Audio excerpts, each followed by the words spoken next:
1, 2, 3, make this look easy. On the highway and I'm feeling breezy. Going beast mode, yeah, another species. I'm the top one cause they cannot beat me. Foot on the gas in another gear. Can't slow me down, this is our year. I'ma say it loud, I'ma say it clear. We run the world, get a whole sphere. Now wait. Let's turn this up. Okay, let's work it out. Okay, let's shake and move. Okay, do what it do. I'm feeling great. Now let's turn on the cool. Yeah, baby.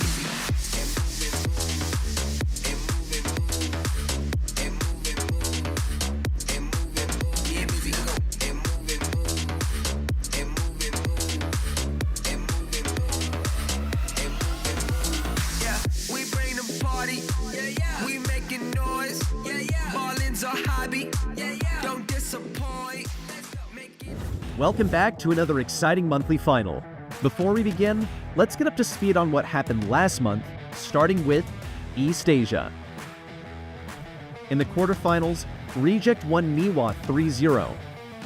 Rival Esports won Frenzy Gaming 3-1, and Navi won Effort Result 3-1. But the most exciting matchup has to be Zeta Division going up against Crazy Raccoon. Zeta more than just asserted dominance in the first set, pommeling down Crazy Raccoon safe and took a swift 2-0 in the first set. Crazy Raccoon went on to take the second and third set, putting them to match point. But Zeta said enough is enough, as Shtetampo took the helm and dominated in the fourth set, equalizing the series. Taking it to the fifth set, Zeta showed us why they're the better team, leaving nothing for Crazy Raccoon to work with, closing out their match with a 3-2 victory. Moving on to the semifinals, Reject, although a bit shaky, still proved that they're the better team with a 3-2 victory against rival Esports, moving them into the grand finals. Going all the way to the finals, and rival Esports will sadly be knocked out. At the other side of the semifinals, Zeta secured their spot in the grand finals after winning Navi 3-1. It's Zeta Division that are proceeding to the grand final. Zeta hit their stride in the grand finals, relenting to none, picking up possibly the quickest 3-0 sweep we've seen so far. Most importantly, Shtetampo and his teammates, they're going to be taking monthly finals number 2. With all that action, this is where East Asia stands. With Reject, Zeta Division, and Crazy Raccoon within 11 points of each other, this monthly finals will decide who goes to the Brawl Cup. It's all high stakes here, so watch out for that. Moving on to EMEA, an interesting turn of events would be an understatement. In the quarterfinals, while Humble won Reverso Gaming and Foot Esports won Experian NXT both at 3-0, Reply Totem lost to Eclipse R Esport, and SK Gaming lost to Team Electros both at 2-3. Eclipse R Esport went on to 3-0 Humble, a result no one was expecting, but was well-deserved as Eclipse R Esport played exceptionally well. ECP make it happen, and they're going to the finals. At the other end of the semifinals, Team Electros won 3-1 against Foot Esports. Yet another unexpected but brilliant performance from Team Electros. And Team Electros took advantage. 2 world champions have now fallen. With the clash of the underdogs happening in the grand final, there could only be one. And with a sweeping victory at the hands of Eclipse R Esport, they have shown that they are a force to be reckoned with. And Eclipse R Esports have done it! Yet another region with an extremely tight margin of points between SK Gaming, Eclipse R Esport, Humble, Team Electros, and Foot Esports. This monthly finals will be a high-stakes event to determine which team will make it to the Brawl Cup. The South America region has shown time and time again the volatility that we've come to know and love, as the teams rumbled it out once more for a higher standing. BC Gaming SA won Olympus Squad 3-2. Loud won Algain Segura 3-0.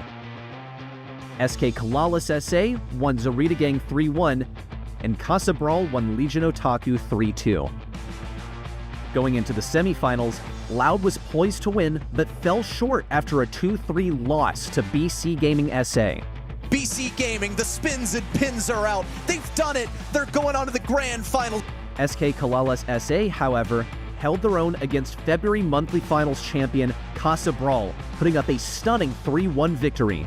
But to no avail, the reign of terror is over in South America. After 1 year wait, we will have a new Grand Finals champion in our month number 2. Yet another duel of the underdogs in the grand finals, but SK Kalalas SA came out on top with a 3-1 victory. And SK Kalalas, folks, have done it. Your monthly champions here in SA. The South American whirlwind rages on, as any of the 8 teams can still grab that spot in the Brawl Cup. Last but not least, we have North America, where the Tribe chants still echo. Tribe Gaming had a rocky start, winning 3-2 against Eternal. Code OG defeated Pioneers 3-1. BC Gaming 3-0 to STMN. And Space Station Gaming won 3-1 against Elevate. Tribe Gaming rode their victory momentum into the semifinals and took a clean sweep against Code OG. But the boys in blue have done it, moving on to yet another semifinal. BC Gaming also had a 3-0 of their own against Space Station Gaming. Pushes in and BC Gaming established themselves. There's a top 2 in North America. With Tribe revisiting the grand final, all eyes were on BC Gaming to dethrone them. They fought valiantly, but fell short, losing to Tribe Gaming 1-3. Here's RBM, gonna wrap onto that safe, and that's that. With 2 monthly final wins under their belt, Tribe Gaming has secured their spot in the Brawl Cup. BC Gaming sits comfortably at second place, but there's a slim chance that their spot might be taken by Elevate, Pioneers, Code OG, or Space Station Gaming. And that has been the recap for the March monthly final. With high-stakes matches happening in East Asia and EMEA, and the whirlwind that is South America, which teams do you think will make it to the Brawl Cup? Stay tuned to find out.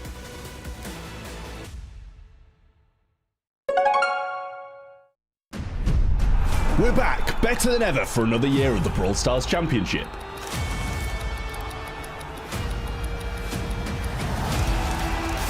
Teams from around the world will fight for a chance of becoming the Brawl Stars World Champions and their share of the $2 million prize pool.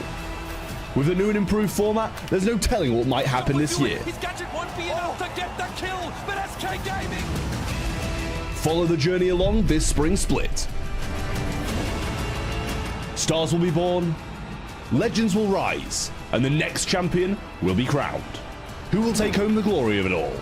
Their story starts right here. Let's get ready to brawl!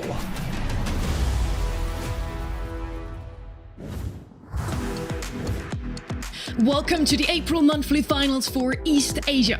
It's the 3rd month already and the race to the Brawl Cup is heating up. With extra slots for the World Finals and LCQ on the line, every single match counts today. I hope you're ready. I know I am. And so are the very talented men beside me today. It's Trev, Kenny and Ark, benched for now, but we'll swap him in for match number 2. Now, Trev, we're in the last monthly final before the Brawl Cup. How much does that shift the mindset for teams coming into today? I mean, I think it shifts it quite a lot, to be honest with you. I don't know whether teams are going to take risks or be quite reserved in their gameplay because, as you say, so much is at stake, and we've got 4 teams, I believe, that can make the Brawl Cup, so much to play for. I do agree with that. They really need to bring their A game today. Which team do you think is under the most pressure, though, Kenny? I think it's got to be Reject right now. Back-to-back monthly finals. They've gotten 1 game in those grand finals. And that's a tough thing to swallow. That's a lot of a mental hurdle to go into and try and claim your Brawl Cup spot. It's a big month for them. We want to start with the leaderboard here to kick things off. How is it looking like, Trev? Yeah, well, as Kenny said, Reject's sitting on top. They've got to 2 grand finals, but actually haven't got a win yet. So as well as they're doing, they could be doing that a little bit better if they got a little bit more composure in the later rounds. But Zeta Division are on 1-1-1, only 1 point behind Reject. And then Crazy Raccoon 10 behind them in 3rd place. Navi with 82 in 4th. And they're the 4 teams who are going to be competing for this Brawl Cup spot today, because Rival Esports, Frenzy Gaming, Niwa and Effort Result, although they're in the top 8, they're not quite close enough to get within this Brawl Cup range. That right-hand side, just looking to play spoiler here today. Coming into this month, I was a big proponent of Rival Esports, loved what I was seeing in practices, but a last-second roster swap has me a little bit nervous, so I think it's going to be up to these 4 teams on the left-hand side to try and claim a grand finals. Keep in mind here also that East Asia only has 1 single slot for the Brawl Cup, but we do have some great news for every team going to Dallas, Trev. Yeah, we've added an extra LCQ spot for whoever wins that match will have a 3rd/4th playoff match, and whoever wins it gets an LCQ spot for their region, and that is along with the LCQ spot for 2nd and the World Finals spot for 1st as well. So much to play for at Dallas at the Brawl Cup, so every team's going to be wanting to get there. Outside of just the money on the line, the pressure, the experience at LAN, I feel like there's going to be a lot of regional pride coming into this, and especially when there's a region like this where there's only one team representing you, you're really trying to parade your champion, cheer them on, grab your region that extra World Final slot, that extra LCQ slot, because that makes a huge difference for the postseason. I think it's an even tougher game here over in East Asia because there's 4 teams that could still make it, and there's just 1 slot to take. Yeah, well, I mean, it's these 4 teams, isn't it? Reject, Zeta, Crazy Raccoon, and Navi, who are trying to get to the Brawl Cup, as we've mentioned. And all day long, we'll be bringing this graphic up. We'll be crossing teams out. We'll be crowning one who will be going. But all 4 have a chance and going to be playing their absolute hearts out today. I think the mentality just has to be win it all, go to Dallas. You don't want to settle for second. There's some teams like Navi here who have a little more of win conditions. They need things to fall in their favor. But for the other 3, if they're winning, they're booking a ticket. And as you just mentioned, Kenny, nobody wants to settle for just second, but that happens so often already to Reject. They do have a pretty good matchup here in their very first match of the day, Trev. Since Gen.G, I feel like we've seen them for the very first time today in a monthly final. Yeah, we are, and that's the thing, they got here on a bit of a technicality as well. So Reject in quite a good position to move on to the semi-finals, and further than that as well, as Zeta Division and Crazy Raccoon both looming in that bottom half of the bracket, who are the second and third teams. But we'll have Rival Esports versus Navi in that second game, then Zeta Division versus Niwa, and we'll round out the quarterfinals when we get down to that Crazy Raccoon versus Frenzy Gaming match. That quarterfinals number 2 between Navi and Rival, I think, is the closest. I do feel like this is a pretty straightforward quarterfinals in terms of who the favorites are. In that first one, it's the number 1 seed versus not even a top 8 team. So I do think Gen.G are definitely at a deficit there.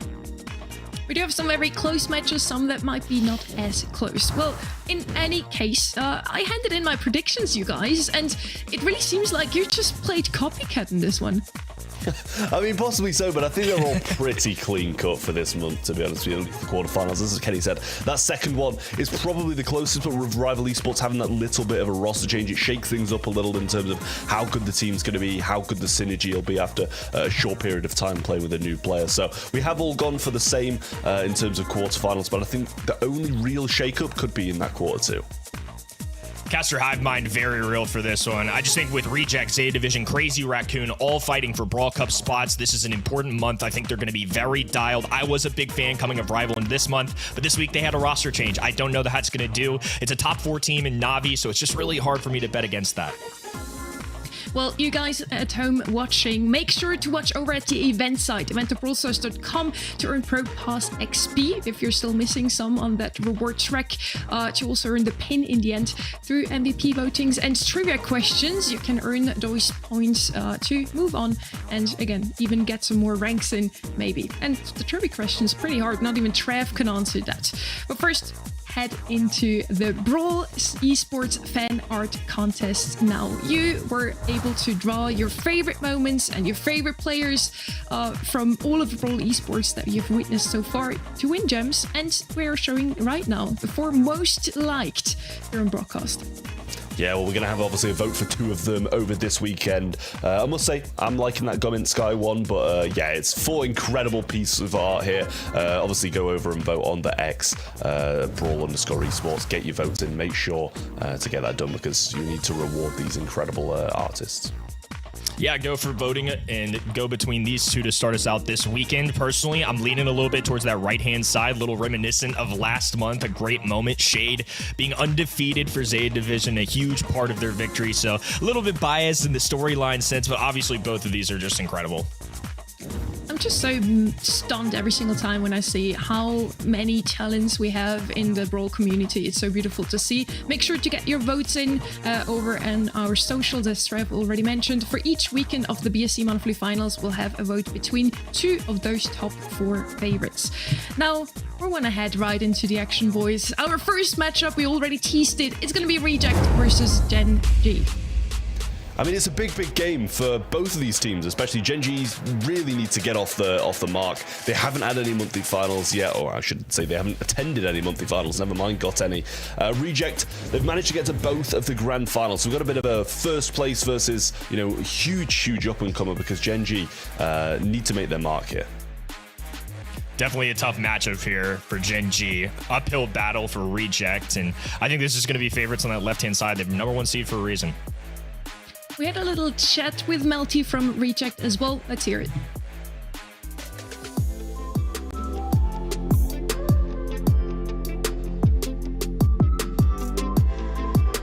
ジェクトの強みは、みんな何でも使えてキャラ幅が広いところです。今改善しているところは、ピックの幅を広げることですね。使えるキャラは多いんですけど、その使ってるキャラが、ちょっと幅が狭いなと思ってるんで、最近いろんなキャラを試そうとしています。決勝戦で負けてしまった理由は、普段の練習の中で決勝戦の練習だけ、あまりしていなかったところなので、これからはそこを改善していこうと思いました。今回は、優勝できると思っています。誰よりも自信があります。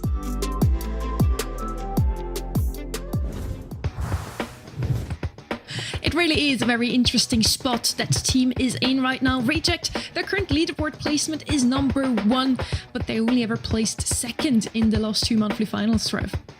Yeah, I mean, it's a bit of a tough one for them. They are sitting in first place, so they're still looking pretty good in the current leaderboard standings. But yeah, you know, when they're facing off against the big teams, the Crazy Raccoons, the Zeta Divisions, who you can't deny are the 2 best teams in this region, they seem to be running into some big problems.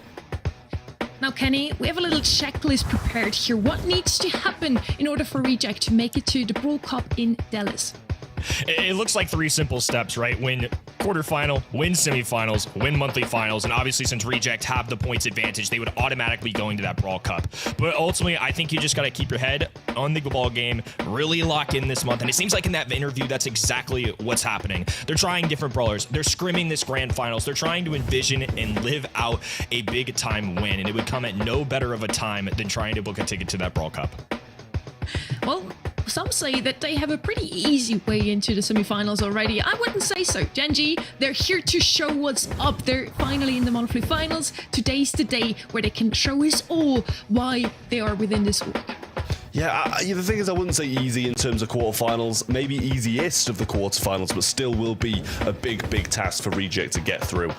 Gen.G, you know, they've got a very recognizable face in Moding, who's been around the block in Brawl Esports. He's been such a long standing player, 2019 World Finalist. So he's the one you kind of got to look out for, I feel. Definitely a roster with a lot to prove. And I think in fairness, practice has not necessarily shown their best stuff. A lot of these teams have scrimmed their hearts out. Reject, Navi, Crazy Raccoon, Zeta, no matter how you spin it, I think Gen.G are an underdog. And if they won this, I think it would be the biggest upset of the year. It is only one of 2 all-Korean teams. I'm really looking forward to see what they can bring to the game. Maybe they have another idea. We have seen a lot of shade last month of this region.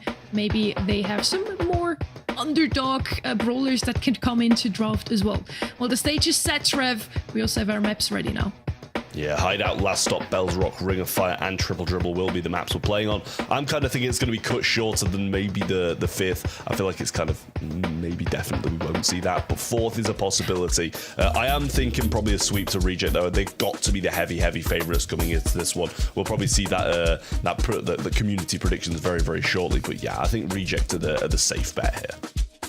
Definitely the safe bet, but Gen.G have a lot to prove. I mean, this is a massive organization entering Brawl, their first monthly finals. I'm sure the expectations are still high for these guys, but nonetheless, the community is thoroughly riding with Reject like us. Heading into the draft now, the very first of the day. We're starting off with Reject versus Gen.G Esports. As mentioned last month, this region has us shown how strong Shade really is. Maybe he has just been a little overlooked though. Maybe the teams weren't ready to face off against him, didn't really know how to deal with him. And such a brawler we have in coming into this month's monthly finals as well. Lumi is finally in play in competition, but so far we've only ever seen her banned out. Today is just the same story once again, Trev.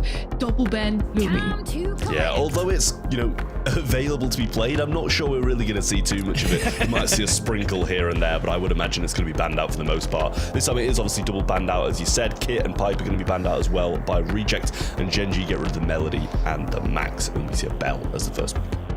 This doesn't even look to be a traditional map for a brawler like Lumi, but I just think Lumi is in such a strong spot. I don't expect her to be played a ton today, similar to you two. Gonna be showing up at the band stage. I feel like that's always a safe bet, so we're gonna go with a very typical brawler, one of the most played brawlers last month, a very successful one. RT making a little bit of a rise, I would say, in this region. In practices, this is a consistent face that shows up. It's one last month I feel like we really didn't see too much, but he's definitely bounced back now, at least in scrims. Yeah, the RT fairly decent, I will say. It's, you know, pretty good on this map when you're kind of getting into the late stages and you get to drop the legs, play a bit of defense, play a bit of offense if that's necessary as well. So it's one of those more versatile brawlers, sharpshooter, short range. You get a bit of a mix as well, be able to fend off against some of the aggro that can be brought in on a map like Hideout. They're going to go with the Carl, kind of the go-to brawler at the moment. I will say that heat ejector has been so dirty since this gadget change. Carl's one of those brawlers right now that I feel like applies to so many different maps and modes. And pros now at this point, I think he's going to show up a ton in the play stage. I think he's even going to show up a little bit in that band stage, but he's just somebody that's so good because of the heat ejector that you said. Gene, another one of those brawlers. If I'm a free-to-play player out there, Gene, Carl, these are a couple brawlers that consistently can show up. I think Gene is just so pesky with the poke damage. You have the magic hand if you need an explosive player to turn a game around. I feel like there's a lot to love right now about Gene. Somebody who's just always kind of around, but I think a little bit extra in this current meta. Brock for some wall break here, don't mind that at all. So we got a little bit of sharpshooter, a little bit of utility with Gene. I don't mind this comp for Reject at all. Yeah, it's pretty good for Rejects. I think Gen.G have got a pretty solid composition overall so far. As you said, the Carl is just kind of one of the go-tos, same with the Gene. Brock's going to be very good for that wall break and aren't going to be able to all outrange the Carl, so that's a pretty good sign. He looked very excited about me able to get this Angelo pick, so maybe this is something they're pretty confident on, a bit of a comfort pick possibly. And yeah, both comps looking pretty strong to me. I'm curious what gadget this Brock actually ends up running, and the only reason I say that is just because of the aggression that Carl has. I wonder if they go for that jump just to avoid that. You still get that wall break out of the super. Angelo's a 6 pick though. Can't be upset, right? I feel like it's still a phenomenal brawler. A lot to love about this guy. Sharpshooter, quick, has a good super, great gadget with that cooldown change as well. The piercing through the wall is really difficult to deal with. I think there's a couple brawlers in the game with gadgets like that make it tough. Reject need to take care of business here though. Brawl Cup on the line. And checklist number 1 is taking care of this quarterfinals. Yeah, well, Blue Star goes the way of Gen.G to start with, so it will be Reject pushing into them. That's going to be quite the difficult task, and actually a better thing for Carl as well. You need the other team to be pushing into you at this stage because you've got no supercharge and not really the most mobility either, but doing a good job so far. A few wall breaks coming down from Reject, but still Gen.G hold the lead. Everybody getting set up here. Nest egg on this left-hand side in a little long range. Meanwhile, Gene just chipping away at this right-hand end. Mingyu running the RT here, and now the middle of this map blowing up just a little bit more. Carl still holding back, and that's where things can get a little more difficult for Carl, I would say. To the casual player, doesn't have the necessarily long range of Bell, of Brock, has to kind of rely on these walls a little bit, so with more open space, I do think it gets a little trickier. Melty pull in hand, so that's something they're going to be a bit cautious of. Angelo forced to jump all the way to the left-hand side, and the Vengeful Spirits will make a couple of connections, but nothing too meaningful at the moment. Shu not having the best of times, and occasionally pinches in onto this Carl. If done at the right time, Moding will be in a tough position. Now the Gadget as well, not going to make any connections for Batman, but Shu gaining some really good ground, and a great push from Reject, but still, no kill. Gen.G really milking this clock right now. A lot of pressure, but they're starting to encroach, move up this map a little bit. Batman with a nice dodge there, and they really need to keep it going. They just haven't seemed to find a way to get that one frag. They've set up a lot of nest eggs on this left-hand side. They've got Melty with a super in the back pocket. All it takes is one kill here to swing this. Melty's still got the pull in hand, and that's got to be the changing thing. And there's the pull, and he can't get a super off in time. And there's the hypercharge suit from Batman as well, wanting to extend the lead. Bono low, and Moding is going to go down too now. Gen.G need to push forwards. Mingyu not in a position to be able to do so though, and Bono slowed. Will be able to jump away, but doesn't have time to do that. So continues this push forwards, retreats a bit, and now the timer just hit 0, and Reject take game number 1. Fantastic play out of Melty there. Nails the pull, little tag team to get that kill, and all they had to do is back away. That's playing the clock really well. Gen.G secure that blue star really early on. They're holding on to the lead, but with so much pressure with being pushed into their spawn, really difficult to make a heads-up play. So I think that's just well executed out of Reject, and it looked pretty simple for them. I don't think they were really struggling throughout that. Yeah, it was good. They were just calm, composed, no rush. They didn't overextend to try and get a kill. They just waited for the opportune moment and took it pretty well. Melty really required that pull and hit it perfectly. A little swapping up here too. We're going to go RT on this left-hand side. Angelo now dealing with Gene. Bataman assisting Melty on the right-hand side as Musical Lanes goes down. Trying to move their way up this map. And everybody just setting up. Every shot they can grab is a little bit closer to a super. So even if they're not securing kills now, hopefully they're gaining that utility to do so later. Gadget there from Batoman and Melty as well. Breaks up some of the grass, and the Vengeful Spirits follow up, but don't really find anything.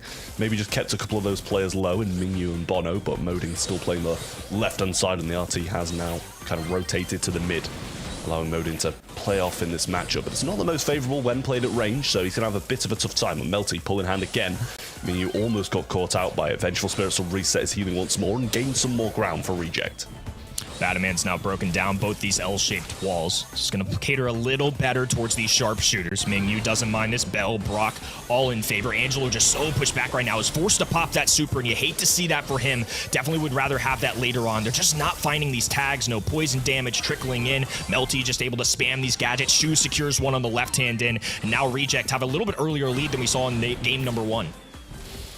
Yeah, 30 seconds for Gen.G to try and make a comeback, and now Reject can just play this kind of game at the mid or go back into their spawn and play it a bit safer. Mingyu gonna trip a nest egg there and go down as Shu gets his second kill of the game. Melty pull in hand on the right hand side. It's going to be tough for them to push. Bataman ready to kind of help out if need be. Vengeful Spirits comes out. Bono falls low. Another nest egg popped. And that's going to be a flurry of shots from Shu as he picks up his third. Moding goes in, but Melty will pick that at one up as well. And Bono almost going to be following behind with 124 as Reject take the game and the set pretty convincingly. Oh, and they dropped the Gen.G pin. The disrespect. Unbelievable. They just seem comfortable, confident. Smile on Melty's face, not overly worried. You never want to see your opponent cracking a smile and joking around. That's just a toughie. Yeah, to be fair, I don't know if maybe that kind of smile or the Gen.G pin was maybe, you know, a show of respect or a bit of a show of bad faith. It could be taken either way, I depend. But usually this kind of East Asia region does quite a good job of respecting their opponents. Let's believe in the good faith here. They probably just wanted to respect their opponents. I felt like Gen.G did a pretty good job. They got the blue star, especially in that second round. They looked like they had it all under control. They just had to wait it out for a tiny bit longer. But every single time Reject just turned the steering wheel around and was able to win it in the end very convincingly. As you said, Trev, it was a 2-0, a pretty clean game here. Is that correct what I'm seeing here, Carl, without a single damage percentage? I honestly think it's a possibility. Maybe some things are a little bit wrong though, because I feel like it was maybe Shu getting the majority of the kills here and just not reflecting in the kills and stars.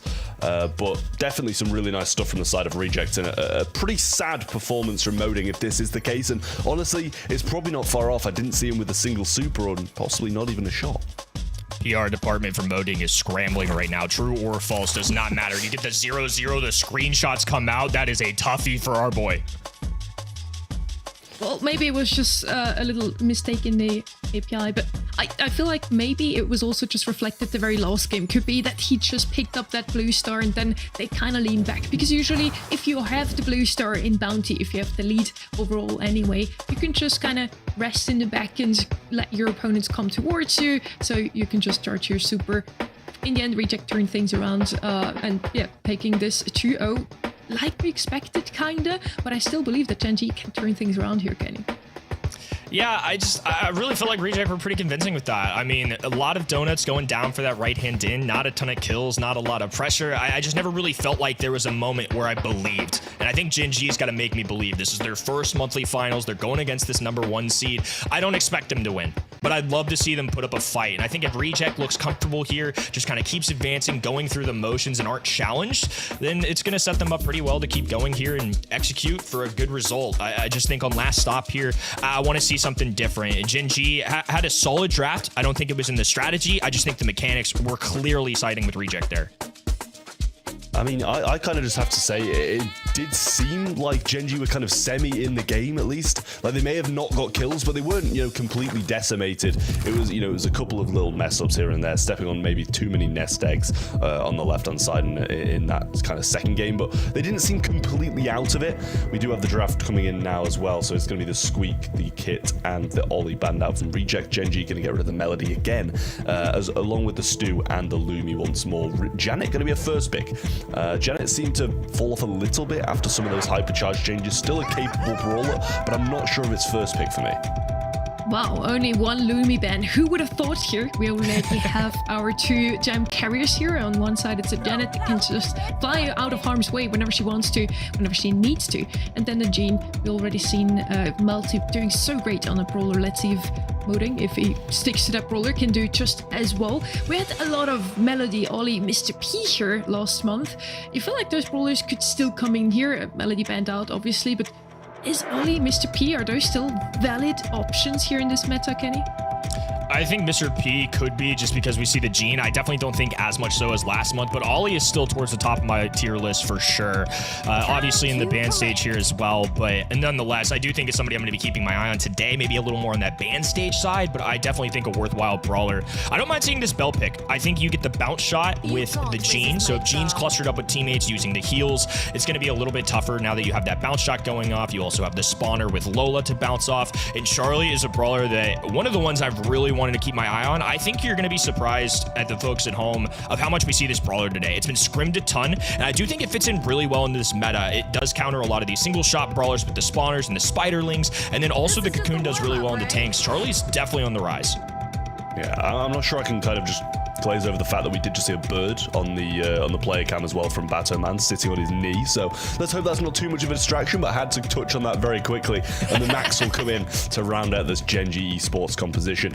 So honestly, again, I don't mind either of the compositions. Gen.G maybe need to go for something like this, the Max Gene, and can turn around the game on a bit of a whim when they're in a tough position and going to be down, more than likely against Reject. So having that turnaround capability is a huge thing. Bell's also a brawler that I'm a pretty big fan of in general. I think once you gain control, having all those nest eggs down, you saw it in that previous set, really hard to step onto enemy territory. Max gonna be playing a lane here alongside Gene, and already low HP. Batman gets one, Moding forced away, and now Mingyu has to deal with a 2v1. Disastrous start here for Gen.G. Yeah, tough pinch for Mingyu off the start there. Moding already pushed back, and Shu, 4 gems in hand. Drop the base can be placed on this right-hand side to reset Mingyu's healing, and he's not that low, but can't really contest too much. Shu just going to kind of pivot over to the left-hand side, go back to the mid, and another gadget used by Batman. Push coming in again, and Batman will pick it up once more. 6 gems to 0, and this is all Reject.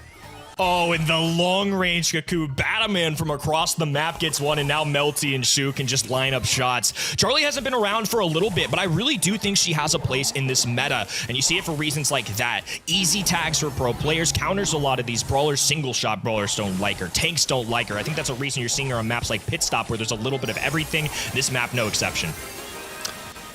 Yeah, I mean, I'm not sure what to say about this game, to be honest with you. A lot hasn't really happened other than Reject just completely dominating. Mingyu gets marked up by Shu as he comes out of the spawn over that launch pad, and the drop the base will finish him off. Nestex doing God's work here so much. There was even a double connection a bit earlier on in the game, but Reject again. Honestly, not sure they even got a kill. That was the most convincing game for sure. I mean, honestly, just off the rip, they drop a kill on this left-hand side and just march up. In your casual games at home, if you drop a player, you can get by a little bit. But at a professional level, if you're dropping a player within the first 10 seconds of your lane, especially on a very open map like this, Charlie got free positioning. She now gets to move up to this top left-hand side, use these walls, and there's no wall break, maybe outside of a Gene pull here, and she just has control. She was dropping cocoons, spiderlings, what have you, and just causing a problem, already landing another one as well. And this bounce shot gonna go back and forth, and now Mingyu has to take refuge behind this wall and just buy time. Already, Reject have control of the map and 4 gems in their pocket. Yeah, I mean, even with the lane swap and kind of the surprise on their side, still didn't go their way, and Batman pretty much pulled off a 2v1 there. Bono getting tapped up pretty hard, and they're pretty much having to go 3-on-1 now, and it's still not working. Bono getting it surely taken down here by the hatchlings, but it's not going to happen. He managed to get the first kill. I'm pretty sure that Gen.G have got in this set. Drop the base will come down, and Bono should fall.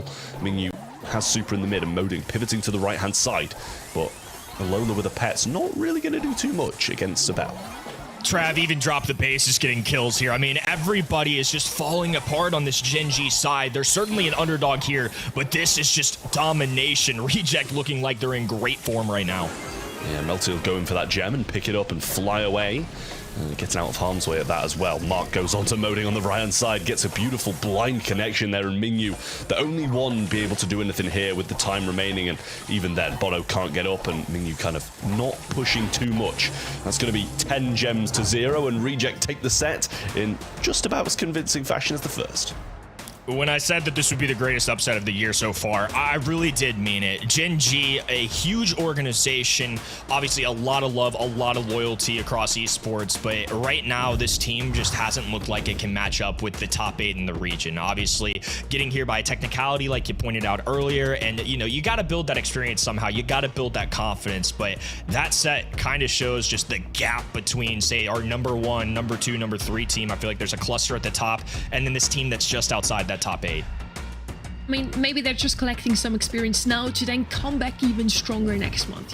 We're still out and about, and I'm looking forward to seeing them again in the monthly final. Yes, this set was maybe even more dominating. I have to say, I really like the comp from Reject as well. After all, Gen.G does have a pretty tough opponent here. Reject did make it into the finals twice already, second place twice, so maybe they could have had it a little easier as well. I feel like for the next set now, Bells Rock, they need a very surprising comp like the shade that we've seen last month. Zeta Division did say that they just kind of surprised the whole region with that pick. Nobody really knew how to deal with it. Maybe they just need that surprise factor, otherwise it seems like they can't win.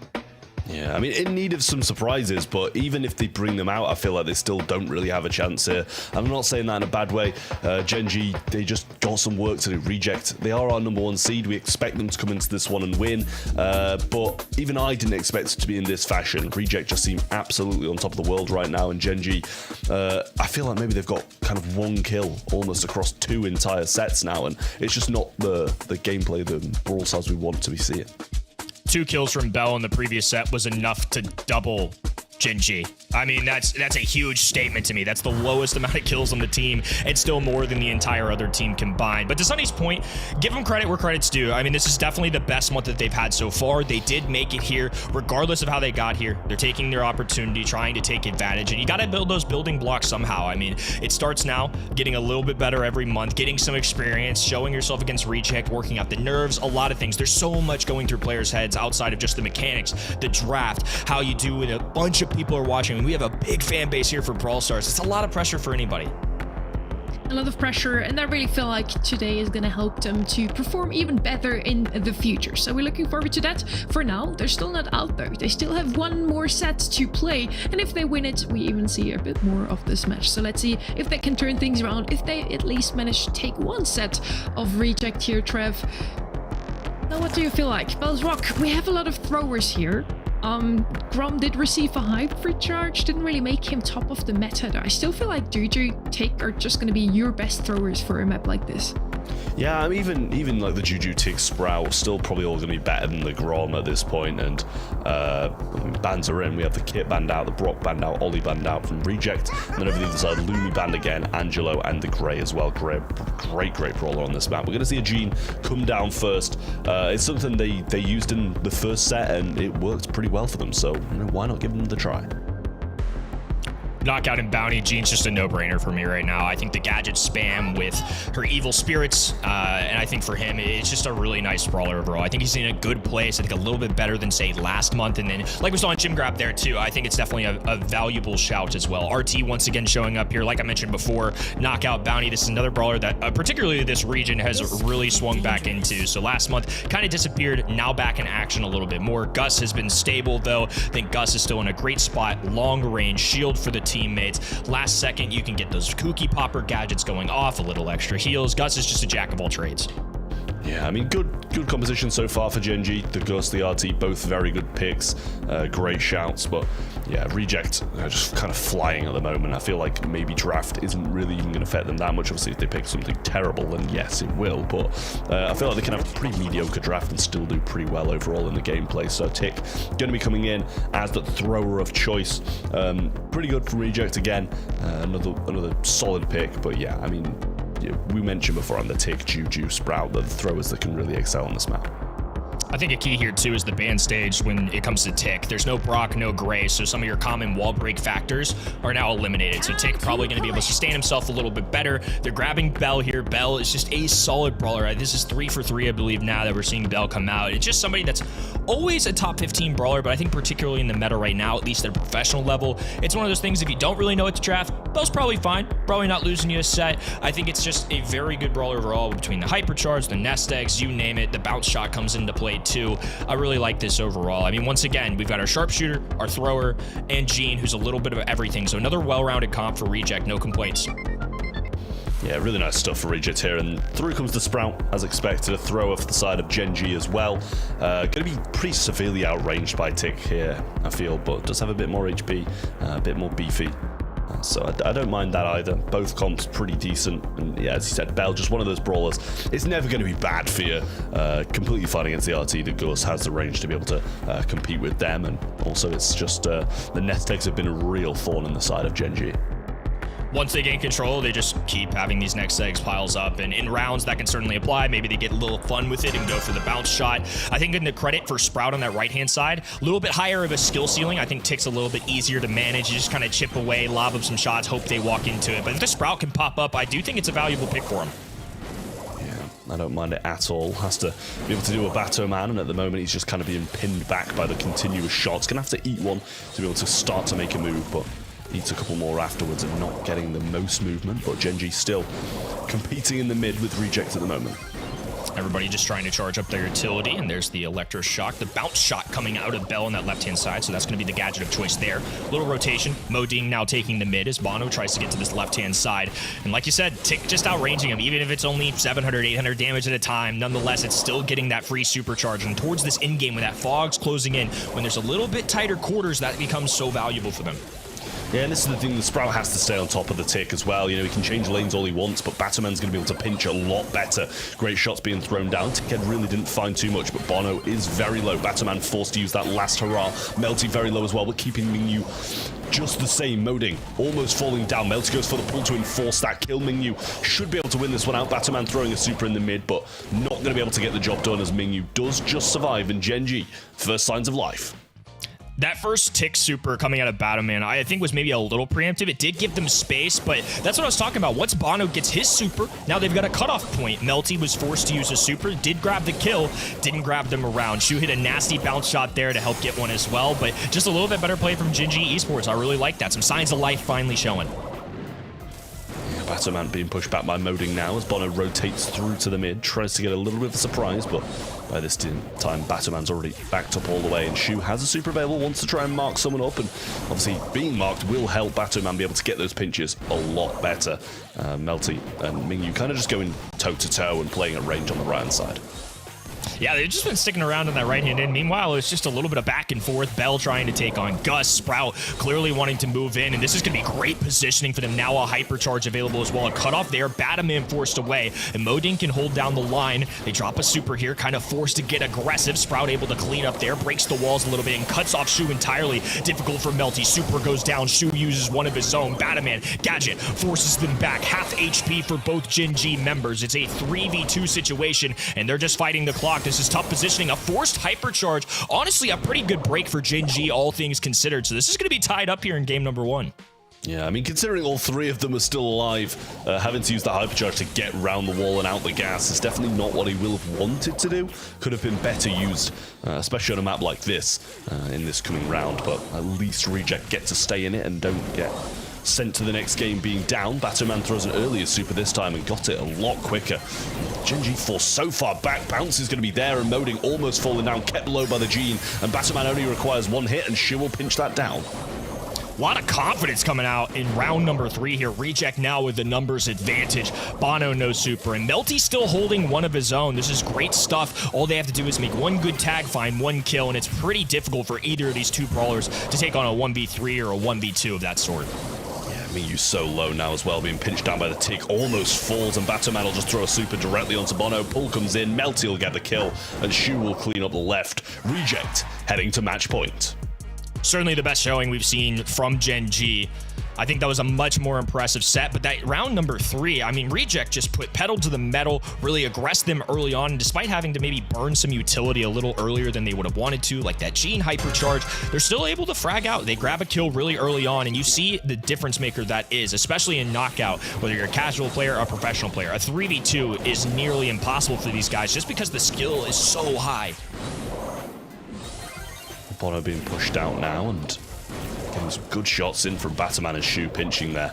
Mingyu in a very good position. Bounce shot comes out with the reverse polarity, but Shu can't find anything with it, and that's been a pretty common trend at the moment. Hasn't got much out of that gadget. Bono in a solid spot. Batman still battling on this left-hand in. Moding trying to move forward in the middle. The indestructible walls, the bounce shot barely missing from Shu. He's marked up, moved back, and now Melty just spamming a gadget, hoping for the best.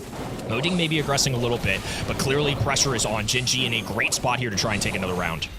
A pull there for Melty, but Mingyu does have the super and not enough DPS really to deal with him if they do pull him in without a mark. So Melty choosing to wait a little bit longer. Now the pull comes in once he's low, gets that, and Batman has a super. The same with Shu. Super gets thrown down and Moding wastes a couple of ammo there, which means Melty can swoop in and get that kill. Bono places the super, should probably gadget to get it back, but actually just gets the super back regardless. And Bono will fall down now, and that's going to be one round needed for Reject to take it all. Credit to Sprout. I mean, having 2 walls down at once certainly shows how many tags he's getting here. Really close call. I loved the pull from Melty, just having the game knowledge that even though RT can drop the static, they do enough damage before he necessarily lands. They're mid-pull, landing those shots, and they get a perfect execution there. Really well played. So now they're going to rotate. RT left-hand side, a little bit of wall break to do that tick super. So now they're going to have a little bit of an opening. The sharpshooter is going to much more love this left-hand side, whereas the right has just a smidge more walls. Well, there's a reverse polarity actually getting a connection once for Shu, and now he has the hypercharge available. Surprising to see him not just pop it and go for Mingyu here, but Bono's going to use one of his own. Now all 3 members of Reject kind of clump together, and hypercharges start to come down. First one is going to be the tick for that side. Melty goes for the pull. Shu will mark that up and get them down before he can even place those legs. And now Melty comes in with the hypercharge, wants to try and push Bono on this right-hand side, but not really too much need for over-aggression, and Moding forced to use the super, goes down, just Bono alive, and this should be a Reject win if I've ever seen one. Step 1 should be complete here. Bono, the last member remaining.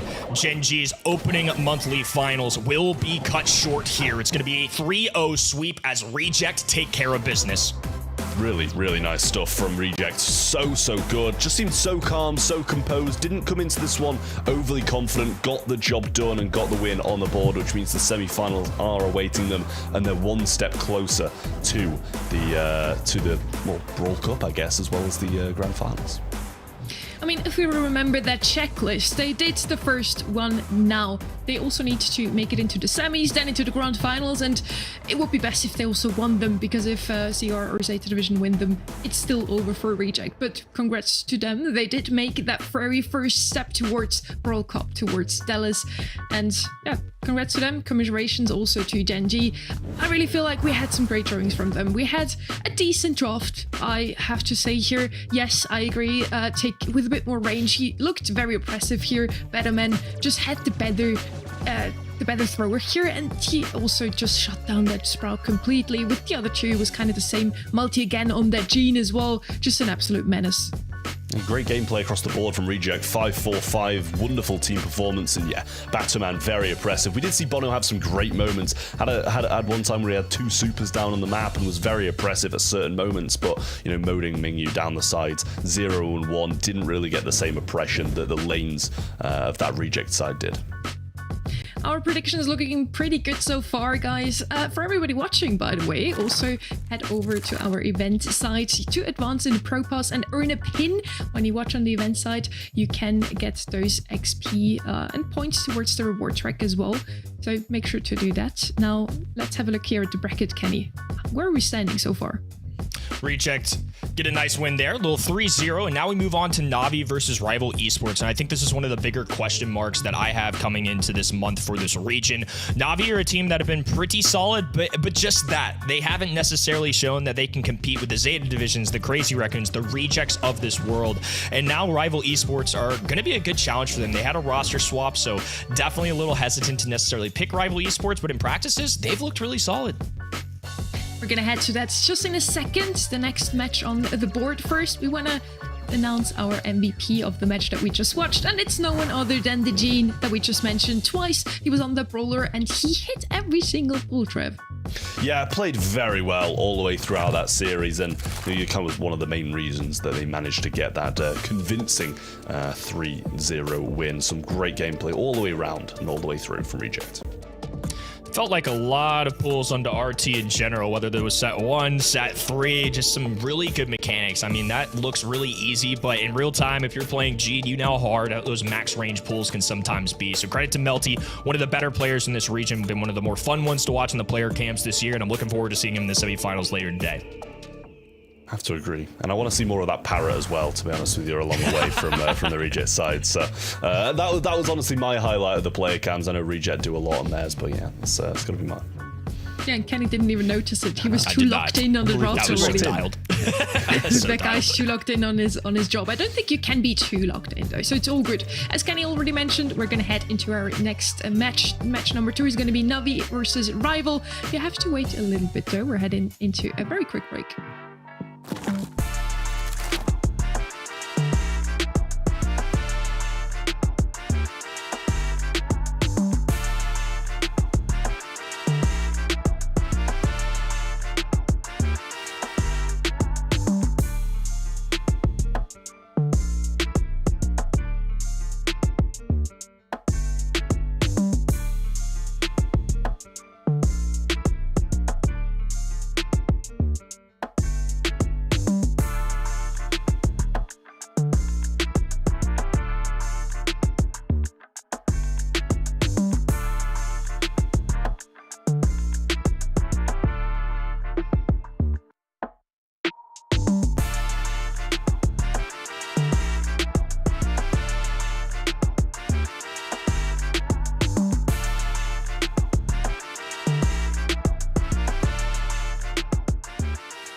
今年の2月のプロストクラブ。はい。今年の2月ちょっと待って。わかんないです。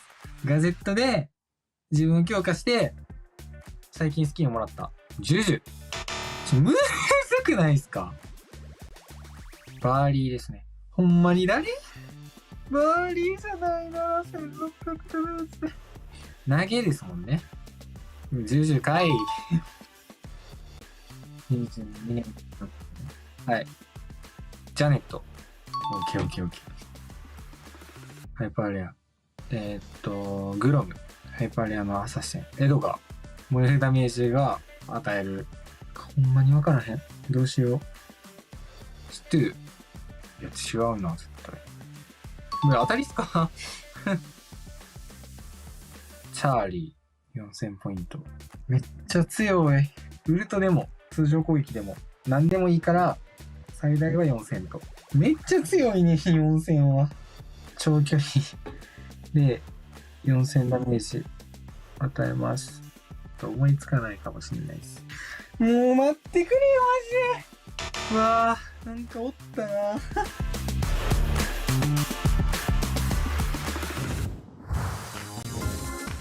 Welcome back to the April monthly finals. Unfortunately, we had to say goodbye to Trev, but thankfully, Ark is here to help us with that loss. Yeah, I mean, watching from the sidelines, never an easy thing, is it? I mean, commiserations to Gen.G. Definitely a tough matchup, no doubt about that, being the bottom seed versus the top seed. But you know, on to the next game, of course. Navi versus Rival Esports, one that I'm very excited for. Probably the closest one potentially of this quarterfinal stages. So very keen to see this one go down. Navi and Rival, one I've had my eye on, and especially before roster changes came through. Rival Esports were one that I was kind of looking at to play spoiler in this month in general. I think this is a team that's practiced really well, but now that they've obviously had a little bit of a change, curious to see how Navi handles this. Me as well. I think Rival Esports, you know, with that sort of technicality with the roster switch up, the substitution coming in, got to take that into consideration here big time. I think Navi as well, they've got a good amount of momentum, and I think my sort of chips are on their side here today. Coming into today, we talked about Brawl Cup. The race is heating up now. Only 4 teams can still make it into it from this region. We only have 1 slot to give away, and we already have shown you the little checklist for Reject. Now, for Navi, here, Kenny, I feel like it's pretty unlikely they can still make it, but they can. What does have to happen in order for them to make it? A lot more, obviously, than some of these other teams, and that's just due to the fact that they haven't necessarily had grand finals showings or even a grand finals victory, of course. You see at the very bottom there, it says win the monthly finals, but along the way, they can't necessarily fully control their own destiny. Sure, they can knock teams out in the semifinals, they can get a win here, but nonetheless, they kind of need a couple things to bounce their way. So unlike Crazy Raccoon, Zeta Division, Reject, where it's kind of win and in, this is win, plus we have some other options that need to come through. So it really looks like they have to give it their all, and they also have to have their fingers crossed so that, for example, CR or Zeta Division lose in the quarterfinals already. It's not only in their hands, but they still have to give it their all to have a little chance at it, at least. On the other side, we have a pretty fierce rival, though. It's Rival Esports, and they have made it very, very close against some other big teams. So I do feel like they have a chance to beat even Navi today. I think so too. I mean, when you just look at the players, it's still 3 very solid roster members. Nipishu jumping in here from Effort Result, which is a team that unfortunately missed out this month. But nonetheless, I do think they have a chance at this. Now, Ark, as mentioned, they had some pretty close results from matches against the top teams in this region. Talk about it. Yeah, this is the thing for me that we've got to consider here as well, because, you know, going back to February against Reject, that was a double match point in this qualifying stages, and a double match point in March in this qualifying stages versus Crazy Raccoon. These are not small teams, it must be mentioned. You know, Zeta Division in April as well in that qualifying stages, that was a 2-3 loss. And again, to Reject in the March monthly finals on a 2-3 scoreline in the semi-finals. They are on the cusp of greatness, and that's why it's a little bit disappointing for me this month to see that kind of substitution potentially play a factor here, really, because it could have been really that kind of progression towards greatness. I really feel like they have what it takes to beat a team finally. They just finally need to come out of that 3-2 loss spirit, as you want to say so. Now, the stage is set once again. All we need is our maps. Yeah, we've got Safe Zone here to kick us off too, and I'm kind of curious to see how this goes down for this month. There's a few brawlers that I kind of have my eye on for this region as a whole. Squeak being one of them that's kind of shown up as a little bit of surprise here. We've still got our Flare of Aggression coming in. Daryl shows up here a ton. Melody, a brawler that I love seeing here. So I still think there's a lot to juggle. Last month, it kind of felt like we had a few brawlers that were at the tippy top, and then there was everybody else. But I feel like this month, it's a little bit more widespread, and there are a lot more options. Quite surprised by the poll, to be completely honest, because 89% to Navi in such a favorite here in that respect, considering that I think many wouldn't have known about the roster change up that Rival Esports have got to be going in with here today. So it's quite surprising to see, honestly. I mean, after all, we do have Navi with one of the biggest community behind them, so that makes a lot of sense. I do think it's a bit closer though, this match here. Heading into draft now, the very first set between those two rivals here. And Kenny, in the last round, we had a lot of Bell. Reject picked her up 3 times in a row. I do feel like she would also be quite strong in safe zone. Certainly an option here in Safe Zone. I mean, long range is definitely something that these players are going to be looking towards, but like we kind of mentioned before, Carl is somebody that's just so dependable right now. Never really a bad option. There's the Bell, and then there's the Daryl that I mentioned. So we're kind of on the money here so far. This is very normal, I would say, for our current meta. Bell is somebody that we have yet to see not be played, and Daryl on this map has a little bit of extra leg room because he can dive over that water. When you activate that super, you get a little extra distance with that. If you time it just perfectly, does a ton of high safe damage. I think up close into somebody like Carl can definitely be awesome, and if he uses his super, he can disrupt Carl. So I think there's a lot to love about that Daryl pick. We just have to kind of watch out for these hard tank counters. The good news is Cordelius, Lou, and Charlie were the 3 Rival Esports bans, so Navi just going to claim their tank early. Charlie is the ban though. I mean, we've really kind of at that stage with Charlie. It's kind of screaming out to me Chuck. I mean, there's the 2 big heavy counters, the Charlie and the Cordelius, the Chuck pick. And I think that Navi not even deterred by that as a prospect. A little bit scary for me, honestly. I'm actually preferring a lot of what Rival Esports have got. I think the Carl is in such a fantastic place. Sorry, they've gone with the Piper on this side. And the Lily as well, we've got to be very cautious of in Heist for sure. But it's kind of surprising that for Rival Esports to have banned out those counters and not actually pick the Chuck up. Are they kind of a bit too cautious around what is already picked up here by Navi in that regard? I'm not too sure. But certainly Lily has been a problem child against pretty much every region in Heist. It's kind of interesting to see that Brawl really find its home. Colette going to be coming in and what a time it is for 2025 to see Colette as the final pick in Heist. Normally was a first pick brawler, often banned in these scenarios as well. And coming in as the final brawler of this draft, and pretty balanced, I would say. I really think Carl is in a fantastic spot though, especially with the heat ejector gadgets. That amount of damage on the safe is gnarly. I mean, we're kind of seeing that much more than Flying Hook these days as well. So, I mean, this is one instance where I could see that gadget playing a role, to be honest. So to get onto the safe very quickly, to have the pickaxe bounce, back and forth against the wall, can be an incredible amount of damage here. I'm kind of feeling that both drafts are relatively even here. I think some solid ones all around. There's some matchups on paper I think that work out better for Rival, but then Daryl's going to be really good into all three of these brawlers. Terry now diving forward, going to be getting 1480 apiece for all those shots, but a Choppy on the other end. Ryohi chipping away, and that's where Colette can shine. You mentioned it. It's surprising to me as well to see her this late. Not only is she going to be a tank counter here against somebody like Lily, but she is lethal on that high safe.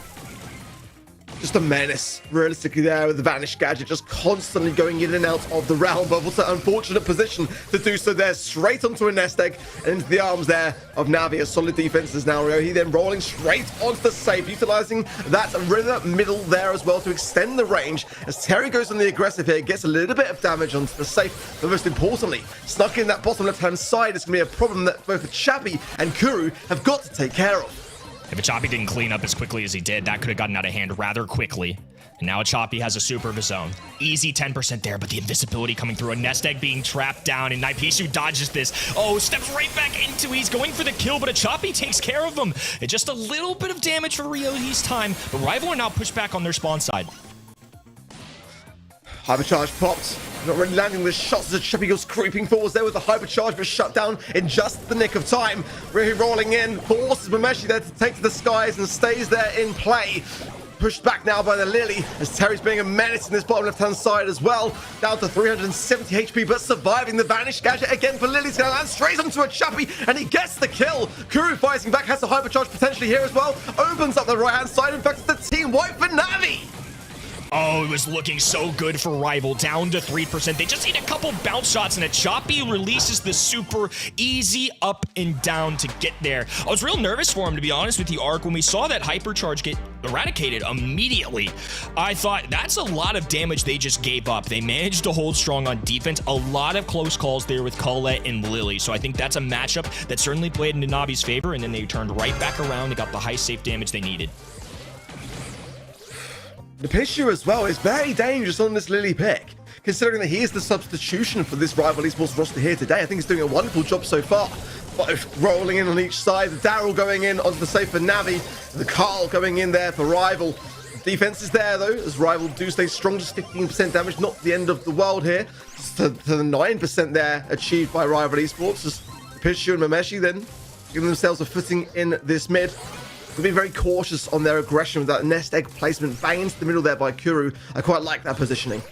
Naipishu just playing games with this enemy side, waiting to pop that gadget, and now he finally does. He's moving to this left-hand side, though, in the grass. He's trying to get sneaky with it. Kuru finds a kill on Terry. Now Naipishu revealed, marked up. A dive forward from a Choppy. Not enough, though. Doesn't go quite up and down. They have to pin him. This is a good job, though. They buy a little more time, and that's a couple instances now where Rival have been on the other end, and it's Carl or Lily who are just giving themselves a little extra ground, a little extra leg work, so they're not necessarily pinned all the way back in spawn. Now they've got Terry on this right-hand side available. Naipishu moving forward, but Ryohi just has so much space to work with those supers. A good one out of Piper just to try and push him back, but Ryohi popping off. Hypercharge going down. Mameshi falls. Kuru popping one of his own and cleaning up here. Navi taking our opening set. Very methodical there. Loved that aggressive play towards the end. Some nice Daryl rolls. Gets the job done. For Navi, a lot to be done there, and again, as we already mentioned coming to this game, a lot to depend upon happening elsewhere in the bracket, and two teams that have got to make the grand finals being Frenzy, and that's two teams that for me have never got beyond the quarterfinal stages. Frenzy and Niwa, they are fingers crossed that they're going to be able to achieve something, but hey, that's the first step towards just getting a solid monthly finals in the pocket. That is very true, Art. I feel like For me, I was just looking at the two long-range snipers in mid, really. Memeshi tapped on that Piper. He had super fun. Like, he was just spinning around. It really seemed like he had the time of his life, even though they lost in the end, unfortunately. And then Kuro and the Bell as well, just tapping away. And Ark made a pretty good point there. I think it could have looked very differently this match, if only Rival picked that chalk. After banning Cordelius and Charlie, that was the first thing that came to my mind as well. So weird, honestly, and one that Navi didn't choose to pick either, despite there being, I don't really feel like the comp was too scary to play into with the chuck. They chose to go for it, but clearly Navi had a game plan and wanted to kind of see it through, and I mean, fair play to them, it worked. They didn't need the chuck in that regard, but yeah, just really targeted bans that seemed really kind of catered towards a particular brawler, but this didn't kind of go for it. Very odd to see that kind of happen, especially in a mode like Heist, where it's predominantly his best game mode. I feel like picking Lily is no accident, and when I see those bans as well, I think if there's a time, like you mentioned, Chuck is a great shout, but to be honest with you, those are all tank counters as well. I think that's something you're going to see commonly as well. Charlie being in the ban stage does surprise me, but I have so many times in my notes where I've been watching these scrims from this month, and these teams are picking Charlie so much, particularly in this region, and I think it's just such a good matchup into so many different brawlers right now. I mentioned it a few times with the Cocoon and the single shot brawlers or tanks. It's just a lot that Charlie can do right now. I feel like she's in a pretty good place. So the fact that we even see her entering that ban stage, I think that's something that we have to keep an eye on. Last month, Shade was a brawler in this region that popped out. Teams didn't know how to deal with it. So I'm curious to see if teams are prepared to kind of deal with these unorthodox picks, something like a Charlie, for example. I don't know if they're a massive fan of it. I agree, it's a bit of an odd thing to kind of value so highly in the draft stage, though. I definitely have been playing it more this week and kind of getting some good results with it. I think it's an underrated one for sure. Just not sure whether it's necessarily going to be considered across the other regions as a brawler that has that much weight to it. That's the problem for me. Well, we're going to figure out tomorrow and next weekend as well if the other regions value Charlie just as much. I was talking about the long-range brawlers here in the previous set, Memeshi and the Piper, Kuro and the Bell. Now, this is a map where you really want to play those brawlers. Ark, do you feel like Piper already banned out? Unlucky. I know it's your favorite brawler here. Gene is going to come in once again. We talked about him before, just being so strong at the moment, especially gem grab, bounty, and knockout. Now, you feel like we're going to see some more Angela here, actually banned out as well. What long-range brawlers do we still have, Ark?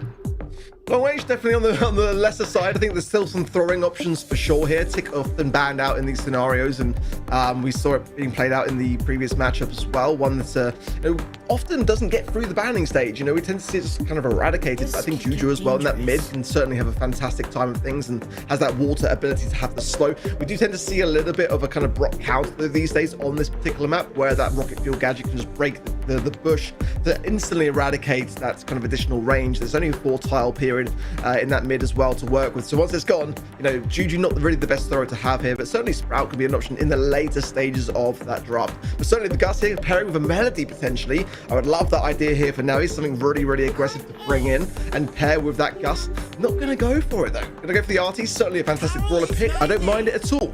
But the pairing, drop flying through. Carl, Nani as well. Good pairings for Rival for sure here.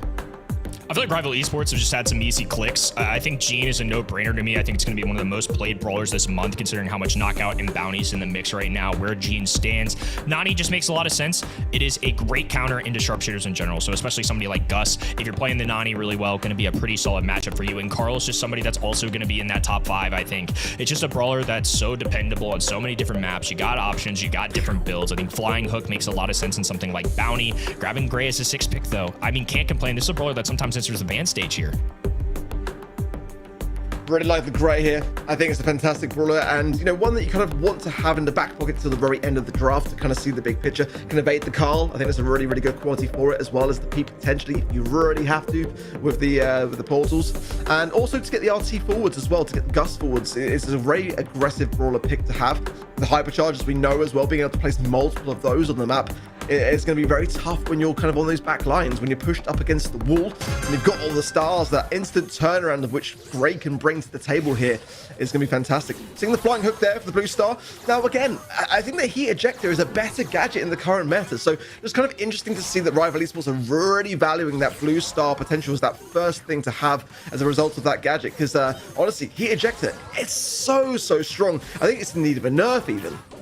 Does so much damage. I see your point there, but Bounty might be my one exception where that flying hook can grab you a blue star, and we know how important that can be in this game mode. So I think it's still fine. I mean, either way you want to spin it, I don't really have any complaints. That Nani Peep barely missing Kuru will round out, hit it choppy, bring him down to about 3,000 HP, and nonetheless, Navi still holding strong. They've got this indestructible wall working for them. They've pushed Rival back to their spawn side. Rival have the lead, but now they're battling a clock and 3 enemy brawlers.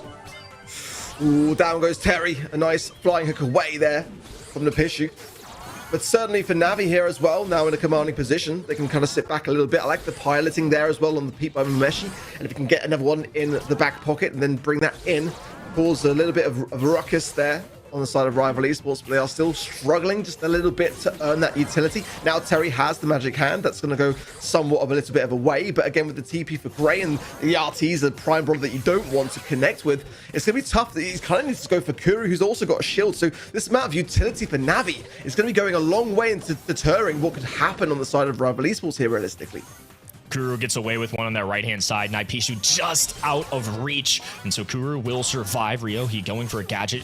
Breaks this open. Now Naipishu just waiting. 20 on the clock. Rival Esports really need to respond. They have the blue star. One kill could be enough of a difference. Full house of utility for Navi, though, on the defensive end. Terry, pull available. Goes for it. The long range connects. A choppy falls. A teleport through, though. Ryohi going for gold and can't quite stretch it. Magnificent play there as Rival execute a phenomenal shot clock. Body blocking was unreal there towards the end. The fantastic turnaround of which it was. Wouldn't have been anything at all if not for those key moments to retain those stars, because the low HP was certainly looming there. Crazy stuff and a fantastic resolve there from Rival Esports to get a game on the board. In just the nick of time, I had my money there on Navi really holding their own. It was a really calculated approach and one that paid off.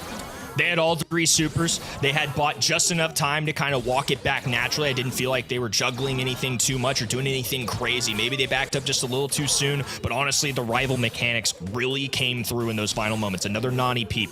Now looking for Rio. He connects with him, 1,500 HP, and he can just back away. This indestructible wall will keep him up. Carl can't quite throw through. Rio, he kind of getting a little aggressive there. I'd like to see him heal up a little bit and then get back in the action. Good taps now. Oh, and a TP in as well, and just the nick of time. Capitalizing there on the low HP. Couldn't quite seal the deal on the Carl, but certainly a very good play there on the side of Navi from Ryohi. TP now is in a very aggressive spot as well for potential later. I'm loving these walking canes that Ryohi's hitting. I mean, he's not trying to bring a brawler through to try to take them down, just simply eradicate the bush. It's really strategic, really well connected all the time that he's being able to do so.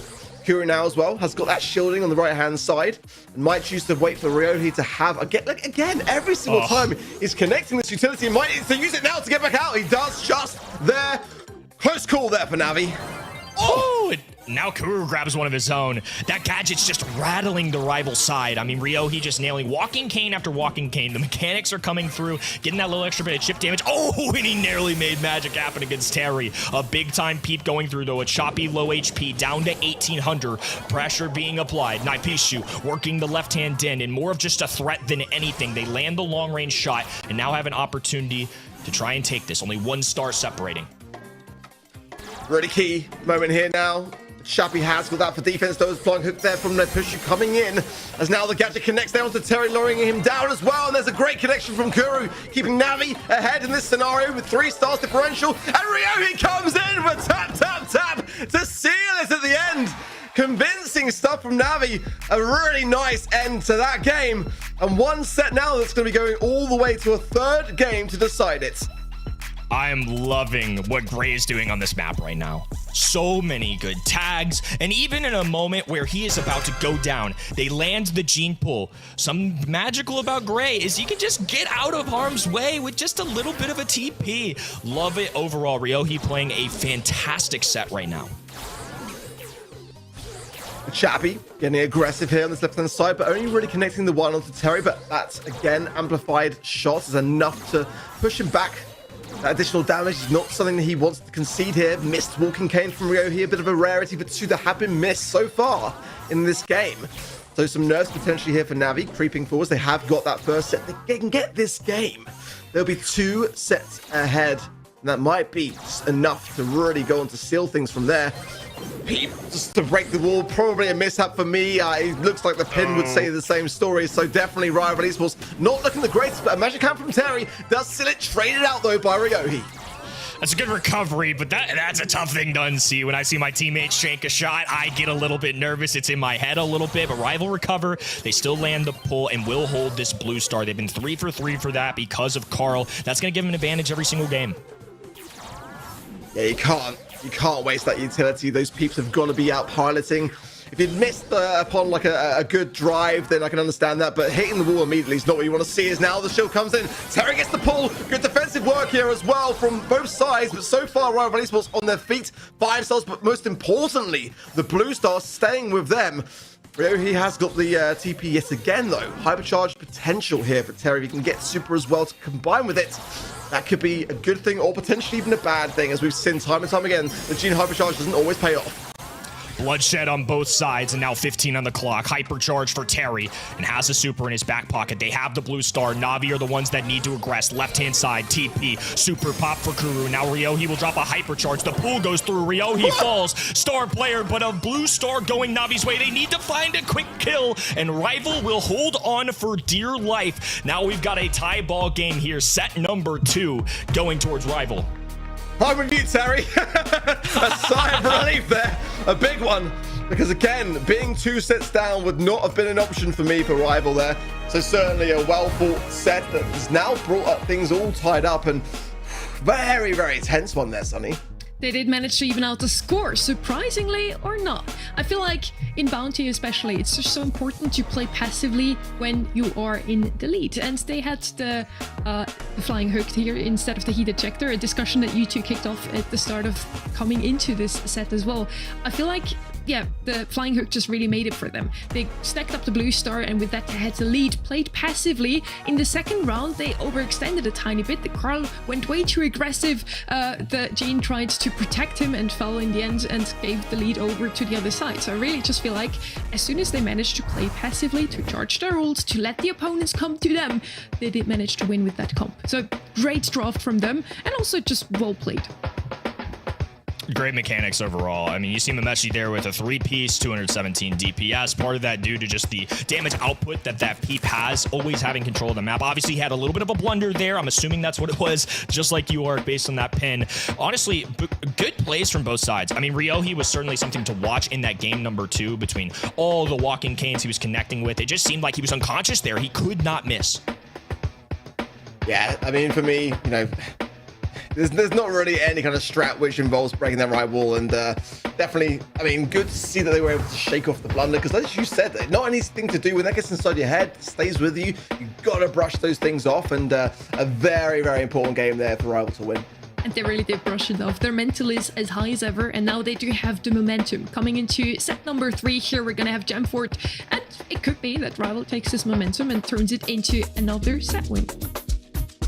Definitely don't think you can rule it out. I mean, Rival were a team coming into this when they had their original 3 roster members. I think were arguably one of, if not the best in practices leading up to this for the past few weeks or so. And obviously, things change up a little bit. For me, Na'Vi are a team that I have a little bit higher expectations for just because they've been a smidge more consistent. But Rival Esports, especially the last couple months, have been really solid. And like we saw in that graphic earlier, our daily showed how many close calls they've had. A lot of those in the monthly qualifiers, but those were all against really big teams. And Na'Vi, I think, just a step below those teams. So Rival's certainly in the equation here to try and win this. Heading into draft number 3 here, Janet was the most picked brawler here across all regions on this map. So of course, she's gonna be banned out here by the team that doesn't have first pick. We see a lot of tanks banned out from the side of Na'Vi. I feel like they just want to go with a bit more squishy brawlers. Maybe they want to just head into mid straight away and protect that fort in mid. But yeah, what options do we still have for gem carriers here, if not the Gene arc? I mean, I've always liked Jesse on this particular map. It's just not the right meta for it anymore, really. Chester can be a first pick, not too convinced it's a first pick worthy brawler, but kind of glad to see the Buster. We kind of need to touch on that a little bit here today, because Buster's now really catapulted into the meta now, especially with the Hypercharge edition. That particular brawler now is definitely a very scary one. Hank ban as well. I mean, a brawler that I think is safe to say has fallen off. It's still viable, but you know, I think that was a very, very worthy nerf that was needed to Charlie first pick. I'm still not overly convinced we're going to see that happening across the other regions, but hey, I mean, it's all on the table now. And Ash to follow up as well, you know, that's the kind of Brawl that I'm expecting to see, having those lurking moments on the lane sides. Maybe the Chester there is a bit of a sort of countermeasure for Navi, as it's obviously a very, very good tank counter, has that additional stun as well, depending upon what you kind of pick out the sort of the box there. But the Navi, certainly some things to think about here. They do need to have a bit more of a controlling mid idea here for sure. Carl going to come in. Again, can't really quarrel with Carl at the moment in the sort of current state of things. Going to be quite a good thing to have on the lane side. Again, this is where I would say that his ejector would have a big role, because obviously with that gadget, you can just kind of clear up so much space. And if you're lingering in that fire, you're basically going to be going down for the majority of brawlers. General Brawlers, Meeple, and Ollie on my mind right now. I think Charlie, Ash, Chester, Carl, honestly, this is looking like a very stereotypical draft that I've seen in East Asia in a lot of these scrims. I think Chester has been kind of a way to deal with these tanks, and also Charlie in general. I mean, I'm going to keep saying it, but this is a sneaky pick, I think, across the board, especially for this region. It was one of the most common played brawlers in Navi scrims, Rival Esports picking it up here, and believe it or not, Ark, I think Hank was the one that I noted the most times, at least leading into this week, post-monthly qualifiers for this Navi side. So I think Hank's somebody that is a brawler that a lot of these teams are kind of back and forth on. I know there's some players out there that love him. I think there's some that obviously don't feel that way. I think it depends on the map. He's certainly not as strong as he was last month, but a brawler that I do think sits at the top right now is Ollie. I love where he's at in the game still. I think very powerful. The hypnosis, very solid. Daryl one, that does surprise me. I'm just not used to seeing the guy on Gym for it. Yeah, I mean, in this region, though, I would say it's a brawler which they play exceptionally well. And I think it's kind of one that's being slept on a little bit by maybe some of the other regions. Kind of surprised to see Ollie left so late, actually, as well. I think that, you know, that's the brawler which is going to be just doing so well currently as well. Did get a little bit of a nerf of his charge rate down from, you know, 5 to 6, but nonetheless, I still feel like he's going to be very worthy in the draft stages. Kind of interesting to see. There's that early heat ejector there from Kuru. Really just deter that mid quite quickly, as Terry finds himself as well in the mid. Ryuhu going super aggressive, gets the hypnosis there as well, but the cocoon there of Charlie will bring Memeshi back into play. Keeps that aggression on, gives Rival Esports the control. I like that they have Ollie and Coral on this left-hand Navi side, because with the Spiderlings, with Ash's Rats, there's so many spawners down this map. So the fact that they have multiple options to pierce through things too, I think is really nice. Naipishu popping off left-hand in. It's going to be a dive forward, an immediate cocoon there. This is what Charlie can do. Immediately eliminates any chance of a hypnosis going down. And now it's back to rolling up the map for Naipishu. Kuru has to drop a super. He will survive, has these 3 gyms. This is kind of a tricky situation. You don't often see Carl be that gym carrier. Yeah, it's because the Chappie's got to basically mirror Terry, isn't he? He's the best counter to that Ash pick, and it's kind of put things in a bit of an odd position here for Navi, that are forcing then the Carl into mid, and I don't think that was the play really, or was the plan, but nonetheless, that's what it is. Let's see if they can continue to hold these gems, as obviously with Kuru having them, definitely is an aggressive brawler of which he wants to be. Not ideal. If they go down on a state of an aggressive play or like an overly zealous play, then Navi are going to be kicking themselves. Kuru with the hypercharge. Naipishu rolling forward, and a nice takedown there from Kuru. They're holding down this middle area, which is so important, and there is that Chester hypercharge. It can do a ton of damage, grabs Terry, and now they've got 7 gyms on their side. They pick these back up, so basically even, but by the time this gym spawns, we're gonna have a tie game. That zoning potential there as well, that he ejected, just forcing the issue there to that top left-hand side. They still couldn't find him, allowing Ryohu to go with the aggressive on that top right-hand side, getting tons of value, getting the gems as well, dashing away, 7 in his pocket, but it's not going to matter. Kuru there with the pickaxe shielding, going in, getting them for himself. That's 12 here as well, and that nice evasion there as well. And the Cocoon Mesh going to be burning down as well, buying his time there, just getting healing back up. But when he comes back out of it, there's only 4 seconds on the clock for the push. Going in now, and the push getting some good damage as well, but Kuru has the hypercharge. The knockback is not going to matter. That is going to be a game going the way of Navi. Of all things, the Carl mid paid off. It's just so interesting. I feel like this region right now and this meta in general, especially for Gym 4, really interesting mids going down. I mean, Sunny was just talking about it off camera, but we've had Gene, for example, such a staple of this region, shows up so frequently, and they don't even dare pick it. We have Charlie, we have Carl, we have Ash, we have Daryl. Such an interesting region, and certainly interesting meta right now. Immediately, one brawler goes down for Rival Esports, 80 85 HP, all that bolsters Mameshi, and he's gonna have to take to this right-hand side and just recover for a second. This is a great start for Navi.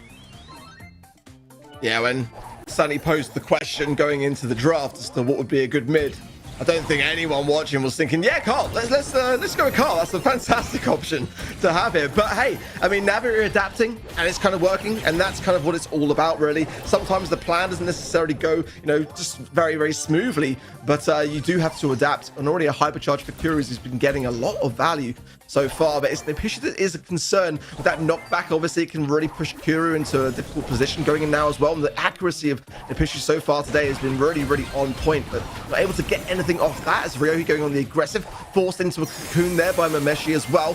Hypercharge for Chappie. Look how quickly it forces Rival Esports back. It's so assertive. That hypercharge for Chester really has done him wonders. The poison pushes them back, and then they drop a lingering little slow in that middle, and it's just they can't step anywhere. It's zoning, it's damage, it's everything you could want in a hypercharge. But Terry trying to make something happen. Hypnosis goes down, so he's rendered useless. Naipishu caught up in it as well. A Choppy there to assist the teammate. Ryohi will fall, but it's 2 versus 1, and a Cocoon to try and preserve themselves, but just not enough. I think that even Mameshi knew that there was no escaping the inevitable. Was there? Terry on the left-hand side, pushing his way forwards into the Chester. Not really going to ever fare too well for yourselves. They got the hypnosis of Ryohi there as well as a good countermeasure. They push you going in, but look at how the troops get behind this for the defense. The body blocking on point there for Navi, and it's going to be a set going their way. Great stuff in gem grab, and again, with a very, very unlikely candidate as a gem carrier. He's just showing up everywhere right now. Carl as a gym carrier certainly wasn't necessarily at the top of my list, but I think on paper made a lot of sense into the matchups we were seeing. We saw Ash and Charlie be the 2-3 turn, and because Carl can kind of pierce through that, it's not a bad shout. I think the Daryl on paper made a lot of sense for this rival roster because they can roll up, has some particularly good matchups. I don't think that's necessarily an ideal map for him, but I at least saw the vision. I think it was a good attempt at a rival, but to your point, Ark, a great adaptation there with Carl. Yeah, Ark, I mean, silly Sonny, it's not like we're stuck in 2022, right? Who would pick a Dean on Gem 4? What is a great gem carrier here? Of course it's Carl. I wouldn't be too hard on yourself. It's just a really interesting meta right now. Like I said, Hank was the brawler that I noted that Navi played the most on that map leading into this week. So it's all over the place right now. I mean, Charlie, Daryl showing up in Gym 4. Meanwhile, the brawlers of old, the Maxes, the Jeans of the world, who we've seen a lot today, granted. I think you were saying this earlier. Is this Jeans' first set we haven't really seen at all? No name called? We have seen 6 sets so far. He has been picked up in 4 of those. Safe zone, he wasn't featured either. So next map, by the way, knockouts, it's going to be a Gene again, Ark.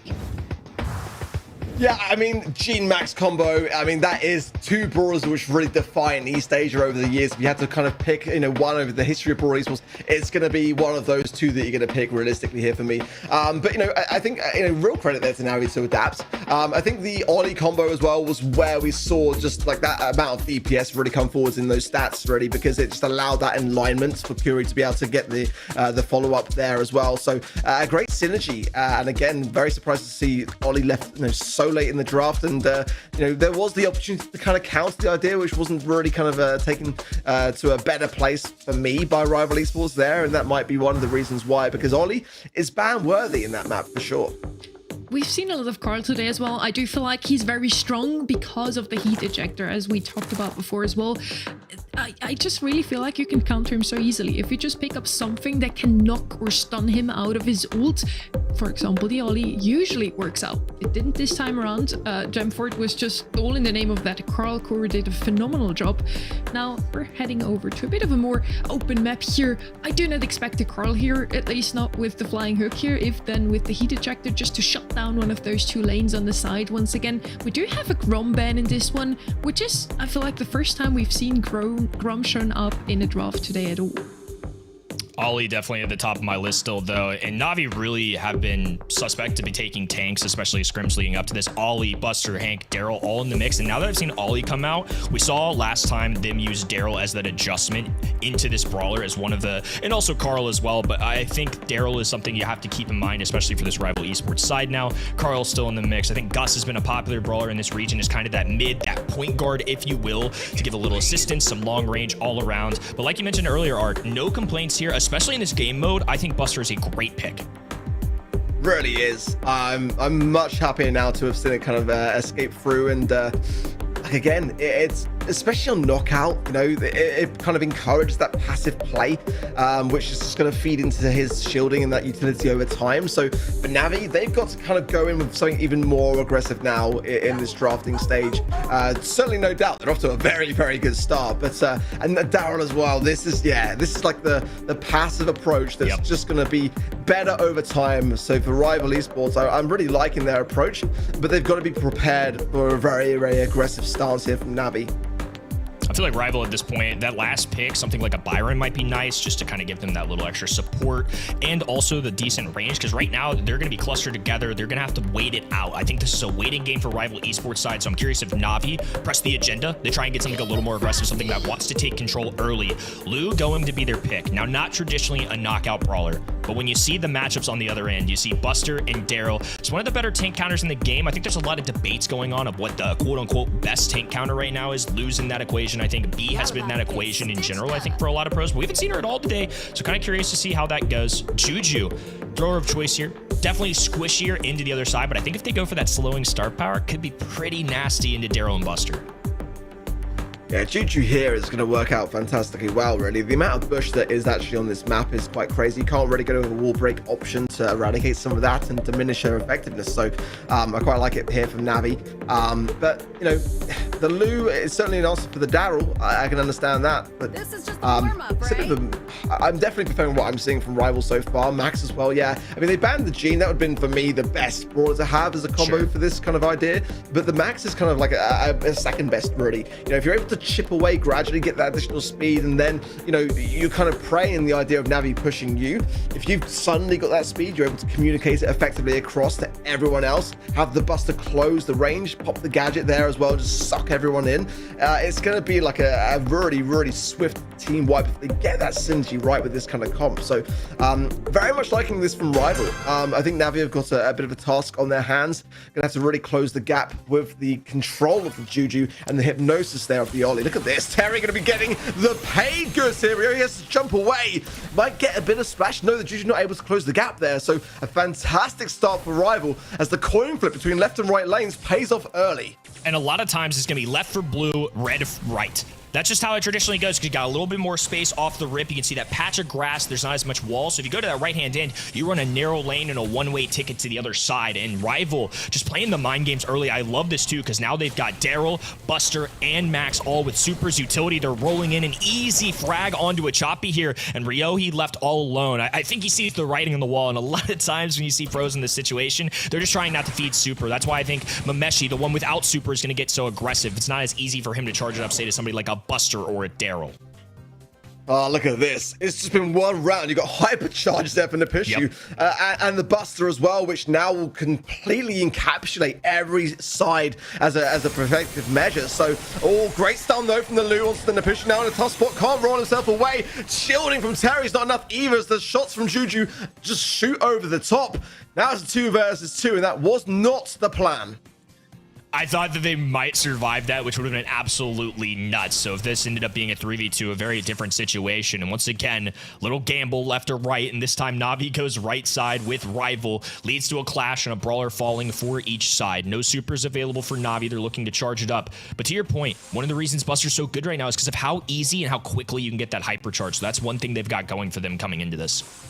Yeah, buy down the clock, let the gas start to come through, and then just kind of charge the approach. The Max has now got super as well. Just keeping moving, I'm assuming, is what's going to be charging that from Mameshi as well. So once Terry then goes in with a hypercharge as well, they're going to be using all the utility on this push. They want to get this one done here as well. Not going to use the hypercharge for Terry. Interesting stuff. Maybe just reserving it slightly just in the off chance that they don't get it. Kuro goes down, and Shuffy's the last man standing. The shielding might be enough here. He's doing a good fight for it. Juju coming in as well, but it's not enough.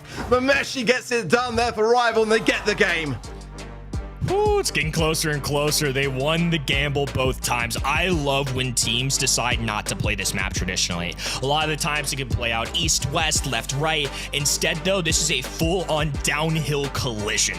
They nail it both times. We get action off the rip, which is something that's always appreciated in Knockout. Let's see how it goes this time. Left-hand side for Navi. Let's see where the red roster goes. Oh my gosh, they've read him like a book again. The pull goes through. Ryohi jumps away. Perfectly timed gadget, so no casualties so far. But that is just what you love to see so much action early on in these games.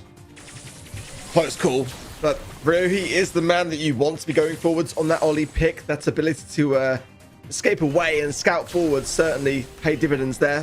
Navi, who've now got mid control. But again, they do need to start to chip away or go on a bit on the aggressive on some level here, because they just can't allow rival esports to just get everyone having supers, which they now already have. So I mean, it's definitely a scary prospect when you're looking down the barrel of a max speed, you know, a Daryl being able to close the gap immediately, so in a Buster coming in with a single pop of a green button. Here it comes. It's all guns ablazing to go in. Ryo goes in as well, the hypercharge, trying to get his hypnosis rather coming through, but Terry stays standing, pops his hypercharge as well, and that's what I mean. There's just nowhere that you can really go around it. Mameshi though getting trouble here with the Juju. Ryo jumps forwards, hypnosis as well. Everyone from Navi comes together. What an amazing turnaround for them. Juju is already a good brawler, but the fourth brawler that she brings to the table, Gree, so important. And in that moment, just another extra flanker, somebody on the other side. Rival has to either focus the enemy brawlers or the fake one that's on the ground, the little sock puppet that's shooting at them. This is the first time we finally had a round. Nobody fighting, and you see Rival dancing on that right-hand side. That's because they're trying to passively charge those supers. Rival has a very clear strategy.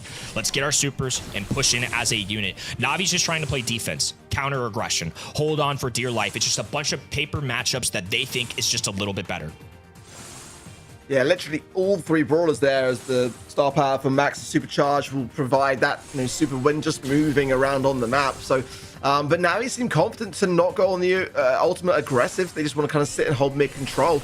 Get that Gree is what a Chappie is thinking. Yeah, that's going to be the best thing they can have. Now Terry comes in. They've got nothing on the side there of Navi. A jump away from Ryohi. They push you out of position. Kuri's low here as well. Terry finds two. And that's 3 versus 1 in favor of rival esports. Now, Ryohi surely's got nothing more to do than go to the gas and accept defeat. Try not to feed along the way. And just accept the fact that this round will be going the way of rival esports and tying up this game then. This next round is all for the taking, and Navi would be then in a fantastic position. It would be match point if they get this next round, so a lot of pressure rides on this result. Both sides doing their diligent scouting report, and they find no enemies on either side. Rival gonna once again be taking things slow. Charge up those supers and just use this bush to their advantage. They're gonna use the coverage, try and stay hidden, and then burst out. Try and catch a Navi player off guard. I think this is why you're seeing Navi kind of group up here too. Now a little separation. Terry and Naipishu on the bottom right-hand side. Naipishu has plenty of room to work with, has a super to go in, and now they're activating here. A Choppy caught off guard, and now it's a 2v3. Juju helping out a little bit. A perfectly placed super there from Kuru. Naipishu working the lower side. Now it's a 2v1, 2v2 now overall on the map. And that loose super is going to fade away. Both brawlers separate, and it looks like Buster's going to try and catch up to Meshi here.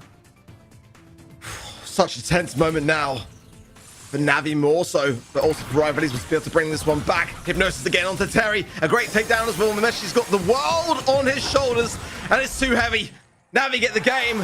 That'll be a match point scenario for them. Their first tick off the box today in their road to the Brawl Cup could be coming next.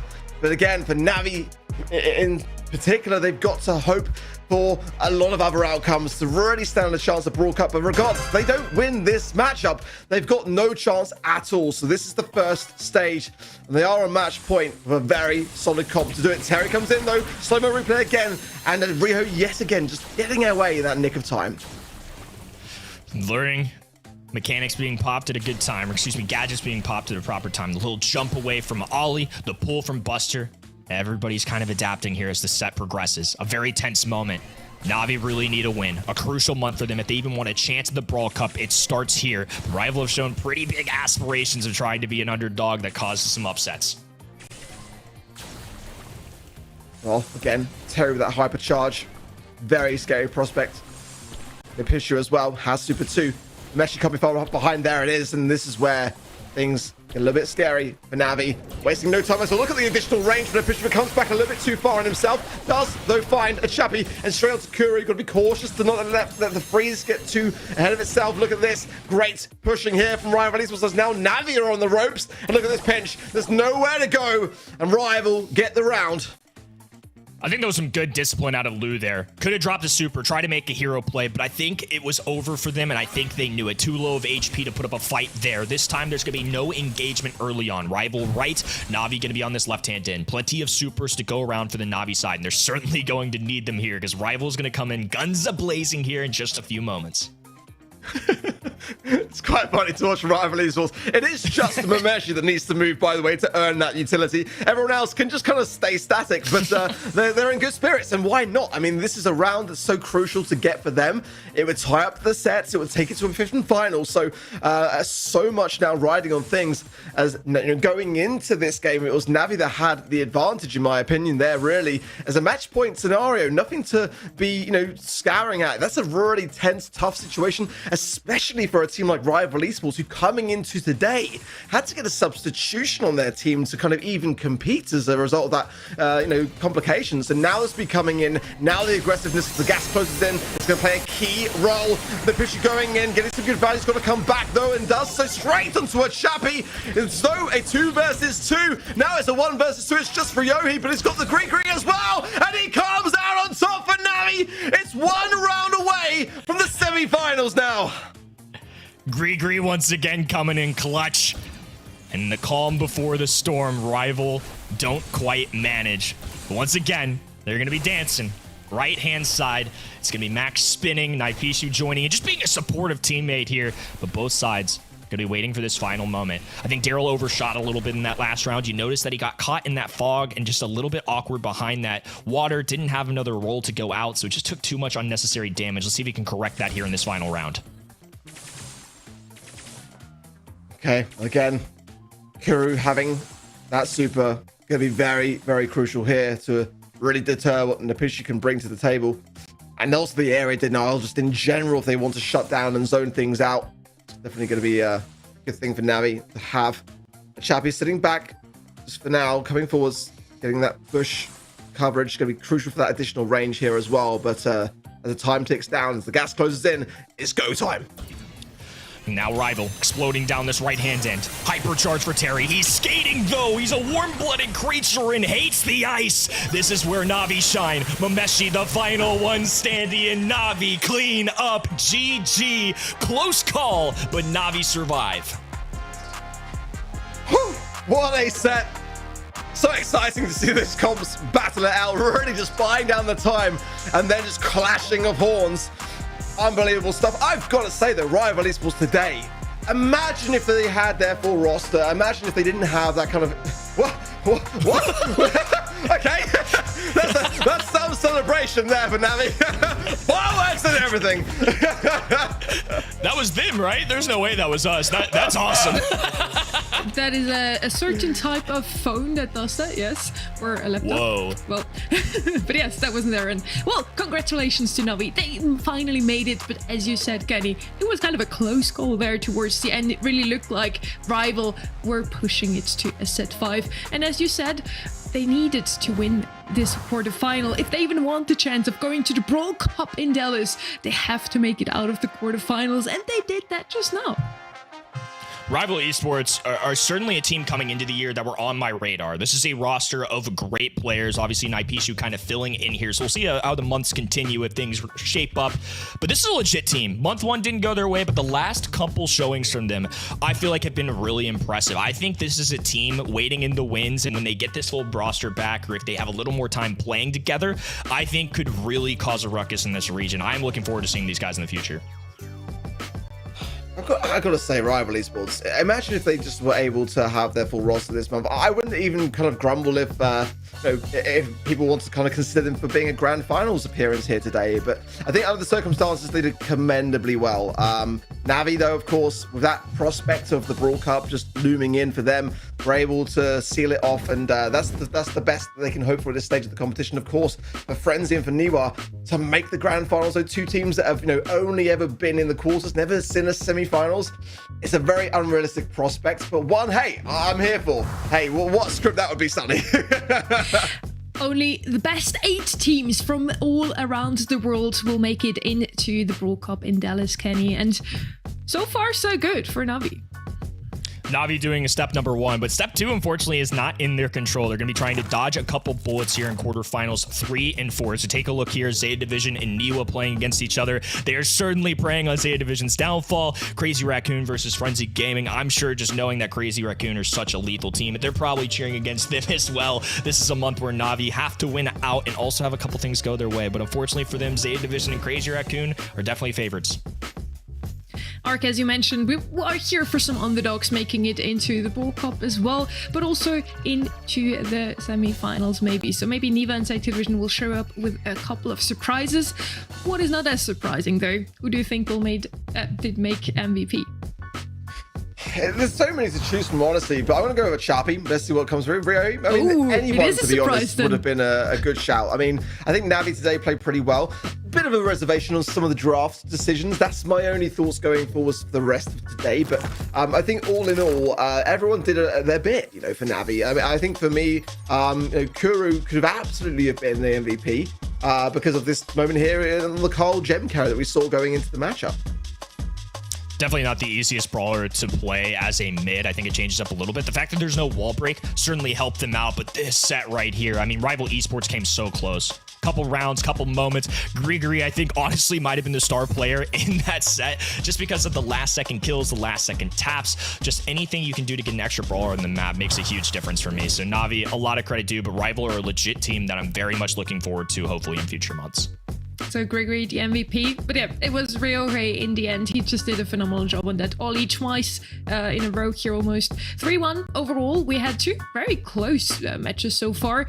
Is Zeta Division versus Niwa going to be, a 3-0 again? Are we going to see finally some closer matches? What do you guys think? I think it's a 3-0 for me, unfortunately. I think Zeta Division are just a step above Niwa. I think this is one that's going to be closer to maybe that first match we had of the day, whereas last time, even though it was a 3-1, we were on the edge of our seat, had some great rounds. Maybe I am surprised. Would love to be a little shocker. I'd love Zeta Division to be a little bit rattled and see how they handle it, but I do think Zeta Division should be favorites. Considering how Zeta performed last month as well, I think that they just went from strength to strength.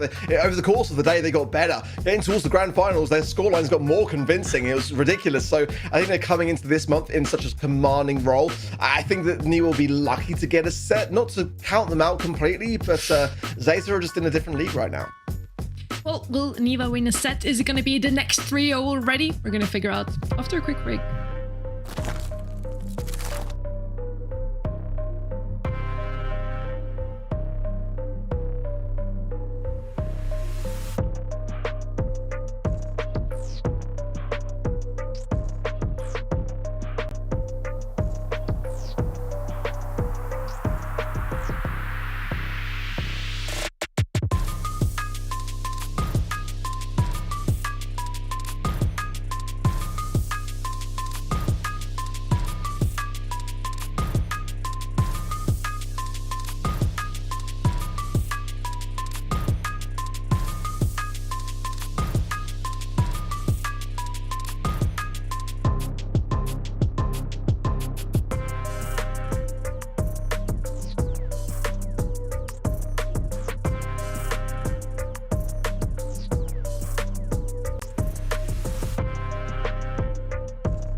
All regions from across the globe are sending their best champions to prove to us, once and for all, Humble, 50%, Crazy Raccoon have fallen short.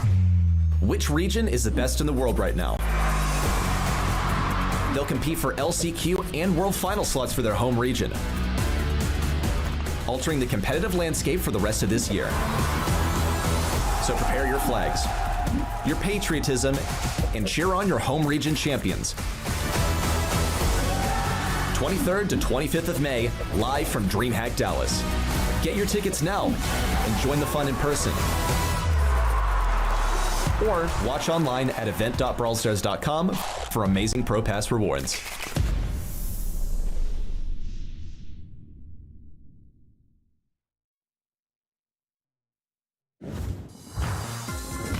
we're back with the match number 3 already. 2 are out of the way. 2 very straightforward matches. We had a 3-0, we're 3-1. And unfortunately, we get Trev back. Thanks. I'm glad that we've finally come on board to my side of the field. Please. Yeah. I'm so sorry. Why are we being outnumbered?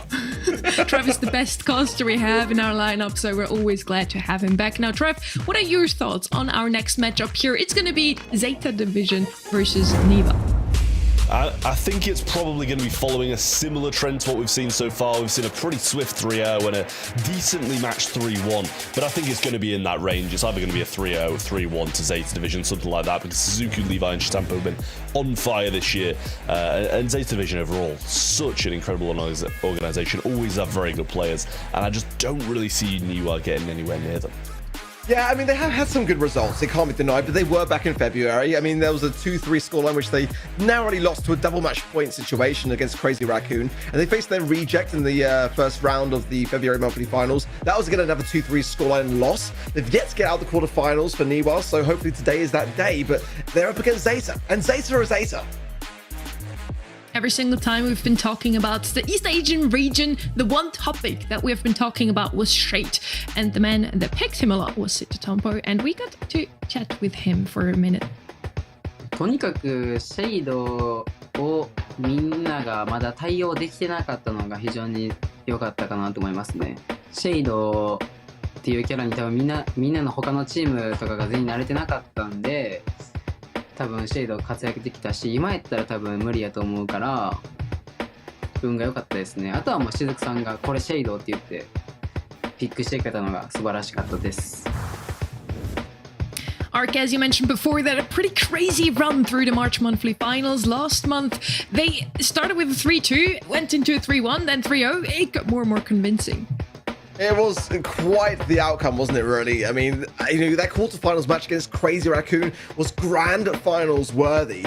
Went the distance, of course, and that led them through to the semifinals where they were able to get that 3-1 to Navi. The 3-0 sweep versus Reject, the #1 seed of this region. And it wasn't just a sweep, it was the full sweep. There was no games won in that match by Reject. I went back and checked to put it in my notes. I mean, like, it's really quite an amazing month. And, you know, the question now is, can Zeta Division keep this up? Can this be their month to really lock in and get that Brawl Cup under their belt? I mean, yeah, if anything is convincing, then that not a single game taken by their opponents. Now, also, Zeta Division are one of those teams that could still make it to Brawl Cup. Trev, what do they have to make happen today in order for them to still move on? I mean, it's pretty much the same road as, you know, the Crazy Raccoon and the Reject road. It's just win it all and you're going. Just pretty win. Much. Yeah. Like, just win it all and you're going. And, you know, it looks easy when you only put 3 points in comparison to what Navi have to do. But yeah, for the majority of our teams who are capable of going to the Brawl Cup, all they've got to do is just win. And it's difficult, especially in this region. But if I'm correct, I think they even just need to make sure that neither Crazy Raccoon nor Reject make it into the grand finals, and they can come second and still make it into the Brawl Cup. But of course, it's not in their hands if Reject make it. For Crazy Raccoon, that's another story. They could meet up in the semifinals here, so Zeta Division has another great opponent ahead of them. First, though, it's going to be Niwa. The 3rd time in a row that they made it into the monthly finals, yet they didn't have the greatest runs in those monthly finals so far. Yeah, definitely tough. I mean, you face Reject twice, you know, I mean, they couldn't really catch a break. And then this month comes around and it's like, hey, we've got a better matchup for you. How does Zeta Division sound? The team that won last month, you know, it's really, really tough, isn't it? I mean, their qualifiers have been pretty decent up until now. A tough loss against Crazy Raccoon this month to a 0-3 scoreline for sure. But again, back in February, it was a really good month for them, let's be honest. They didn't, you know, get much further into the monthly finals, into the semifinals. That's still been a hurdle for them. But some really good results in the qualifying stages. It's just been kind of dropping off slightly until this point in time, sadly. So their goal would be to make it into the semifinals today. I'm sure Zeta is not going to make it too easy for them, though. Trev, now we have our maps once again here. We're going to start on Pinhole Pond, a map we haven't seen so far, but I think you have costed it quite a lot this week. Could that be? Yeah, I mean, I've been on the Brawl League this week, and you know the meta is pretty solidified. It's it didn't honestly change that much thanks to that whole load of balance changes we got. And as you saw, all predictions from us going Zeta Division's way, and honestly, I don't think that's surprising to anybody considering who they are and who the organization is. One of the most heavy predictions there as well, 94% to 6 in favor of Zeta Division, and I'm excited to get into some Brawl Ball action because these mechanical region and Brawl Ball's about as mechanical as it gets. For Niwa as well, I mean, just that 6% banking on that BSE script prevailing, I love it. I'm all for it. I mean, just imagine what a storyline that would be. Certainly would be their best performance to date if they were able to do the unthinkable. Zeta, they're going to be locked in today more than ever. We're heading into our draft number 1 in this matchup here. Zeta Division versus Niwa. The bands are already in here. Lumi band out once again. No surprises here. Poker and B as well. Poker double tank seems to be back, especially here in Pinhole Pond, a very bushy map. You just want to go through that mid, and yeah, it's a comp that worked out great. B proved to be the best brawler that you can have on this map, so it makes a lot of sense that she's banned out here as well. What we have seen in the past as well are a lot of tanks, so for me, Jester first pick makes a lot of sense here, a lot of DPS, and he can deal with those tanks quite well. Regardless of that though, Niwa decides to still go with tanks here, Trev. Yeah, it seems like Niwa really just don't care, and honestly, I don't mind teams like this in Niwa who are a little bit of an underdog taking a few risks, but it's going to be tough running tanks as a first pick into already having Chester, and then a couple more picks afterwards as well. Mo going to come rolling on in as well. And it's another one of those things, I'm yet to be proven that it's kind of solidified back in the meta. A lot of people seem to be playing it, and the goal scoring ability that this brawler has is incredible. Being able to pass the ball forward, super onto it, and then have another super ready to shoot is great. But I'm still waiting to be proved by Mo. It's not the flashy brawler it once was. Yeah, I feel very much the same. I'm still kind of a little bit on the fence. Definitely hearing many good things, more so since the buff, but Frank going to come in for Zeta as well. Much preferring the Buster pick, and that's a brawler that I can absolutely see kind of like resonating throughout the other regions this month as well. As a brawler which now having the hypercharge coming into effect is really causing a stir, and I was chatting to Drage about that brawler specifically, and a lot of the pros are all saying much the same as well when it comes to Buster. So a very good starting hand, just yet to be kind of too maybe convinced by the Mo. But as you mentioned, the goal scoring potential is kind of where that brawler can really land the mark. Carl, Frank, Chester, that's a solid draft for me from Zeta. I mean, the kind of Chester would have been the great counter into the Franks. They're just trying to pair that together. But it's the Carl. Again, this brawler's going to shop a lot.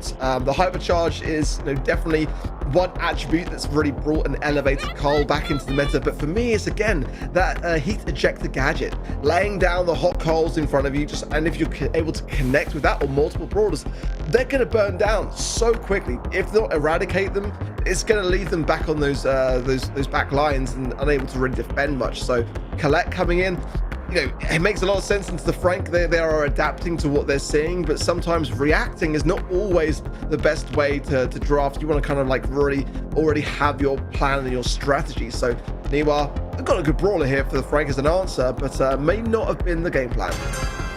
Yeah, I don't mind it. The Colette good against the Frank, good against the Carl obviously as well. So we'll see how this one does play out. Suzuku going to be taking this lane against Creo and hoping that Levi can do a good enough job there in the mid against Cookie. And Stampo starting off well against Nene here as well. Getting him quite low. And the heat ejector didn't do too much, but it's a dangerous gadget to have in the locker. Suzuku, left-hand side, trying to find the angle. Is actually doing pretty well. Slow-mo replay there as well will suck him in, but still able to survive. And Cookie not going to get any value there from that gotcha gadget, which would heal him up if he gets to land the shots. But look at the connection there from Levi as well, pushing the ball to the right-hand side out of desperation. But look at this body blocking here from Zeta. Everyone lining up. There was only one option of that ball, and the only option was going in the goal. Yeah, Buster Hypercharge ready to go. Actually choosing to just kind of Hypercharge after using the super there to get the boosted effects of that, rather than actually using the shield, considering everyone's in front of him. Now Cookie moving forwards, wants to try and score a goal here. Nene lining up there and chooses not to go for the ball there, surprisingly. I thought maybe there was a little bit of a goal scoring opportunity, but he thought better of it. Pushing forwards now, not even utilising the Hypercharge, but just getting that additional speed and the buff going forwards to get the ball out of harm's way there as well. Good taps between Levi and Stampo. You can see there as well, that's the power of that Carl gadget. hypercharge available for Tampo as well now, and a bit of a perilous position to really get the timing on using it, as that Colette now has got super, so can't really go and target Cookie in that regard. Good. Oh, I was going to say a good connection from Suzuki, but there comes the Buster shielding, and it just blew up in his face. Now a huge opening here for Niwa if they can get this goal scored, but Shatama comes in, the ball staves through though to the arms of Nini. They get it done on the side of Niwa. What a result. All tied up now in this game. Really lovely knockback there from Nini, going in just in the nick of time. Creo's going to go down here, though, to that hypercharge of Levi. And Cookie has one of his own, but maybe just waiting for Shitampo and Suzuki to line up here, but can't quite find that. Now using it, might be able to bring down the Frank with it, but chooses to focus quite heavily on Levi here. No Gotcha Gadget used to get him healed back up as well, which is going to leave him susceptible to this pinch. There it comes through. Suzuki has a super in hand, but Creo grabs the ball. Oh, brilliant pullback from Suzuki. And that's going to be the goal and game to Zeta Division as they start strong. Great synergy there from Zeta. Everyone really just doing their bit towards the end and just clearing house. And just really, really nicely done. I got to praise, though, Niwa for the way that they were able to keep the pressure on. I mean, they had some good moments in that game. It wasn't just a steamroll. Zeta certainly locked in and locked in hard. But, I mean, Niwa gave as good as they got, in my opinion, there as well. Got some nice shutdowns of the Frank and got some opportunities for themselves as well. And look at this, already off to a good start here as well in a 3 versus 2 scenario. Slowly replay, already Gadget popped. Oh, but there's, I'm speaking about how well they're playing. That's a fumble. Yeah, misses the goal completely, and to be honest, I think Levi maybe would have grabbed it if it was going in, but you've got to at least try and get it on target there regardless of the chances of it going in or not. Cookie getting a good amount of supercharge here. Super's away from that Suzuki shot, and Nene going to come in to make it a 3v1 on the defensive line. Levi going to place down a slow, and that's a great slow as well. Really nice placement from him, and a good look of the draw. About the only time a slow would be useful, to be fair. Yeah, it's not the preferred one to find in the pack, is it, for Chester? But nonetheless, definitely some good value there for Zeta. Now Cookie's just trying to wait things out with Tampo, just dodging the other heat ejector gadget. Everyone going to be dodging that for sure. Let's see now, Korea pushing forwards as well. Suzuki coming in to try and contest this situation as well. Cookie going to be pinched out there. That's going to be a good defense from Zeta. Actually, now Nini's cleared up the left-hand side. There's a potential here for something. Pushing the ball forwards. Suzuki with a start, with a push through again from Nini. The timing there had to be spot on, and he got it done. A goal on the board. The lead, most importantly, now for Niwa. Yeah, brilliant stuff from Niwa again, and Suzuki going to pop a hypercharge of his own to try and take back this lane from Creo. Misses the gadget though, and no pinch there, sadly. Super comes in now and actually misses that entire hypercharge, and Creo will block the super well. Stampo coming in with the hypercharge, but gets knocked back by Cookie, who is burnt down by the heat ejector. Levi trying to stop this, but don't believe there's much help. I take it back just about, and the shot comes through eventually, but I thought he was going to stop that then. Bringing it back to 1-1. Niwa bouncing back so well. Yeah, it's definitely a question mark there at the moment, but it was a bit of body blocking, but it actually kind of served the utility of the Chester to get this done. That could have gone wrong. Normally that would be the ideal kind of play to make, but just obviously just very, very close there to getting super anyway, and almost defense. But this is what I'm saying about Niwa. They are giving as good as they're getting, and I think the comp can work, and they're staying on their feet. The majority of the time, I would say they're getting more takedowns than Zeta, more trades as well. And this Buster, again, is proving to be a real problem. That additional speed from the speed gear as well, as already a pretty mobile brawler going forwards, and they just keep getting caught off guard. Let's see again, Levi on the left-hand side gets the connection, but we're going to survive, leaving an opening there for Nini, but this time it won't avail to a goal. Yeah, really nice play from them once more. Seems to be heavily in control of this match, and a hypercharge already available for Creo. Champo going forwards, getting pinched in so heavily though, and puts himself in a tough position. Cookie will use a super there. Not sure if it was necessary, but didn't get too much value from the Gotcha Gadget and forced to heal up the normal way. Creo pushing forwards, hypercharge in hand, goes for the slow-mo replay, and lovely pull back again. Suzuki cleans up, and Creo, they've just fallen apart. All three of them go down, and a Pesh Sampo should result in a goal, and I thought that was going the complete opposite way. Well, again, for a team like Zeta to be looking like they've met their match, actually, for me, that's a much-needed goal to get themselves sort of back into the aggressive stance, but I wouldn't be at all surprised if this set could even go the way of Niwa. The way they're playing, it's not out of the question here, but the aggressiveness coming forwards there, Zeta now as well. Shitambo just going to be able to get to the ball as well, and Niwa dropped the ball big time there. That set could have been theirs, and instead, Zeta steal it from their clutches. Yeah, Nini just leaving the ball in the complete wrong place there. Kind of played it right onto the goal line when a Carl could go and get it freely, and then didn't actually consider it at all. Just chose to go for the kill rather than covering himself. A little bit of an unfortunate mistake there from Niwa, but I still think they're in a great position to get some sets here because they played that really well. I do feel like it looked like Niwa had what it takes to turn things around. Now, Ark, what do you feel like were the key moments to turn the tide in this match? Why did Niwa win the second round? And then how did Zeta Division adapt in the third one to still take the set? I think it was a great draft. I mean, like, we were talking and discussing about whether Mo was going to be effective coming in and like kind of where Mo sits now in terms of the meta. And I think Nini just made some really great plays. The Colette adaptation to the Frank as an answer, I think it was the right call to make. And Cookie was playing it really well. Unfortunately, there was a moment where he didn't necessarily get the best of results there, wasting super if they were able to defend it anyway there as well. But nonetheless, I think the Buster pick, you know, I mean, showing an awareness to how the meta's changed, that was almost an incredible defense, by the way, there from Levi. That would have been absolutely insane there. But I think that against a team like Zeta, you know, I think for what is fair to say an underdog here in Niwa, they tend to be less convincing. So I think, as Trav says, I think there's the potential here to see some back and forth in this series. We talked about it before, that maybe the underdogs in this match need to surprise their opponents. And I feel like in that second round, they really just had that element of surprise. They went all in with the Buster and Demo, and it somehow worked out. Zeta Division wasn't ready for it, just like other teams weren't ready for their Shade last month. They then learned, though, how to counter it, how to play against it, just control their Buster a bit more, and it worked out in round number 3 for them. So that far, we are on 1-0 for Zeta Division, looking pretty convincingly, but it is a 2-1. So Niwa, another all-Korean team, looking very strong today. Yeah, really good. I mean, again, just to reiterate, a team that have never escaped the quarterfinal stages of a monthly final. So, you know, if they were able to do the unthinkable here today against Zeta Division of all teams, you know, as their first semifinals appearance, it'd be insane.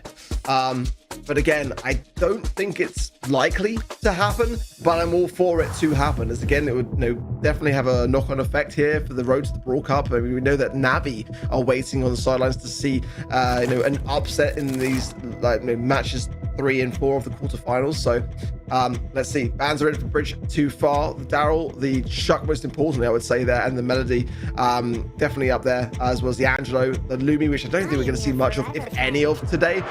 Definitely for me now, a new champion of the meta, by far the best brawler in the game.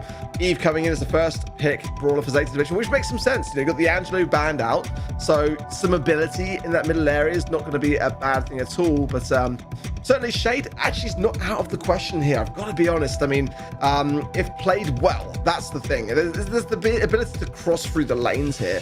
So depending on the draft, it's a potential. I'm not saying it's a likely prospect, but if any team's going to pick it, you know it's going to be Zeta.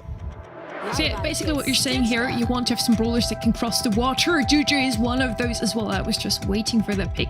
As you mentioned, Shade would also be one of these. I think it would be a great pickup here as well. Could work out, even though it doesn't have the most range. Just heading over the water, have more space to dodge, is going to help those two brawlers that we have so far in the map so much.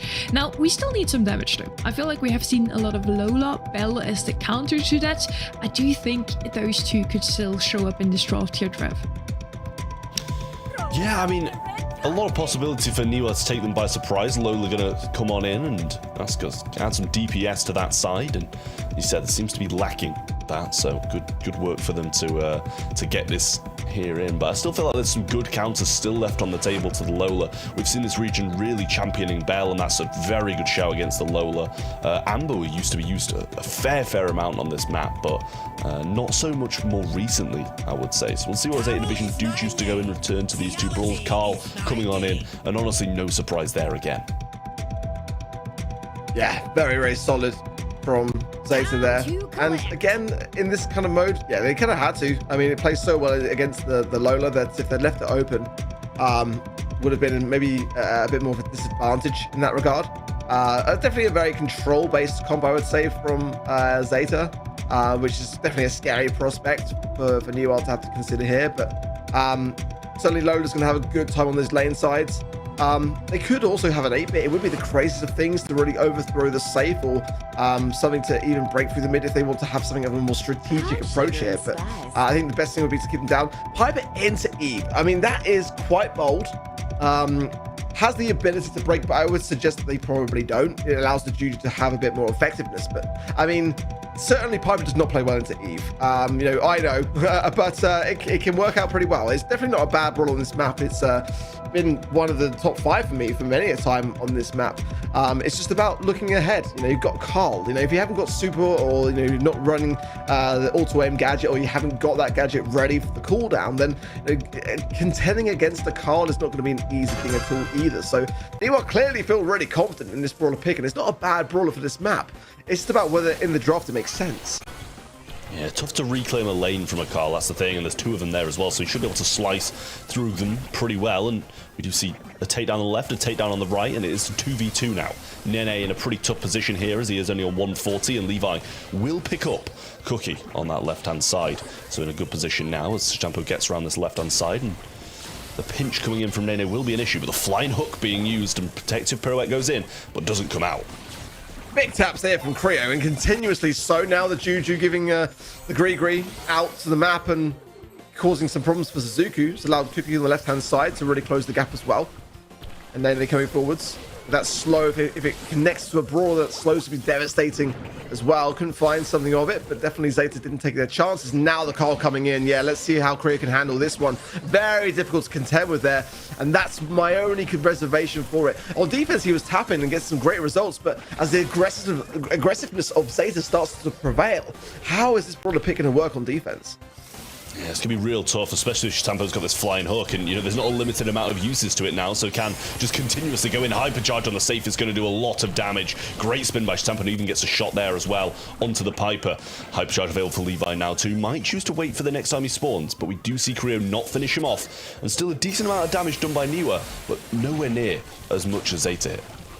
I haven't seen an auto-aim gadget yet for defense against these brawlers here on the Piper pick, so I'm looking out to see whether he's definitely running it for sure. Hypercharge hatchlings now coming in, and as again, Eve has just been elevated since that Hypercharge coming in. That addition is so valuable, as Zeta Division continuously getting some damage, and Niwa going to be going onto the safe, getting some of their own, but in the meanwhile, there is still a brawler for Zeta on the safe they're not really doing anything about. Now, to tamper, that very person has to come back. Low HP as Creo was tapping away there, but definitely quite a close game nonetheless. Zeta now, though, going to get more damage, and this could be the final blow.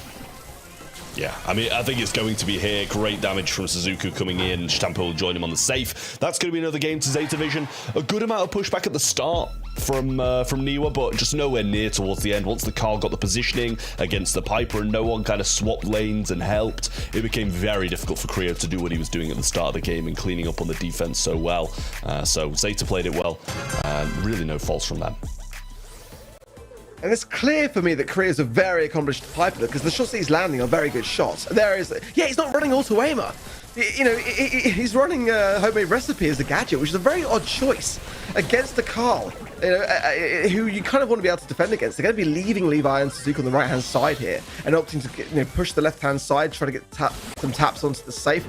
A breakaway there, but might have been better served onto the bushier area there from Korea as well. So a few question marks, I've got to say, in the minds of Niwa here against a very tough matchup, no doubt about it, and what has been very close score lines. But the questioning around some of these decisions for me, yeah, it's definitely present.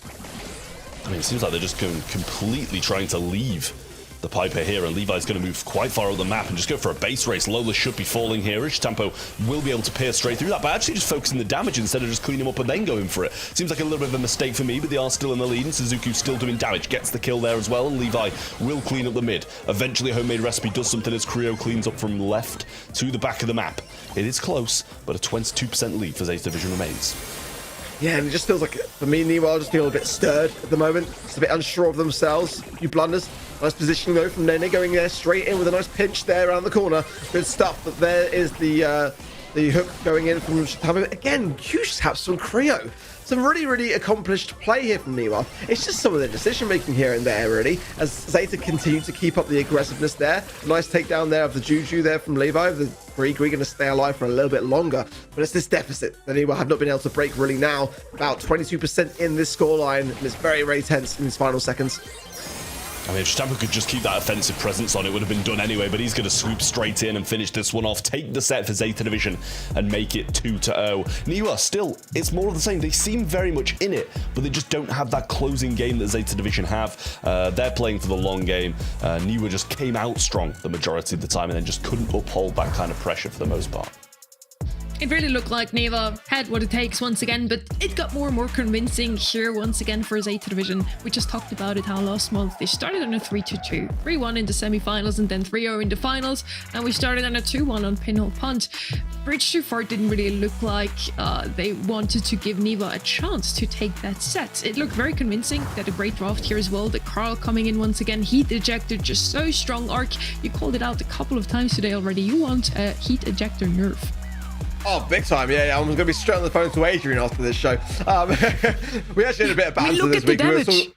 We were talking about ranked as well. He wants me to carry him in ranked and said that if I don't carry him with Spen, that he's going to start to strong arm me around the balancings of esports and slide some in prior to a monthly final. So I've got to hold up my end here for the sake of the whole community. Of course, big banter. Adrian's a fantastic player in Brawl, but also a fantastic employer of Supercell. He knows the meta. He knows the balancings better than anyone, but certainly he'll probably be the first to agree that the heat ejector definitely a little bit overtuned. It'd be nice to kind of see some balancing from Carl, but nonetheless, I mean, we have seen, I would say, probably more flying hook today than heat ejector actually. But again, it depends on the map, it depends on the mode, and certainly there it makes a lot of sense with the amount of lake and river to be able to dance across to get onto the safe as well. You know, it makes Carl really versatile right now. He's definitely up there for me as a top 5 brawler. It's surprising that sometimes this overpowered gadget doesn't even get picked up, but still by far Carl with the most damage onto safe. He did a phenomenal job on that, and now we're heading into set 3 already. Could already be the last match or the last game we see of those two teams here. Would be very sad because Niwa really had a great start, Trev. I do feel like they could maybe prolong this one into set 4. I mean, I just feel like Niwa have had such a unlucky such an unlucky time when it comes to brackets in the first 3 monthly finals of the year. It's so tough on them, but you know, to be the best, you've got to beat the best, and Zeta Division have proved multiple times they're the best in the world. But it's just so tough for them. But Zeta Division, they're here to win. They're here to try and get to the Brawl Cup to represent this East Asia region there. So far, they're doing exactly what needs to be done. Starting things off with a quick 2-0, and they're going to look to finish this in 3. Is it going to be another 3-0 here? We're going to find out after this set here. Janet is going to be picked up as first pick. No surprises that we see Jean and Lumi band out here from the side of Niwa. The Carl, they do not want to see Zeta on this brawler once again. Makes also a lot of sense for me here. Now the Janet, she's been showing up quite often on Bounty, especially on layer cake here. Arc, why is that? For me, the hypercharge is one of the biggest problems now of Janet. I mean, the accuracy which that brings to the table, and especially on this map, it's fan-worthy. I'm surprised it's been left open here, but again, I think this is another brawler which we're going to be seeing quite a lot of this month. That's the first pick. Definitely a very, very worthy first pick in my opinion now, and Niwa didn't hesitate to pick it up. And if they are wanting to sit back a little bit in this matchup and just feed into that shielding, then the proximity, of course, is what is able to achieve that utility. It's not a bad shout to be able to go in for a push. The Janet, though, is definitely a scary brawler. I think as well, the drop the base can really push your opposition to the corner and in an unwanted position of not being able to heal up when they are on the back line. So Juju going to combine with that as well. Makes some sense. Ideally, Buster wants to kind of like not play into many throwers, so to take one of the strongest and to have it on their side from Niwa means that if they were thinking about that particular brawler as a sort of deterrent, then they now can't do so. Let's see what they want to follow up here, but so far I'm really liking what I'm seeing on both sides of the field. Yeah, it seems like a pretty early Buster pick. Shade. Shade's going to come in. We've been asking for it. We've been asking for it pretty much all day from Zeta Division to play this brawler, and they play it so well. But I'm saying it seems like a bit of an early pick for Buster. Zeta Division still had a lot of time to be able to just choose a lot of things that can prevent Buster doing what he does best. Juju is an issue. It's always going to be an issue. One of the stronger brawlers in the game, and benefits of how much grass there is on this map to extend that range. Stu's going to come in. Should be able to kind of dance around a bit. If he gets his super, go really mobile into the Juju's face and stay in and out of that Buster's range and do a good job. So I like this from Zeta Division, but I'm not writing out Niwa because I like the first 2 brawlers I've got. And Ollie is open here as well. There's definitely some options to combine with this. I'm not completely sold yet by the Shade, despite it being, again, the secret sauce last month. There's no denying that for Zeta. That was the Brawl which really did the work. It brought them the victory and was yeah, there it is. I think that actually now is quite level, honestly. And, we was, speaking to Zeta prior to the show, and like, as they said last month, no one had an answer for Shade. No one knew how to play against Shade. Well, I guarantee that every single region since last month has been looking at Shade as an opportunity and also an area of their scrims to really harness in on and look towards those counters, because it took us all by surprise and had all our eyes on it. So for Niwa, I'm hoping that they are also a team that have come prepared, as I think if you're playing Zeta, that's something that has to go into your preparation process, because you've got to expect it at this point. Well, in we go. Shtempo going to be playing on this right-hand lane against the Ollie, but just staying a little bit out of that range at the moment. Good stuff early on from Cookie, just peppering a few shots down on Suzuki and Levi. And it's going to be tough for Suzuki to actually get his super when they're playing this defensively, but they have the lead, so they don't have to make a move. Levi trying to push things from the mid away to the left. Cookie low here as well. Very low now after that shot from Suzuki. He's trying to pinch around. There's the additional ability to utilize the water there as well. And healing up. This playoff here between the Shade and the Ollie. Just in the top of the screen. Very top there as well. Going down. But certainly both sides trying to chip away. And they've got their own little matchups here going on. Yeah, good little placement from the Grigri there, and Suzuki coming round. Shtempo might be able to clean up in the back here, and drop the base will prevent them from backing up for just a second. Now Shtempo comes in, uses the super. Cookie should be falling, but Shtempo will be traded out. It pretty much brings it a bit closer, but it is the blue star that still decides Zeta Division are in the lead. That was a scary position there for Shtempo for me personally. Nice take to the skies from Levi there and find some good value for it. As Shtempo gets Cookie taken care of. 7 stars to Zeta and the blue to the 3 there of Niwa, but now Shtempo out of position and a pinch here surely coming in down to 51 HP and now eradicated. 6 stars for Niwa. They're closing the gap. They're gaining confidence most importantly as well. And they've looked solid as a rock. I mean, a couple of moments here and there of some nerves and some misplays, but I mean, against Zeta Division, I mean, I think they're doing super well here today. I think the scoreline doesn't really do it justice. Yeah, they're going to have to be very careful here, Zeta Division, in the closing seconds. 3 supers for Niwa, a hypercharge for Buster, and Ollie super still to come in. It's a dangerous prospect to be faced up against. Here comes the hypercharge from Cope, but he misses the slow-mo replay. Nene's going to come in, not get the hypnotize, on him. Great kill, and it makes it 10-20, and he goes down last second, but Suzuki respawns and gets 4 back. Zeta Division are going to match point. The ice of Zeta here today, as again, their Brawl Cup hopes really do depend upon their performance. So getting it right and having the best possible start is what's going to be able to be the catalyst for them. And they know it. Wonderful stuff. Can they seal it in a 3-0 sweep? That's the question now, as the Tampa already on that left-hand side going in with a nice extended arms there onto Cookie and Creo, but the aggressiveness of Zeta here is quite important. They can't really allow the Buster to have a good early start to get that shielding very quickly. So these are the times to capitalize on for Zeta, and I'm liking their approach. They're being calculated, they're being slow, they're not being overconfident as well, and just kind of not taking anything for granted in this matchup. Very aggressive from Cookie. Levi will get that kill and fly as well, possibly thinking he wasn't going to get the finish and he wanted to swoop in and try and get that as well, but slight little waste of usage there on the flight. But it is a lead, and Shtempo's going to go in. Huge hit from him. Wonderful stuff, and cycles out that super to be able to aggress again once healed up.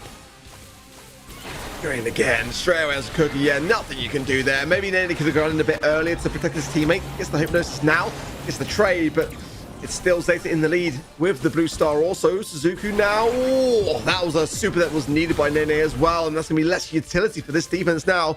Healing up as best they can. Juju there, dropping the Grigri onto the map. Hypercharge for Creo. And time for a push, let's be honest. Just one singular kill is all that Niwa need here, regardless. So, what can they really do so with Zeta being so aggressive again, with Tampa going on Cookie? He is the prime target for Tampa, just cycling those deaths. Is the play, isn't it, really? With 30 seconds now, Zeta are so close to a semi-finals appearance, at least. I mean, it's crazy how in control Zeta Division are. When they're so far up, they're still aggressing. And Cookie, now invisible, trying to move up onto Levi, has the hypercharge as well. Shitambo just going to go into the wall, should be able to find at least one of these kills. Nene gets a super, but Shitambo just swoops around the wall. Levi will go in with his hypercharge, should be able to get him, and extends the lead 13-5 here. There's no chance of a comeback from Niwa, and although they've tried hard, and they should be way closer to 3-0, Zeta Division close out the series. Really convincing today from Zeta so far. As you'd expect, the last month's monthly final champions continue their assault on the region and looking really, really good. I mean, Niwa was certainly the underdog, but I feel like they were looking good themselves here today. Just an unfortunate matchup in the bracket. I think that if it had been some of the other teams here today, we might have seen Niwa in their first semi-finals, but unfortunately, today is not that day. An assault on the region, you say? Well, yes, it was quite dominant what they showed us today. Only one single game taken by Niwa in the end, even though all three of us always said it actually was quite close. It really looks like Niwa has a chance here. I feel like the 3-0 might not reflect how strong Niwa were today. Zeta Division was just stronger. They had mechanical skills on display once again, and they just can't lose, especially with their shade. So I wouldn't be too surprised to see them walk through even all the way to the grand finals, but that's another story. It's going to be a tough semi-final for them, regardless of who makes it through the next match. Now, looking at the damage here, the kills, Janet certainly has the damage here, thanks to the hypercharge as well. Ark, you mentioned how strong this brawler is, thanks to that in the meta. I just think you got to ban it on this map specifically. Layer Cake, I think is a very, very warranted ban for me, and just don't take the risk. Don't leave it open. You know, because Niwa's draft wasn't a bad one, let's be honest. I mean, a Buster again, like I said, being really elevated into the meta. Maybe like last month, not so much. This month is it's really in a good spot. The Ollie, I mean, there was some really good stuff going for this this comp on the side of Niwa. It wasn't a bad draft by any means. We talked about it before as well. One of the 4 teams that can make it into the Brawl Cup in Dallas. And they also have a checklist to do here, Trev. So far, so good for them. Yeah, I mean, this is, I'd say, probably one of the harder checklists, because defeat Crazy Raccoon is up next. The bottom side of this bracket definitely seems a lot more stacked than the top. Not that the top's not, because that Reject versus Navi game is ridiculous as well. But you look at Zeta Division, you look at Crazy Raccoon, and these guys have been the East Asia region for the past 3-4 years. So it's crazy to think that they're pretty much facing each other earlier than the grand finals every single month. This region is getting more stacked year by year, and Reject and Navi have been huge opponents to Crazy Raccoon and Zeta Division this year. Yeah, very true. Zeta Division last month, it was the quarterfinals against Crazy Raccoon. It was a 3-2 in the end, very, very close. Now they have to face off against each other in the semifinals. That's certainly a match to look out for. So this could already be our grand final. If Reject, by the way, make it into the grand finals, if they win it all, then Zeta Division is out now. As long as Zeta makes it to the grand finals though, and Reject doesn't, they're already through. Now, MVP, who could it be other than Ark? Tampo. Shade Tampo, I should probably say, to be fair. And I think definitely not the last time we're going to be seeing him on that particular brawler here today.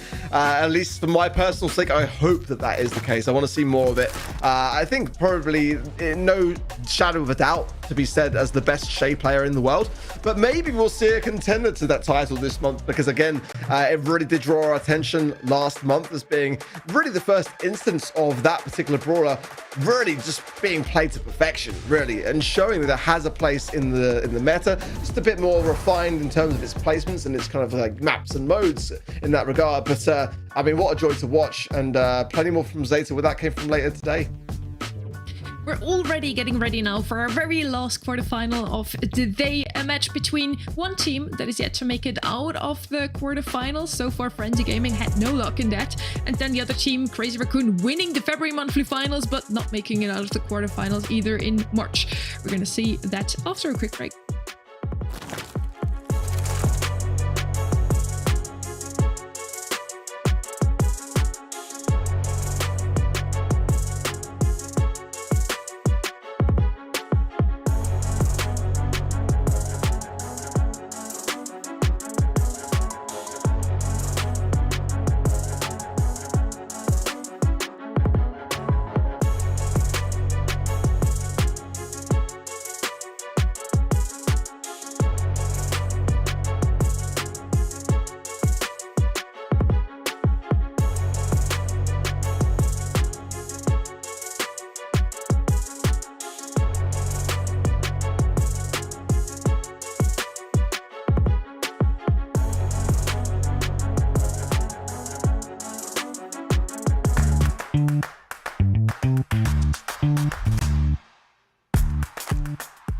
アド、ハイパーレア、ビビ HP6000 か。シェイド、攻撃が追尾するってことはミープルです。ありがとうございます。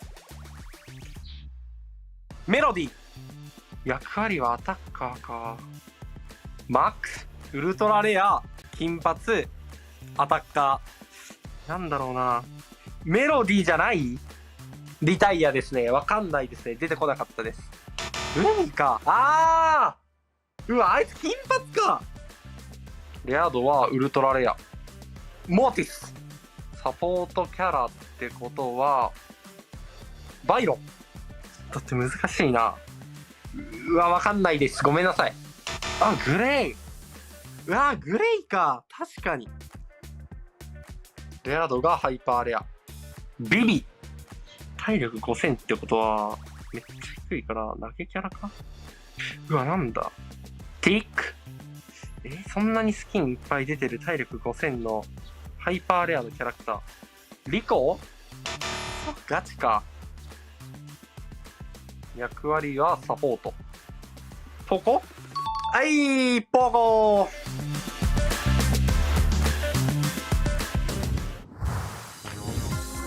！Hello and welcome back to the April monthly finals here of East Asia. We're already done with 3 quarterfinals, but we still have a banger next to come. Now, Kenny, we get you back as well.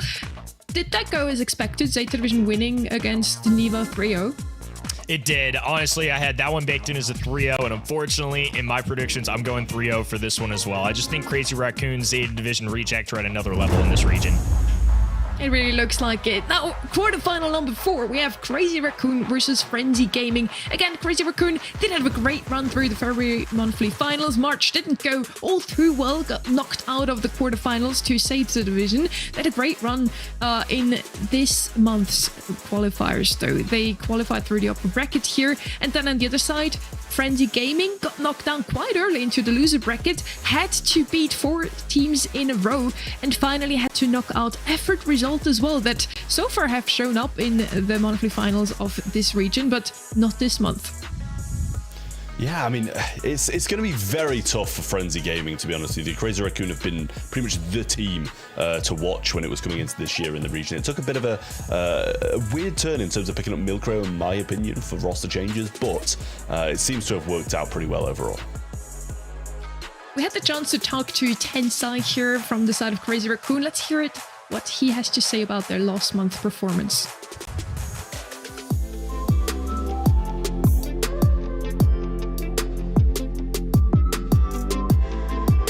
チームとしての最大の強みはコミュニケーションを多くとって雰囲気がいいところだと思います。改善に向けて取り組んでいることはやっぱり今のブロスタはバンピックが一番大事なので、そこを一番練習して意識しています。先月準々決勝で負けてしまった原因は、やっぱりメタを完璧に把握できてなくて相手のやりたいことを簡単にさせてしまったことが原因だと思います。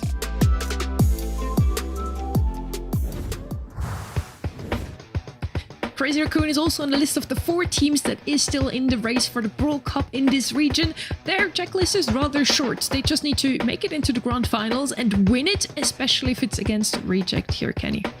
Winning in, I mean, that's the motto. I think this team is going to be looking up for that as well. They're definitely going to be looking for revenge in the semifinals if they get there. Frenzy Gaming, definitely a good team in this region, but again, Crazy Raccoon, previous 2-time world champion on their team. Moya Goku has certainly had his postseasons run. Milkreo, even last year, has started building up that experience. This is a fierce roster. I think it's just a big ask of Frenzy Gaming to cause an upset in such an important month.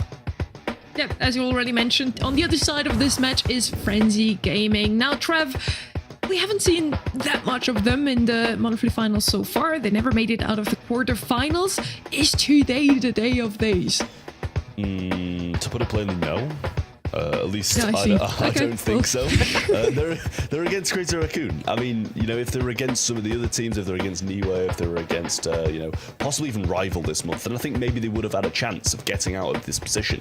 But just because it's Crazy Raccoon, I think you've got to be kind of a little bit scared for Frenzy in this one. Their monthly qualifier looked pretty decent though. They did get knocked down into the loser bracket quite early on, which was surprising, but then they had a phenomenal run, Kenny.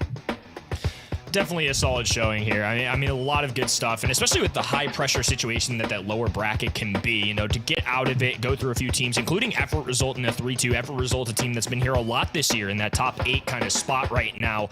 I mean, honestly goes to show that they've still got it in them. There's a possibility, but Crazy Raccoon are tried, tested, have a monthly finals, grand finals win already. I just think, again, Frenzy Gaming should certainly be an underdog here. Not to say that it's impossible, but I think it's pretty darn unlikely.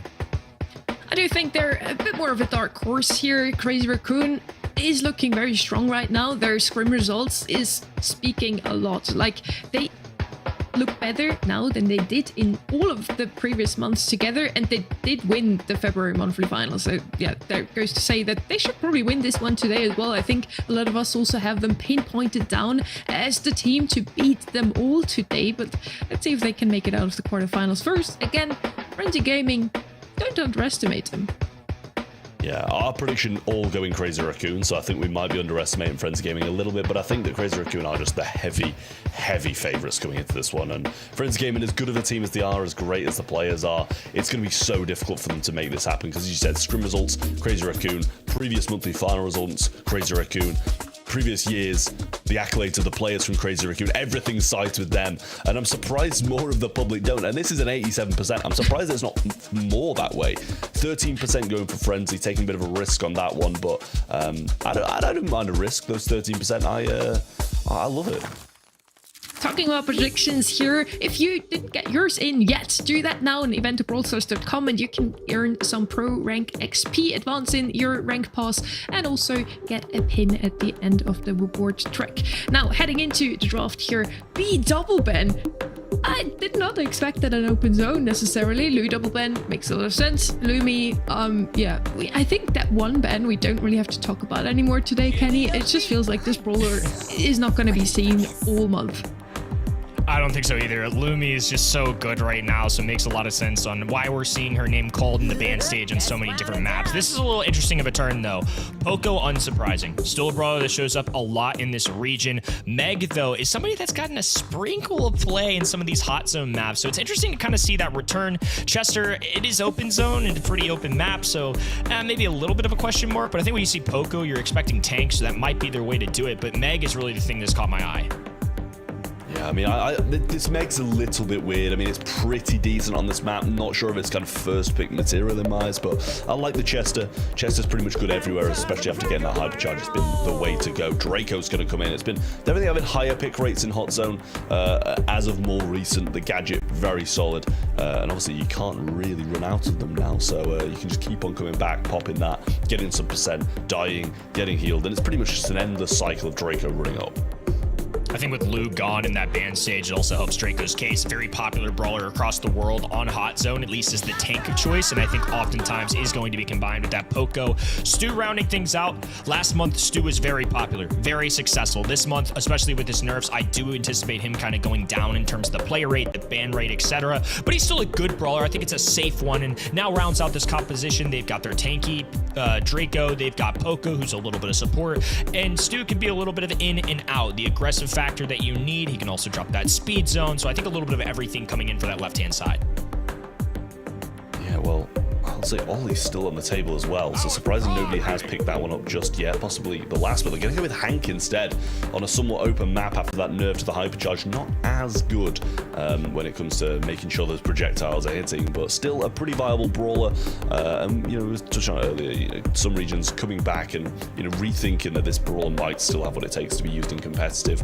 But I to be honest, I like both these compositions. Different things brought to the table, but both pretty valid.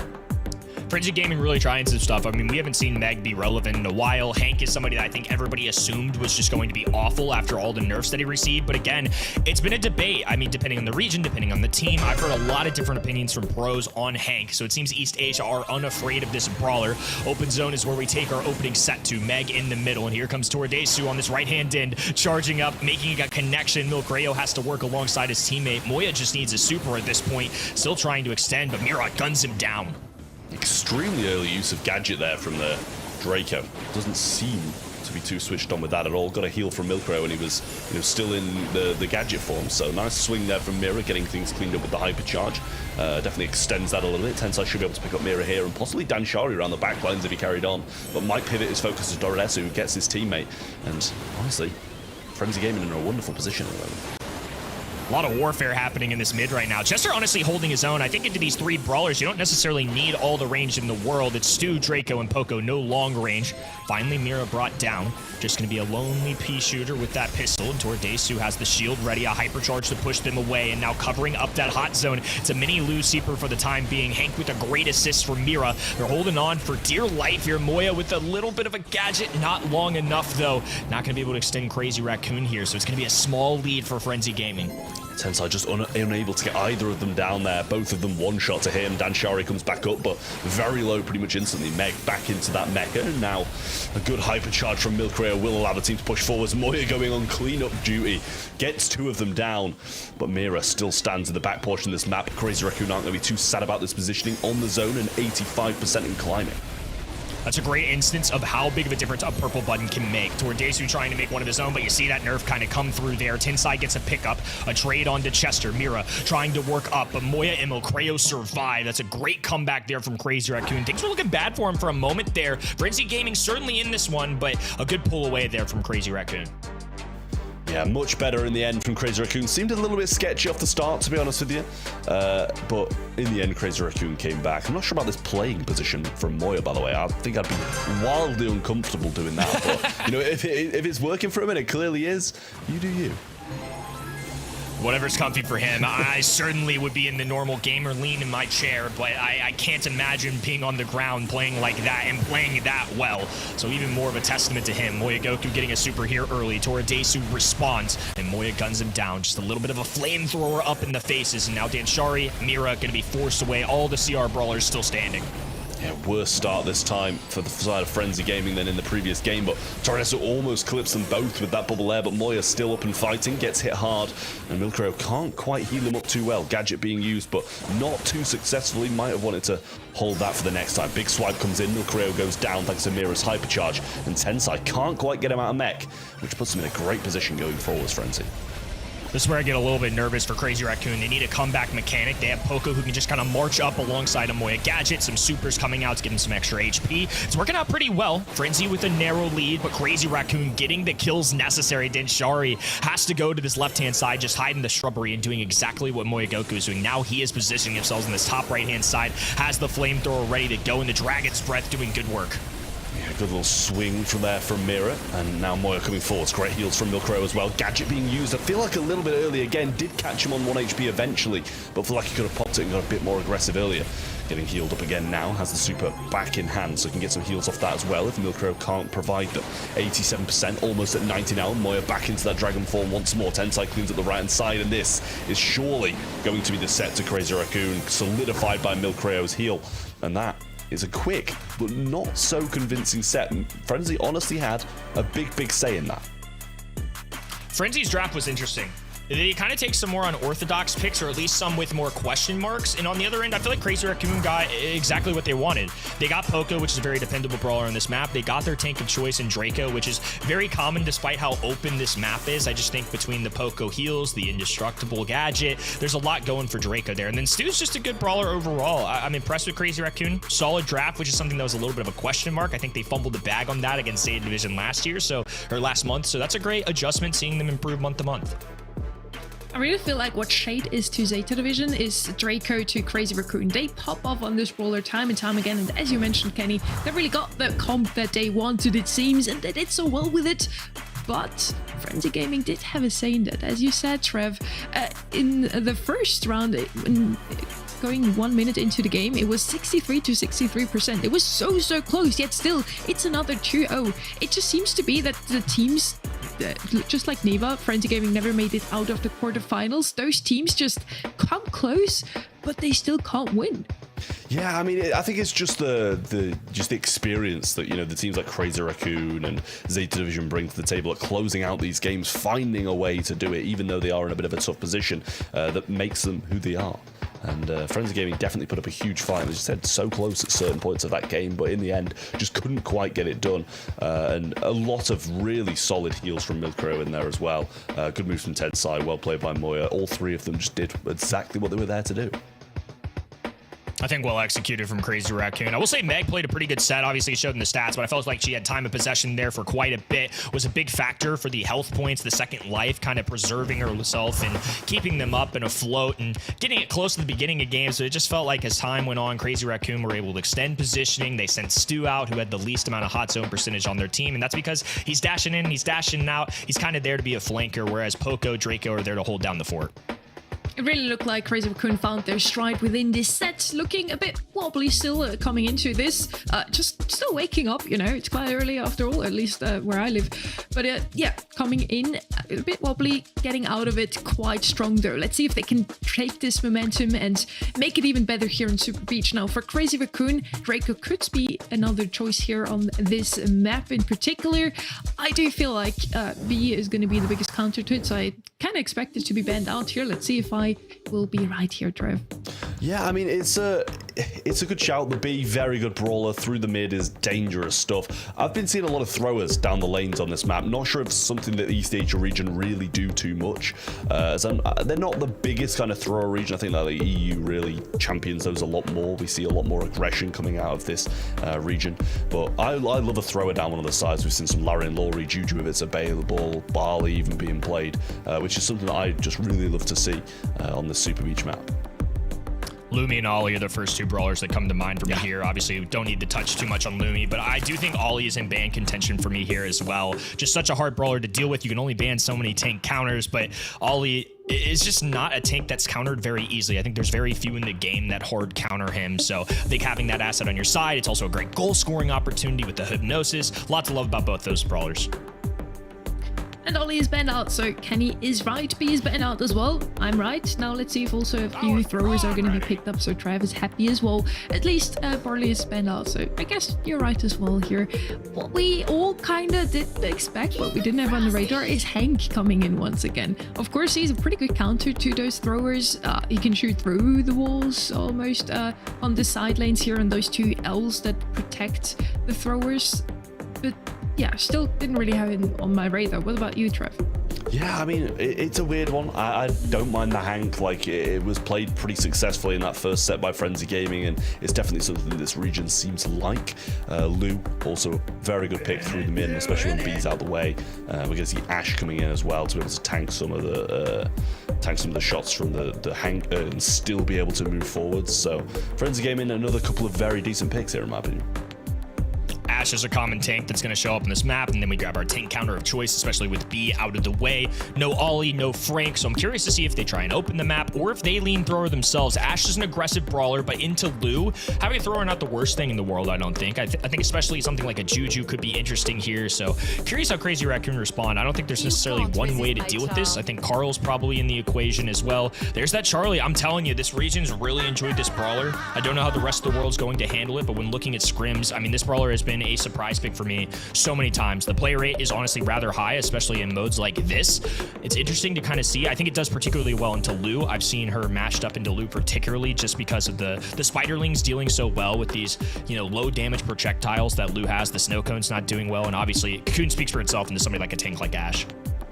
Yeah, I mean, the only change that Charlie got was, I think it's 7 hits for Super, is now down to 6 hits for Super, which doesn't seem like a massive change, but people are definitely picking up a lot more than they used to be.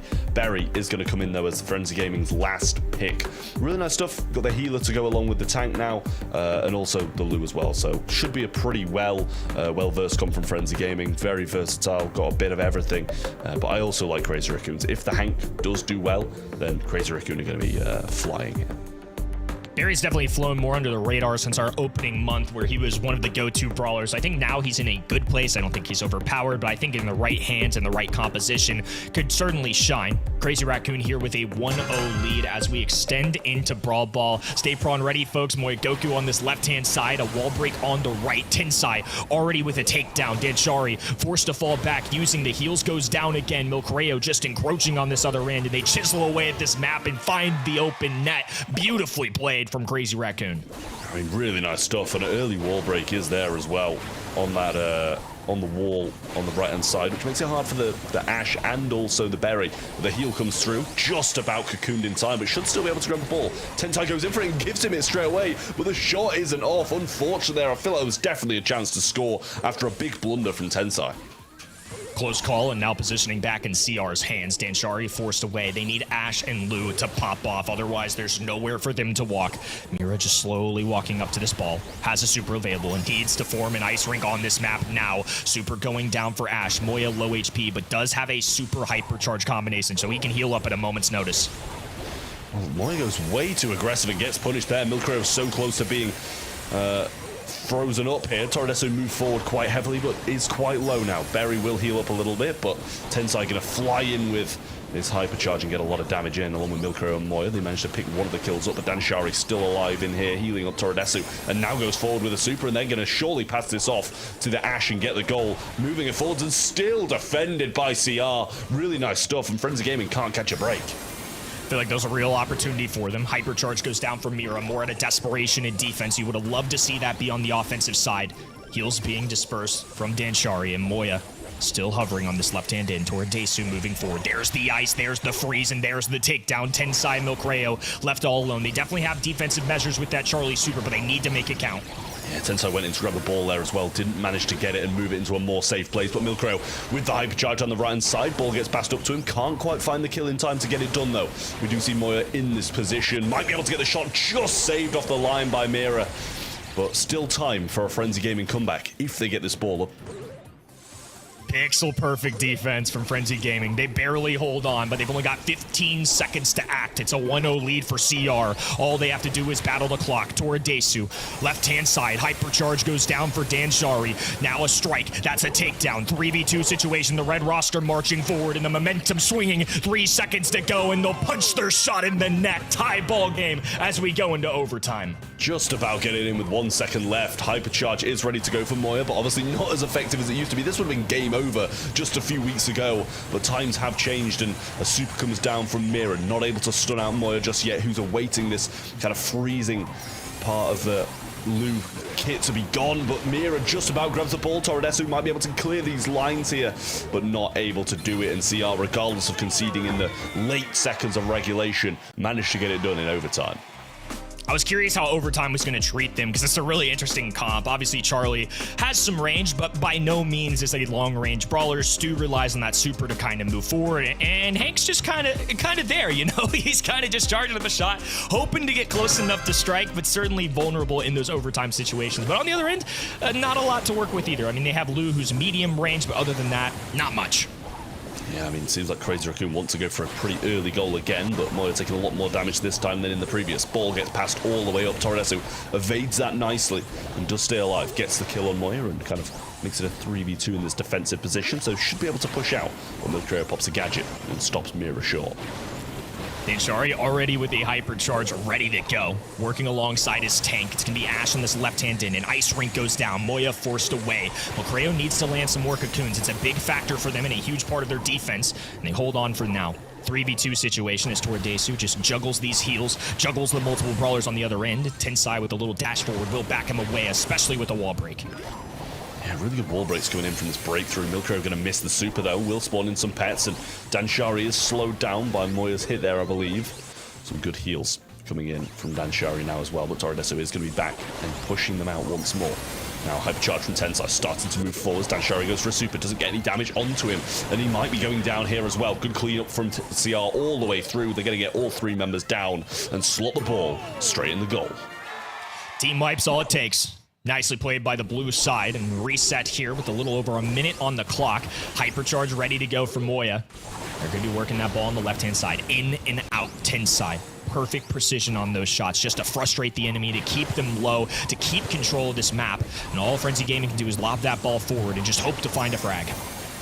Really nice heal there from Dansharo, but he might go down. Moya gets the hypercharge through and the kill along with it. Milcreo has one of his own, but choosing not to use it just yet. Eventually pops in, does miss it once more, but some spawners will come in. The Spiders trying to do what they can. Tensai is there for the pass, might be able to dash onto this one, does, grabs it, and secures the set for Crazy Raccoon as Danshari can't get there in time. Had a little bit of a stumble there in game number 1 as we broke into overtime, but other than that, pretty smooth sailing, I would say, for Crazy Raccoon. A little exclamation of joy there from Milcreo. He's the vibes man, always a little high spirit, always brings up a team, I feel like. So nicely played there. So far, so good. Great to see some smiles on the screen from the side of the players here. Crazy Raccoon, so far so good for them. They didn't drop a single game, 2-0 all across the board, and 2-0 also within the sets now. Yeah, pretty amazing stuff coming out from them. Twice in a row they picked up the Stu. Maybe that's their signature brawler actually. And Tensa did a phenomenal job on this guy. I didn't really see how on earth Frenzy Gaming could ever stop him on that Stu. He was just rocking around back and forth, got 3 goals for his team as well. Yeah, all in all, a bit of an MVP in my eyes already. Yeah, well, 656 is kind of nothing to just kind of glaze over, and good DPS all round from the Crazy Raccoon team. Frenzy Gaming just couldn't keep up with it, as we saw. Berry didn't even get a kill, so obviously that's kind of not his role, but didn't see that much healing out of him either, to be fair. We saw a few supers forwards and a few good moments where the Ash maybe could have scored, but just not enough for Frenzy Gaming to really be threatening Crazy Raccoon at this point. And if it carries on like this, although they're playing well, I still see it closing out in a 3-0, sorry. Do feel like so far Frenzy Gaming didn't have the best of luck in the brackets as well. Always had to face up against quite strong teams. Arguably, this one is their worst month so far. Crazy Raccoon, we all are kind of putting them into the grand finals already. It really feels like they are just unstoppable at the moment. Looking at scrim results, even against the top teams, even the ones that are higher up in the leaderboard than them, they had phenomenal results. So I didn't expect anything else other than a 2-0 so far. I would still hope for Frenzy Gaming, just for their feeling, to get at least a set in, to gain some more experience, also for the next month again. It would be I think helpful. the reality... Yeah, I mean, I feel for him, but I think the reality of the situation in this region is, assuming the favorites win, Reject, Crazy Raccoon, Zeta, 3 out of 4 of those, you're likely going to have to play them. And I think the biggest thing for some of these teams is just finding a way to get out of that upper bracket, because I think that would change everything if they could get a little bit of an upset, maybe get themselves a little bit favorable of a matchup. I don't know. I do feel bad, but at the same time, I think you just got to accept the reality of the situation. If you want to be the best, you got to beat the best. Well, into pit stop we go, and this is a map that maybe Frenzy Gaming can make something happen on. It's a bit more unpredictable. A lot of tanks are usually deployed here, and that means they might have a bit of a chance. Melody, Carl, and Lumi going to be banned out from the side of Crazy Raccoon, but Cordelius being picked early on from Frenzy Gaming, so maybe going the anti-tank route, and they ban out a couple of tanks as well, in the Hank and Frank, and get rid of Nita as well.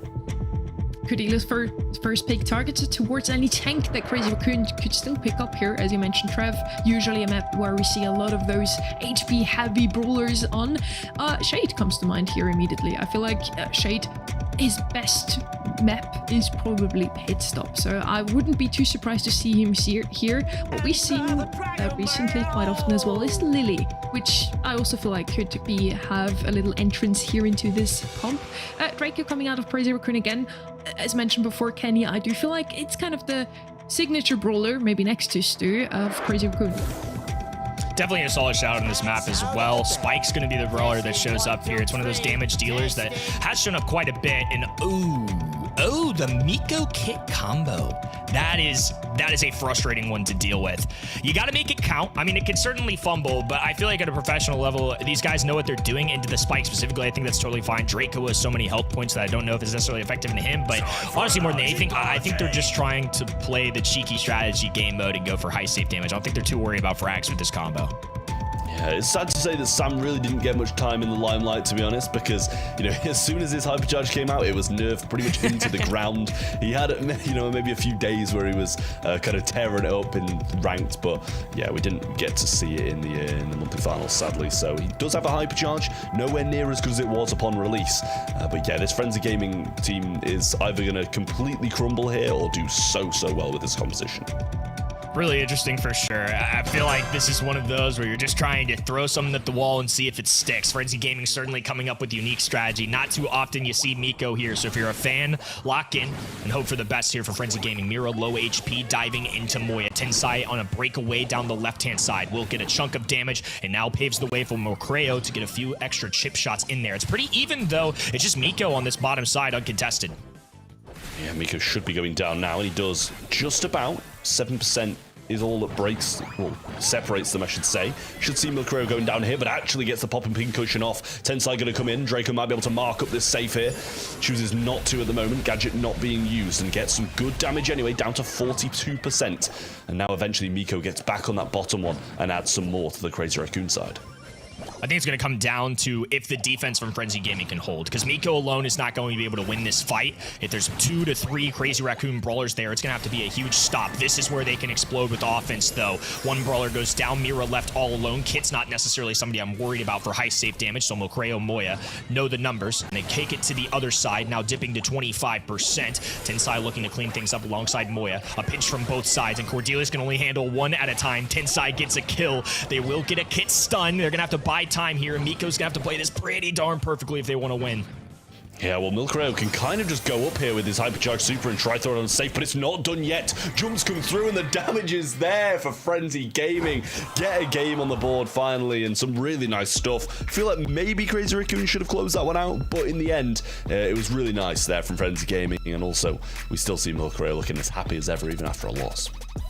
It's just a little bit of a miscalculation, I think. I think they had to just get one little defense onto the Miko there, and then I think they can move forward. It was close enough to where all Miko needs is just a few jumps, and he made it look pretty easy. Tensai gonna let this one go. All 3 brawlers engaging on this right-hand din, so Mira has to make a decision. It's offense or defense. Danshari can only help with one. There's the freeze. They take down one. A trade. CR in a 2v1. A miss super there from Danshari. Not gonna be enough, so it's gonna be CR taking an explosive lead here off the start. Yeah, it's going to cost them quite heavily, and we also see Draco just leaving the Miko unsafe now rather than defending it. We will see Tensai attempting to defend that one this time. Danshari falls quite low. Moya going to come right out of the realm next to Toradesu, but actually it lasts a bit longer than I expected.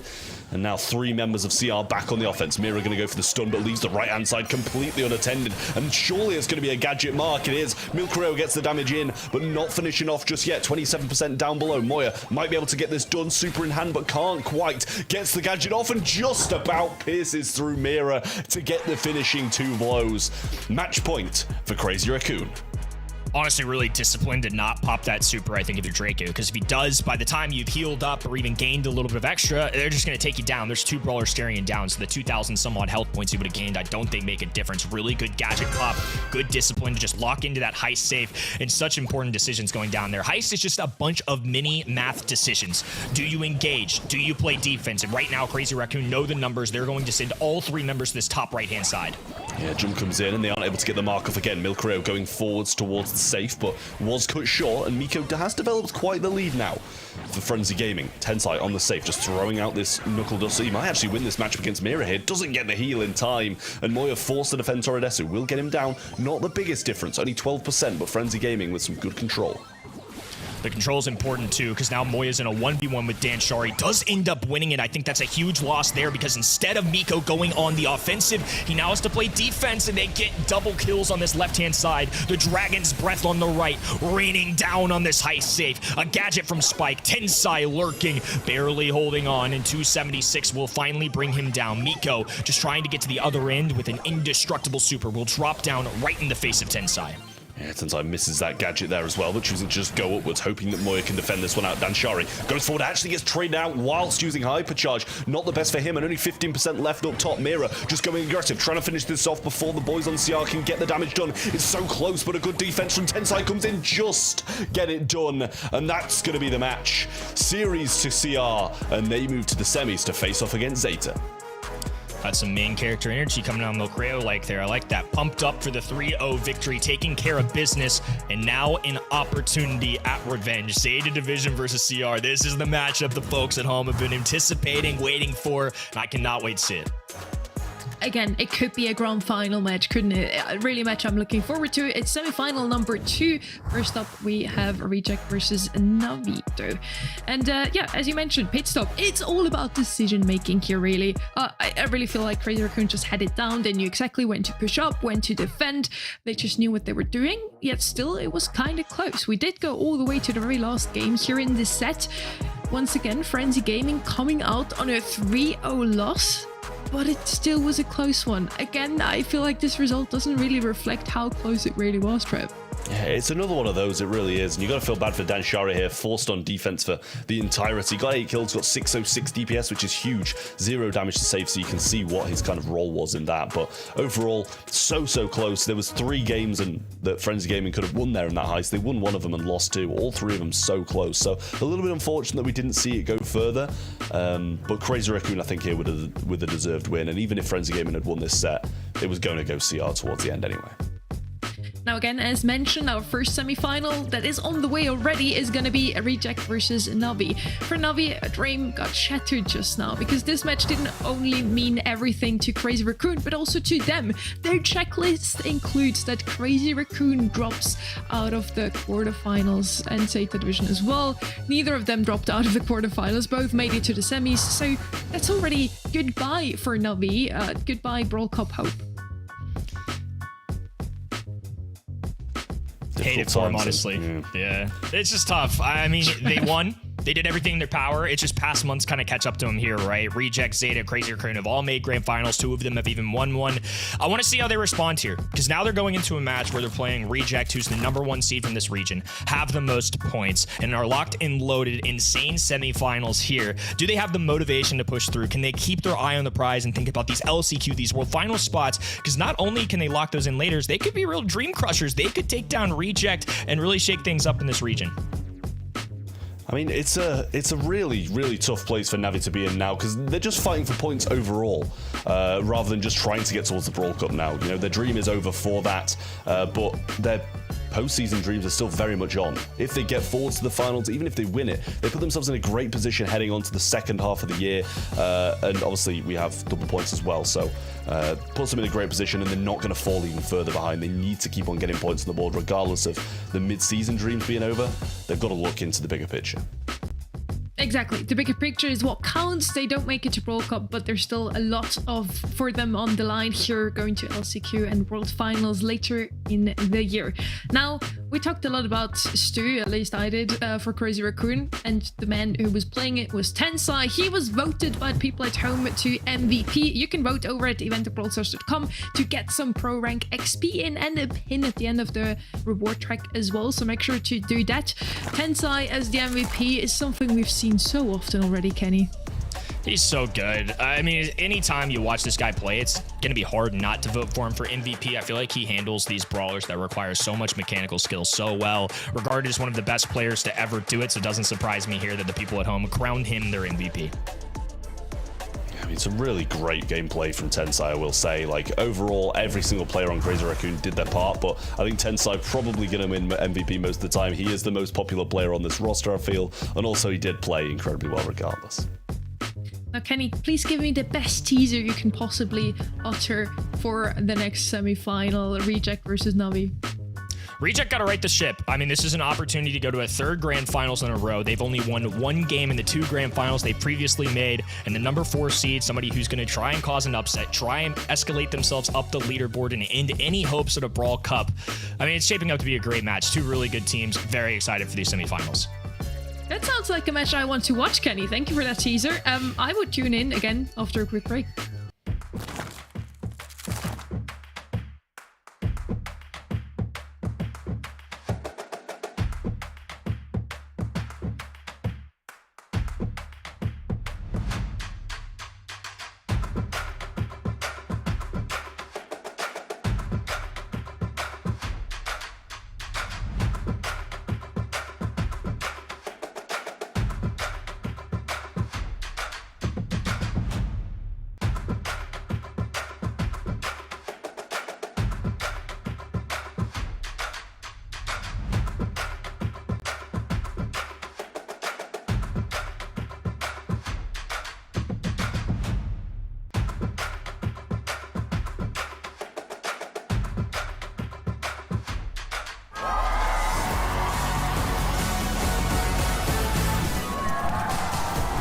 All regions from across the globe are sending their best champions to prove to us, once and for all, Humble, 50%, Crazy Raccoon have fallen short.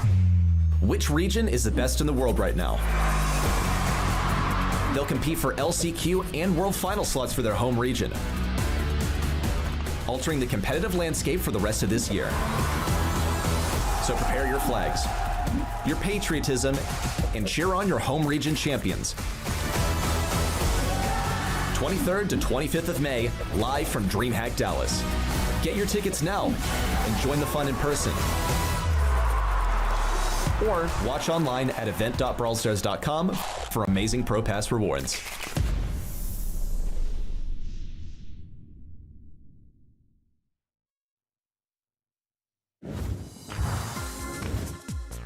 You tuned in just at the right time here for the first semi-final of the East Asian monthly finals here. Ark, we get you back as well. Now, Reject versus Navi, how is that shaping up to go? What do you feel like? Is it going to be a close one?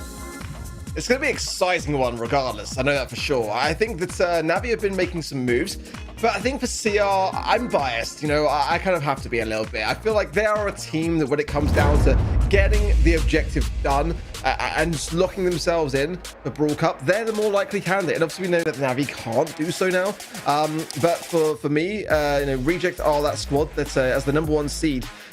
There's a pressure that's attached to it, no doubt about it. But for them to have any possibility of being able to lock themselves in, they've got to get through this matchup. And I think that's enough to make them want to really go all the distance already and push the boat out to get this one under wraps. And from there, whatever happens, you know. But this is really the hurdle that they cannot afford to lose, and they've got to get over this and put Navi in the dust. I think this is a huge testing month for Reject, so I'm curious to see how they handle this too, because Navi's a great team. They certainly are. Reject isn't going to have it easy, and they need to fulfill their checklist still. For them, they're still the #1 seed right now, so they should be in a comfortable position, you would think, but they never made it to an actual championship title. Always became second, Org. Yeah, it's been tough. It's been really tough to watch. I mean, they're getting swept as well in the grand finals, no less, last month by Zeta Division. That's not an easy defeat to kind of take on the chin. But they are definitely overdue a monthly final win. There's no doubt about it. The question is, will it be this month with what's on the line for Zeta Division, for Crazy Raccoon? You know, how do they overcome those demons on top of the ones that they already have? They want to go to Dallas. They want to fight in the Brawl Cup, the $50,000 that are on the line there, and also the slots for World Finals and LCQ. Two of those are certainly something that you want to play for. Now, as you mentioned, Kenny, on the other side, we have a pretty strong roster as well. Very solid. I think they've just been a step behind what we'll call the top three of this region. Reject, Crazy Raccoon, and Zeta Division are three teams fighting for Brawl Cup. And Navi have been consistently a semifinals kind of team. They just haven't gotten that marquee win for the season yet, I don't think. And this would be a good start right here. I think pressure's on for both of these teams.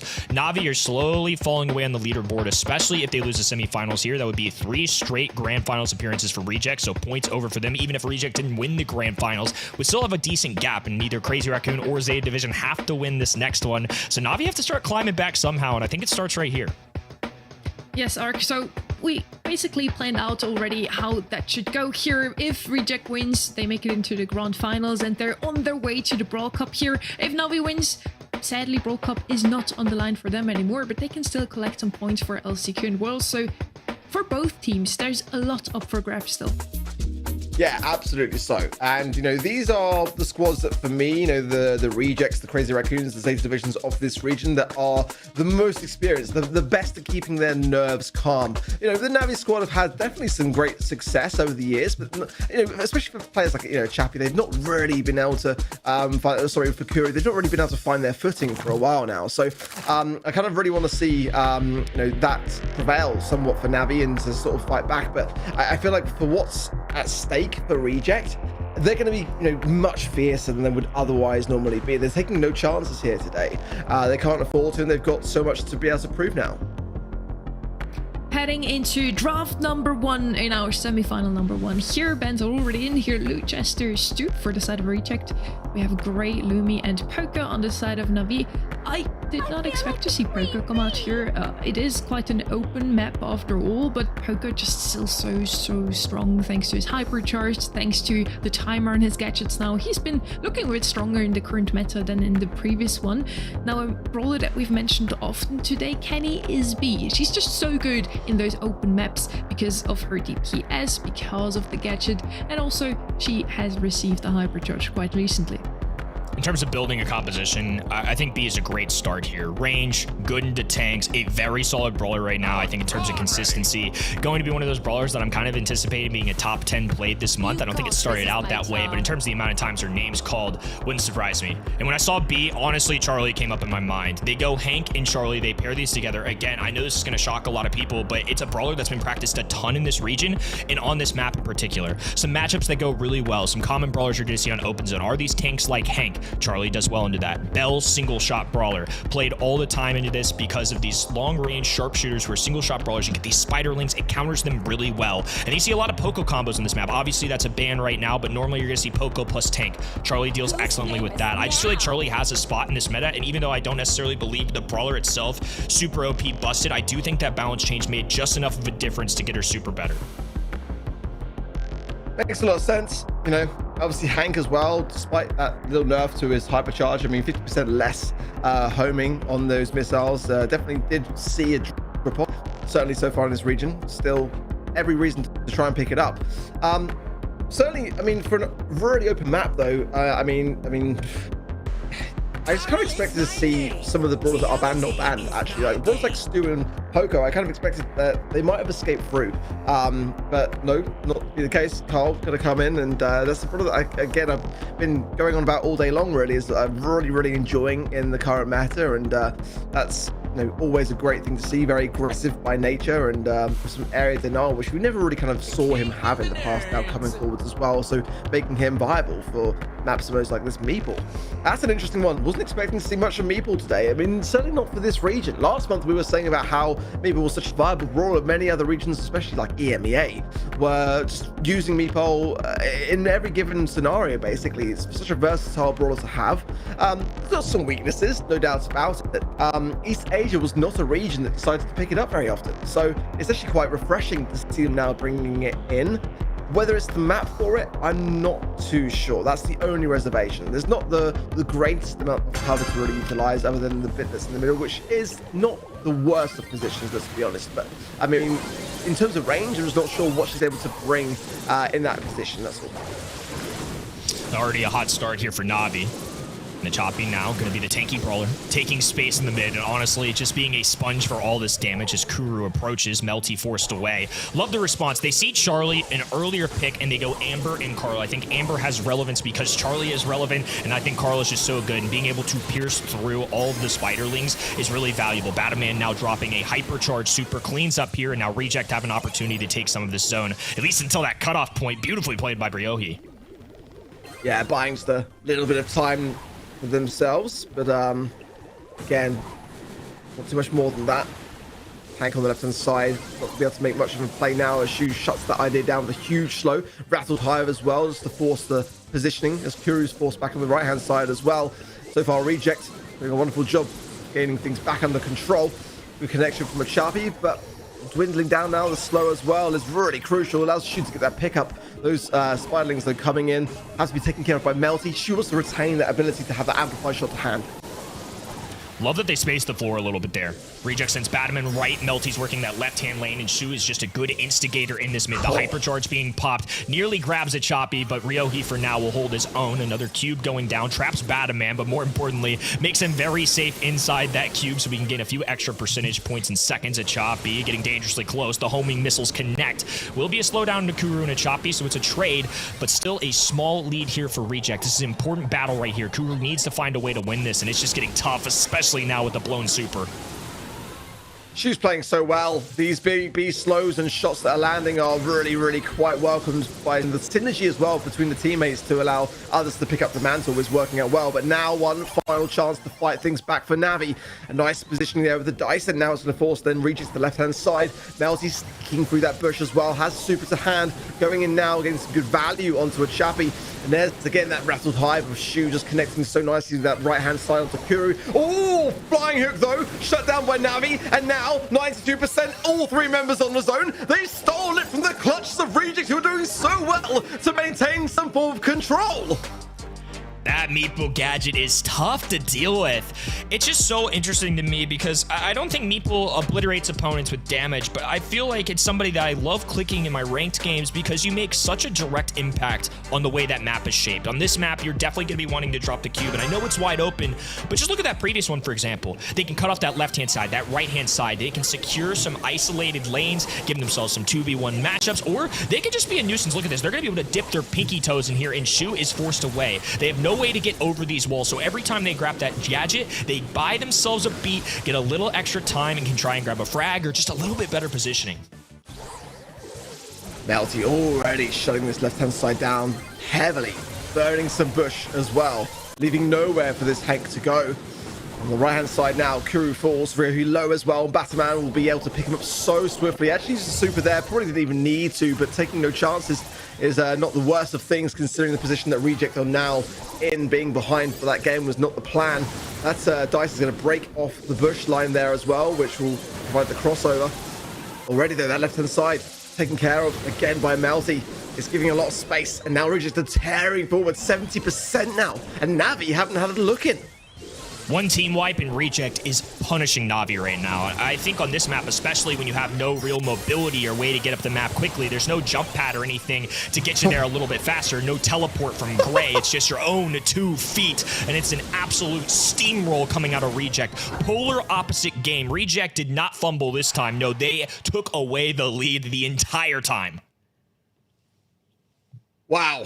I mean, when you drop a game, that's the way you want to bounce back. That's going to give a tremendous lift now for Reject going into this final match of this first set.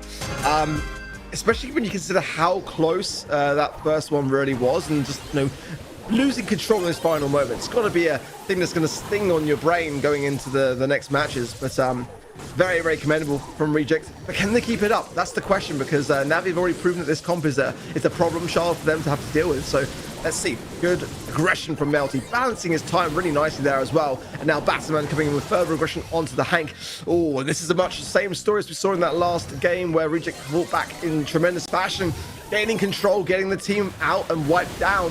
Navi might struggle to retake this now. I think so too. I mean, that's a pretty perfect start for Reject. Obviously, a little more percentage points for Navi compared to our game number 2. But look, Kuru's rendered useless. I've been praising Charlie, at least in terms of the choices. I think overall it's been good. But it's a perfect way of handling it. You've got Carl and Amber, who has the distance, the coverage, can handle the Spiderlings. It's just no longer a threat. A Choppy stuck in his own cube. His teammate locked him in, and an easy rattled hive to connect here. And Reject are just running away with it once again. They've got time, focus. Bataman's cocoon doesn't even matter. Navi just have to find a way to get some miraculous kills. Chappie going forward, but straight into the hands there of a lovely hypercharge from Shu, and this B pick is working out so well. It's my favorite brawler at the moment in terms of the meta, and it's just lovely to see it play to perfection. 80 HP healing up and almost escaped there. The Hank bubble. Now a one final chance realistically here for Navi to make a final stand on the zone. It's not impossible here. Melts low here. He goes down, and she does. This opens up some doors here for Navi to bring back control. Batman and Shu going to try their best on the left-hand side, but those dice is going to break that cusp on the bush yet again, and that's to make things much harder for Reject to creep forwards. We talked about it in game number 2. Reject had possession of the mid. They had the other side all the way in their back lines. Same rules apply for Navi, but it's a closer call. Bataman explodes with that hypercharge. A Cocoon goes down as well, and now Bataman has to focus on saving a teammate, but it may lead him to his inevitable demise. The slowdown, a Choppy falls, low HP for Reject, 95 and climbing. They cube him in, secure it. Rio, he misses the shot, and Reject hold on. What a thriller of an opening set. It's a spicy one. It's a spicy one. Everything we hoped for as our opening semi-finals. I mean, just imagine if that Hank had had a hypercharge in those final moments as well. That would have been a team wipe, and that may have been the deciding moment. But so close. A lot to unpack. As talent on the broadcast, we always love to go to see some very close matches and to go all the way to cast every single game. So this looks like we're going to see some maybe set 4 and set 5 action later on. It was really, as you said, Kenny, a thriller of the first game. Shu, a huge part of that too. I'm a fan of B in the meta, but I think Shu is honestly phenomenal with that brawler in that set. Especially into something like a Charlie, it can be overly difficult, but I like the lane assignments. They really focus the Amber on the Charlie because I think, again, because Charlie is now relevant, well, Amber's going to take a rise too. That's a direct countermeasure into that brawler, and I think a really well played one. It also fits the map. So I think just a beautifully played draft from Reject. Hank has honestly been a sneaky popular pick, honestly shows up a lot in the early draft, so I think having B in your back pocket as a good general brawler, that's who they locked in first. They see the other side, pick this Charlie, and I think one thing last month they got away from, for example, in that grand finals, Shade shows up. They have no way to deal with this seemingly random, seemingly unpopular brawler that Zeta Division just did so well, and I think that's a great adjustment here. They were ready for the Charlie. Charlie's been unpopular, but they had a game plan, they utilized it, and honestly performed pretty well. Navi's a good team, but I'm really liking what Reject are doing so far. Reject showing up with one of the best performances here, especially on that B. Don't get me wrong, I feel like she's a bit overlooked still at the moment. She's one of the best brawlers you can really have, especially on such an open map, but Shu made her work so well. Yeah, really, for me, the MVP in that round. Now heading over to Pinhole Punt, another map where I feel like B could be a very strong option here. In any case, you just want to have some tank counters in your hand or tanks yourself, Arc. What do you feel like are we going to see here? Probably a bit ban the way that she played it. I mean, as many kills as the entirety of Navi, just to put it into some form of perspective, on his own back. I mean, that's just kind of insane, especially when you consider how that first game went and it was kind of looking bleak. It looked like Navi were looking very much in control. So to bring things back the way that they did was really quite good. Yeah, and there it is, actually banned out by Reject. So not afraid to take their own best off the table. You love to see it. Lumi, of course, still banned as it has been all day long. Would like to see her creep through, but I just don't think it would be wise. I think it would be a big blunder to see it actually kind of in a draft scenario in the current situation. If you're not aware, Lumi's like the number one. She just is. You know, in terms of her kit, there's no reason to really deviate away from one specific star power and gadget. So it's just best to kind of stay well clear at the moment. Chester coming through again really does seem to be very much up there as a first brawler pick in East Asia, and I'm growing a bit more warmed towards it, I won't lie. Buster banned, the Meeple and the Charlie as well banned out here. And Kenny, you know, we said it a couple of times today, the Charlie pick is being made like very high priority, first pick, now banned out. I mean, I know you're ready for it. I am. I think it depends on the context. Again, I don't necessarily think it's a top 5 brawler in the game or anything, but I just think it has a lot of favorable matchups. There's a lot of maps that it actually works out pretty well. When I see Stu, I think Charlie is definitely eligible for the other side. It's a brawler that has shown up quite a bit, obviously in the ban stage now, so we're going to ignore it. We're not going to have to worry about it. Buster, another popular one that enters the ban stage here. I've seen a lot of Poco Frank combos specifically on this map, so I'm curious what these teams go for. They're going to settle for Carl. I think this is a pretty dependable left-hand side here on this 2-3 turn. I don't think they've locked themselves in any particular strategy. They've just got two pretty solid brawlers. Carl on the rise, Stu maybe a little decline compared to last month, but I still think very relevant. I think Carl is that brawler which is never going to get banned necessarily. It's not really like that bannable offensive brawler which is just causing big meta issues right now, but I mean, the play rate and the success rate, no doubt, to follow from having that brawler is going to be very much on the high side. Poker going to come in for Navi. Again, I think a brawler that's being slept on a little bit. It's kind of like banned in the majority of settings where it can really thrive, but it's very circumstantial, very situational. So they're going to combine something with it, and that's the brawler to combine with it. Yeah, it was making no sense to have a Poker with a Chester. So Frank going to come in. The Chester now makes a lot of sense as to why it was that first pick brawler in the meta. But there's some options here for Reject. I would go with Colette myself here, honestly, or Ollie, and just kind of be a big problem and a big nuisance with the Hypnosis as well on that front, and the Carl pairing with that. If you get two under Hypnosis and they're lined up, the Carl gets double value, especially then if you add in that heat ejector gadget as well. You know, you can basically just wipe out, you know, 2/3 of the team by that combination alone. So they're gonna go for a Surge. Okay, I mean, obviously it's very heavy into Frank and it's gonna get a ton of value.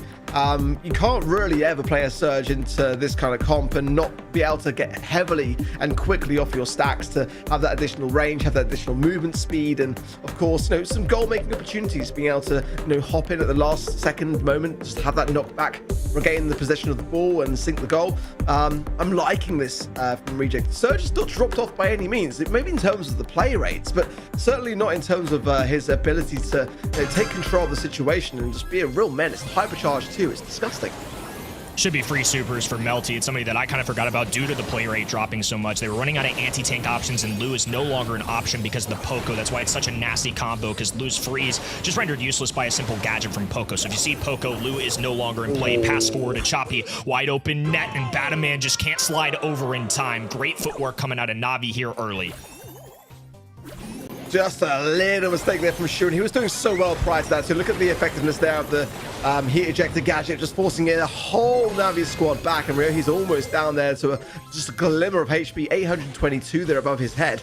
Chappie's been really sneaky. He was the person that was able to really make the moment happen for that goal as well. So keep an eye on him. Kuru's got the hypercharge as well, but I don't think that Melty and Shu can really get to this ball so far. Batman comes back alive though, off the back of that offensive maneuvering around the goal side.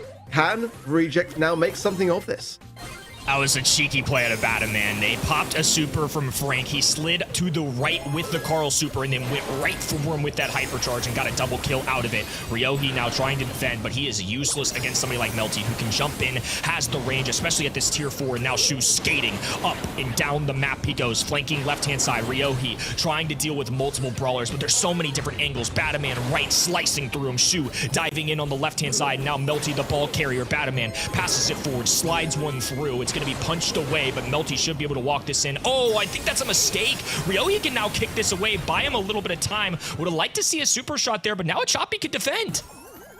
Yeah, certainly that was an opportunity that Reject needed to seize, and as such, a chance to defend. 45 seconds though is a healthy amount of time to do so. But if Navi play this well and pocket the ball and just are able to really cause a problem here, might not be as straightforward as it looks to get it out of that pocket. Ryohi's being whistled down by Melty, but hypercharge is going to have to be utilized pretty swiftly by Melty. It's Batman who's causing so much havoc for his team in a really nice manner, but they've got to get this ball. 20 seconds now, and time is ticking. A nice super smash from Ryo, who opens up some space, but he is low. He goes down. A 1 versus 3 now, and surely Reject don't miss this one up. Team wipe, the pass through, it's got to be there. No mistakes made. We're going to overtime. And with overtime, we've got a Poco combo with Frank. Chester is not a long-range brawler, and now a speed zone. And Bataman with a pickaxe connects with Ryohi. That is going to shred right through him. Shu barely holding on. Kuru does have a super available, but another hypercharge available now for Stu. Moving up the map. Breakaway right-hand side. Kick over Bataman. Trying to drop a kill and an easy punch through for Melty. Reject, hold on. Get the 2 goals necessary, and we'll win this game. Batman there again, just he's in all the right places at all the right times, isn't he? I mean, even when the camera's low down following the action, he's up the top of the map just going crazy and coming back to help his team out. And certainly it wasn't the smoothest of games, that's got to be said for Reject there, and there's definitely every opportunity for Navi to put something on the board here for themselves and take this to a third game even. But yeah, certainly for Reject, a couple of moments there which could have been cleaner. Let's see though if they can shake that off already. I mean, look how much they fed Melty. He's almost on full stacks. I think it's just impossible not to feed the Surge if you're a Frank. And then honestly, Surge, a very good matchup, I would say. Into the Poco, into Chester, I think pretty neutral, does just fine. But that jump and the extra leap that Melty gets is so good. Nonetheless, though, Navi, full house. All the supers available here. A Choppy going to be dropping one. Ryohi just trying to bolster his way through, use all of his health points to just march this one forward. Not enough, though. He's going to have to recharge. Now Shu can just dump this one away, and it's back into Choppy's hands. Big heavy hit from Melty. All those 2 taps that followed up would have been definitely a lot cleaner if it landed those, and could have been a lot more of a problem for Navi. Maybe even push the ball forwards and make something of that moment. Oh, that was scary actually. The Batman does secure it quite comfortably there. That Cole, obviously pretty much the perfect brawler to do so. Nice angle there on that heat ejector gadget as well, and is going to take care of Ryohi, but Melty's got those 2. We can't really get the pass forwards there to Shu. Like to have done so for sure. Hypercharge causing problems yet again. Navi are definitely struggling, it seems, this game. Definitely so. It's not going to be a great one for the KD if you're Ryohei in this set in general. Definitely some tough matchups here between the Stu, the Carl, and the Surge, but they hold down the fort. They want to roll with this Poco Frank, but it's getting melted through right now. Shu, ball in hand, an extra little stunt on him, grabs the kill, a little extra time. Oh, just taunting him, shaving down the seconds on that clock, and it still went through. Yeah, he had me going there. Genuinely thought, is he disconnected? This is kind of a bit fine. Let's see the response from Navi is fierce, but there's a good knockback from Melty. It might be enough, but Shu's a struggle here in a 1 versus 3. Yeah, just goes to the corner, allows it to happen. That's the response you need from Navi. They took that really, really personal. That BM did not go down well. I think that's a direct result of having all of those supers and hypercharges ready to go as an entire unit, but they don't have that anymore. They have to recharge it. Kuru has one in the back pocket, clicking it now. Purple button connects with all of his teammates, and Ryohei just buying his time, grabbing this indestructible wall while he can. It's a full house for Reject as now they slide through. Bataman, though, forced away. Shu with a super shot corner. Perfect precision. Bang! Reject take a set. The absolute thread of that needle was perfect. Not an easy thing to make happen, especially not under pressure. And Reject do it in style. Lovely stuff. And you can see what it means to melt in his face. I mean, that guy's pretty chill for the majority of the time. He's got maximum aura. And suddenly bringing a smile to the mix. You'd love to see it. That must have been the smoothest goal in all of the BSC that we've witnessed this year. Really, really well done. You can see the Stu just circling around that wall for the longest time. He was just waiting for those walls to break down. He was so ready, and that plan also working out in the end. Beautiful. I really have to say, every time I casted this map in recent times, I've seen Poco double tank come back. I've seen Poco tank and Chester specifically. The comp works so well because even if you have a tank on the other side that might counter out your own, here the Frank could have been easily countered by an Ashe, by a Buster, anything really, an Ollie as well. But with that Chester in your lines, they basically denied the Reject from going a tank here, and their comp still worked out, even though, again, we see a lot of Poco tank Chester right now. Reject has an answer towards it, and they didn't need the tank themselves, which is quite impressive to me. I did not see that happen in recent times. The Poco Frank is honestly a tried, tested, and successful composition, but this is another example here in 2 straight sets where there's a little bit of a different strategy, something that you have to be ready for. One of those things I think you have to prep for in a draft stage coming into a monthly finals, and this team was ready to go. This is a perfect 3 brawlers to deal with this enemy composition, and Shu just having the heads up, the perfect timing to throw that ball top right-hand side, because even if he loses a super, it's Stu. He can recharge it so easily. Why not lob up a shot? And just the mechanics all around, just good stuff. I mean, this Reject roster looks like the real deal. That's the beauty of Stu, or also sometimes Melody on Brawl Ball. You always get your super back, or you have another one ready, so you can risk those shots, and if it works out, you can make it seem like that was planned anyways. And yeah, just well done on Reject's behalf here. It was a closer match than the 2-0 I just suggest here, though. I really felt like we had some moments from Navi that made them really shine. Their comp almost worked out, but somehow Reject just had a perfect answer and closed it out in overtime.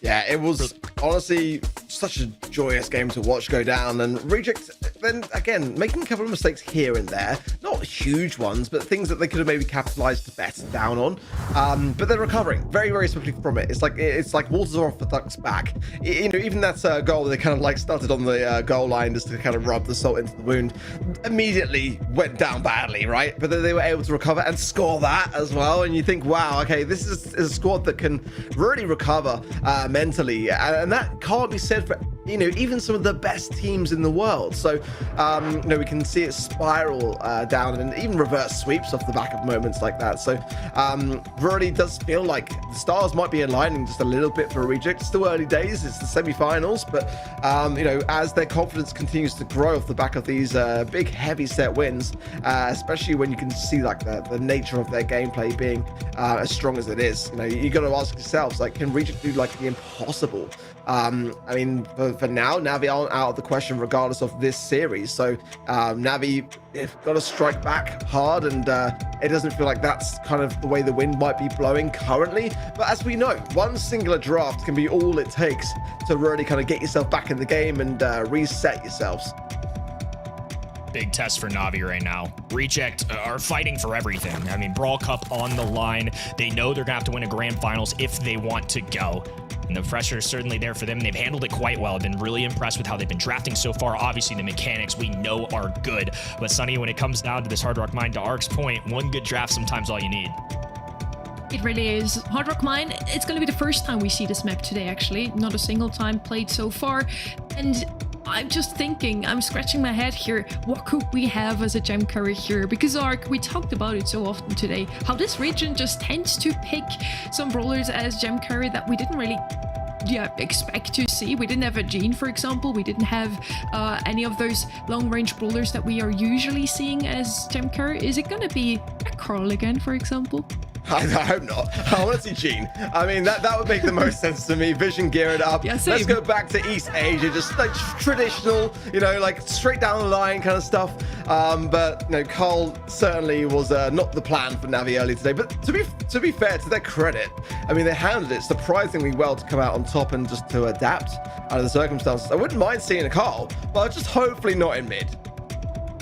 I think that's fair. And I think Stu's going to be a pretty good all-arounder. A couple brawlers I've seen in this region quite a bit on this map. Meeple, one that I'm looking out for here. I think on Hard Rock Mine, this actually might be one of his better ones. And then Juju as a thrower is a sneaky later pick. I don't necessarily expect that on a 2-3 turn, and especially now that Stu's showing up, they're going to have to consider things. Here's the Meeple. I just think it makes so much sense. A controller on this map, and again, Meeple's so interesting to me because he's not the heaviest hitter, doesn't have the most health points. He's kind of in a realm of his own, but just the way he can control a game, shape a game, put players in bad spots, put his teammates in good spots. I feel like if you're good and you really learn the mechanics with Meeple, it really helps the team out. And I think Reject are going to try and take advantage of that here to give themselves some extra gems and some extra kills.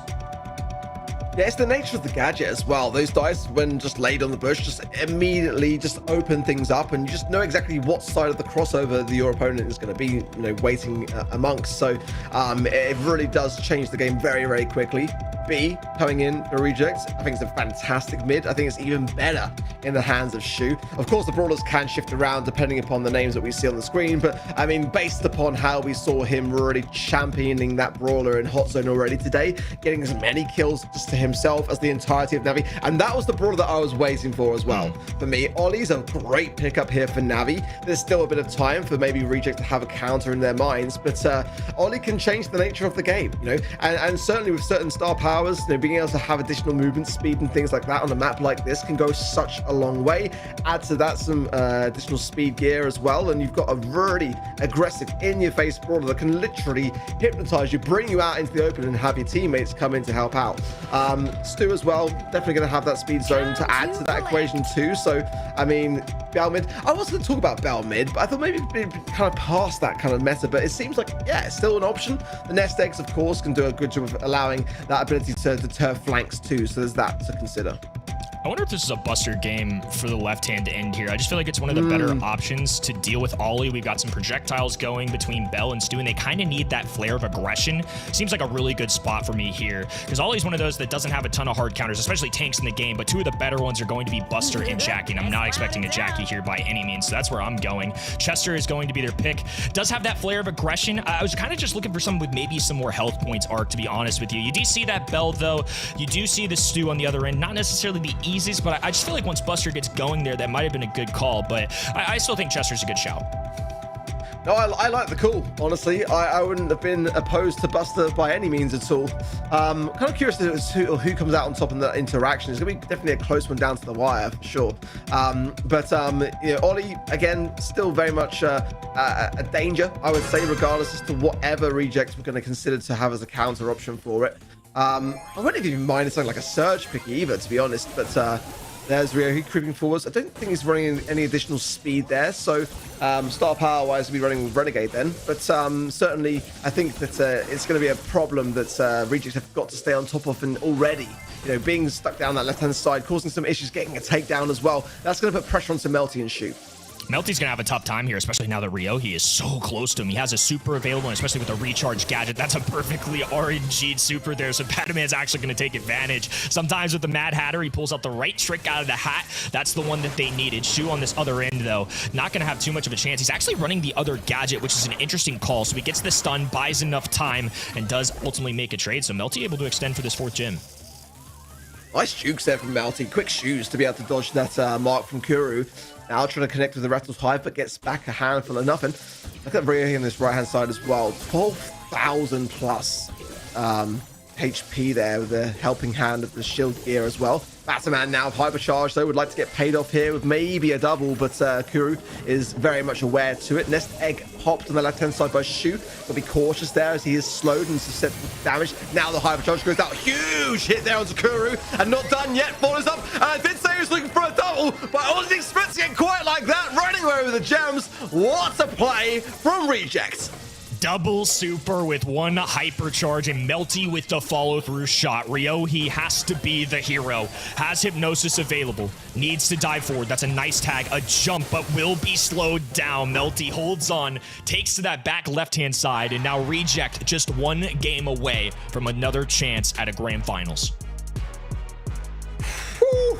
I mean, that's the power of a brawler coming into the mix of a hypercharge, and you know that's the thing to consider here, because I thought that Navi had a pretty good firm hold on that game. I think that Ollie was working out tremendously well, giving a real issue towards Reject, and that's all credit there to the top right hand side. Now they swap lanes, they want to stay onto that side of things, whereas I don't know why for me, because I think it worked out better for Navi. Yeah, he's now going back to the left hand side, but the Batman Chester now just trying to mirror that idea. But certainly, you know, I think again the scoreline, Navi deserve a set for me at this present moment in time. And I thought it was going to come from this set, but the way that Reject recovered was quite commendable. Can they do that twice? That's the thing, because Navi have got 6 gems, and Reject don't seem to be in this game. It was just like a bit of a quick turnaround, which was able to get it done last game. Bell with a pretty solid matchup into B. So all things considered, I feel like Melty's playing this pretty well. Now that Navi have more possession, they can drop those nest eggs, get a little bit of control. But if Shu keeps popping off the way he is, and Batman has the positioning he has, Reject may be able to claw their way back into this one. Yeah, I agree, for sure. Kuru now is the gem carry. You don't want to be on the left-hand side, not at all, but can't really find his way forwards. Wants to use the bushes, but then is getting tapped up by Shu and Melty. And watch out for the Ollie now. Ryohei creeping around again. And this is where he's very, very dangerous. Good connection from Kuru. That'll bounce onto Melty, who is marked, by the way, as well. So, again, gotta be cautious. Nice hypnosis from Ryohei. Slowed now, but staying a real menace. Allowing a Chowie to come through as well. And has got the dash to escape it. Wonderful stuff from Navi. They need one more gem now as well. Ryohei going down is not the end of the world, because there's the spawn that they need. And the countdown commences for Navi. Reject need to climb their way up the map. No quick way up there, and now a hypercharge for Kuru. Marks Batman. There's the tag. Another nest egg goes down, and there's no safe place to walk. Rattled Hive just out of arm's reach as Ryohei and Achapi can play defense, buy themselves a little bit of time, and more importantly, extend this match. It's going to be 1-1 in our set number 3. A second match point opportunity now for Reject. Great stuff, and this gives me confidence in what I initially thought in this set, that Navi had the control. They made a mistake, a blunder in that first game, a costly one, with Batman being able to utilize that hypercharge and escape with the gems, but that was a much more convincing game. So they've been able to just tarnish a little bit of the ego of Reject there, but as we've seen, that's something which doesn't seem to affect Reject too much. They're able to recover quite well from these situations, but it's the draft that worries me. The Ollie is the problem. They take care of Ryohei now. Top left-hand side, Batman going in as well. The Shu survives as well too, so much better start really here for Reject. 3 gems on the board to the 2 there of Navi. Even with Batman going down, they bought themselves some time, extend Shu a little bit, and all the health points of Ryohei will scare Shu away. He's going to rotate towards this left-hand side, going to be taking on the much squishier Stu, who's not a squishy brawler by any means, so still plenty of work to be done. Achapi being tacked up, now a super. Speed zone to block things out. Achapi diving forward. Shu goes down immediately. Ryohei flanking on this right-hand side. The Rattled Hive connects, will reveal his positioning, but Batman now has to protect his teammate at all costs. Oh, Melty couldn't quite find it. Achapi still in such aggressive position here, right into the middle of things. Both Shu and Melty low here, and Achapi finds the left. Melty's got the gems, or speed zone just a little bit late there for Achapi, but he's going to survive on nonetheless. Slow connects now onto the Ollie, but Melty only finds 1 tap out of the 3. Now gets the Ollie taken care of. Melty in the middle gets the gems, ricocheting some shots, but this is so close, and you can just feel it, can't you? Navi have got so much on the line now to stay alive in this series. Match point for Reject. 3 gems away from a countdown. This is the final stand for Navi, and they're looking pretty good in this set, so I wouldn't be surprised if they're able to come out on top. Na'Vi on their final life, and I think Reject, you got to get a little nervous if they drop this one and extend this match. It's a hypercharge, a tag, and a takedown. Shu low HP, down to 100 health points. Do they know? Ryohi trying to move in and grab this kill. They find it. The gym spill. A choppy grabs them, and now a hypercharge is a getaway option. The runaway car to the top right-hand side. He's all wheels. Batman now has to move forward, but with 5 seconds to go, a slowdown of that nest egg, even a hypercharge isn't enough. Na'Vi extend, and we will be going to set 4. And deservedly so, you know. I think that Na'Vi have been brewing this for some time, and the draft was clearly a winning one. You could tell from that very first instance, and it was just that mistake that was the costly one, but they were able to reset and know within themselves that they had an opportunity to survive on, to deny a match point scenario situation. So now, this is where things get very interesting, because it's already a spicy series as it is. We wanted to see a very close semi-final, and there we have it. Finally, we get to see a set 4. It would have been the 4th 3-0 today that we've seen. So yeah, I'm really happy. Na'Vi finally showing up with what they really can do. They did take a game in open zone. Now they finally take a set as well. And we also see in the stats why that happened. Choppy just with a whopping 9 kills, took up a lot of gems as well. Not only Kura that played a phenomenal gem carry here in this map. Overall, I just really felt like they... As soon as Ryohei put some pressure on them with his Ollie, the first round, they didn't really know how to react to it. The second and third round, then they just kept him under control. Outside of this pop-off play here from Batman in that game number 1, I really feel like Na'Vi were in control for most of that set, and I think a lot of that has to do with their draft. I think Ollie went underestimated there. I think that's something that Reject would have had to address, and in these first 2 sets, I feel like Reject had an answer to everything, and this time, I just don't think they had the perfect one. I like Chester, obviously, who's the pop-off and the reason why they won that game number 1, but I think maybe there were some better choices out there in hindsight. I think that's tough. I maybe would have liked to seen some more health points, but that's getting real nitpicky, but that's what it takes if you want to be the best in this region, especially for a team competing against Na'Vi.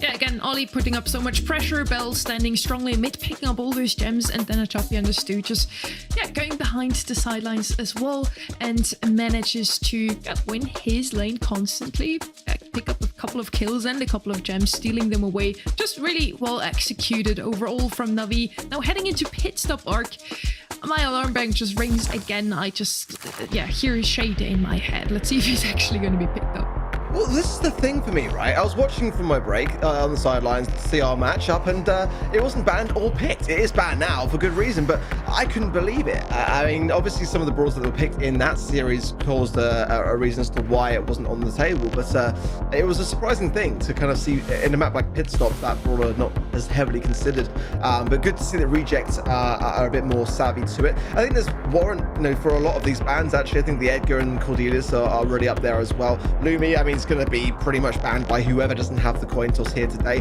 That's just the nature of her as a brawler and how strong she is in the current meta, and I think will be the case for all the other regions as well. I think everyone is all aligned with the fact that she is just a must-ban brawler. Now the Melody coming in opens up some doors for sure, and a brawler doesn't tend to get often much play seen in Heist because she's often so much banned on this map. Yeah, it's a bit more challenging to get her to the save as some others, but she can absolutely do so with those 3 dashes available to her. Carl, Buzz, this is screaming dive comp for me on the side of Na'Vi here, and I hope that Rejects have got an answer for it in terms of the defense. I'm thinking Daryl here for this left-hand side, to be honest with you. I think it'd be a good matchup into Buzz, traditionally a good one into the Carl. Melody, I think, is a very safe first pick, somebody that just does so much high safe damage left uncontested. But we'll see how this goes. El Primo on my radar as well here. I think Tank is just the name in the game right now. There's one of the 2 that I listed. I think El Primo's just a flashy, good brawler. I think both these sides are just kind of focused on the base race aspect. I don't mind this at all. I think just so many health points can have an easy dive in, similar to why Edgar's banned here. Obviously, Edgar a little squishier, but does some lethal damage on that high safe. El Primo similar, just a little beefier, and maybe not quite the same amount of damage. There's that Charlie. Yeah, I feel like you have to. This is even before Charlie got that balance change. This is somebody with the Cocoon, the Spiderlings that's been so good into these tanky brawlers. It's not the biggest of balance changes though for Charlie. I'm still surprised to have seen it this much, considering it's still a healthy one, don't get me wrong at all. I mean, the supercharge rate going from 7 down to 6 shots, I mean, that's definitely favourable, no doubt about it.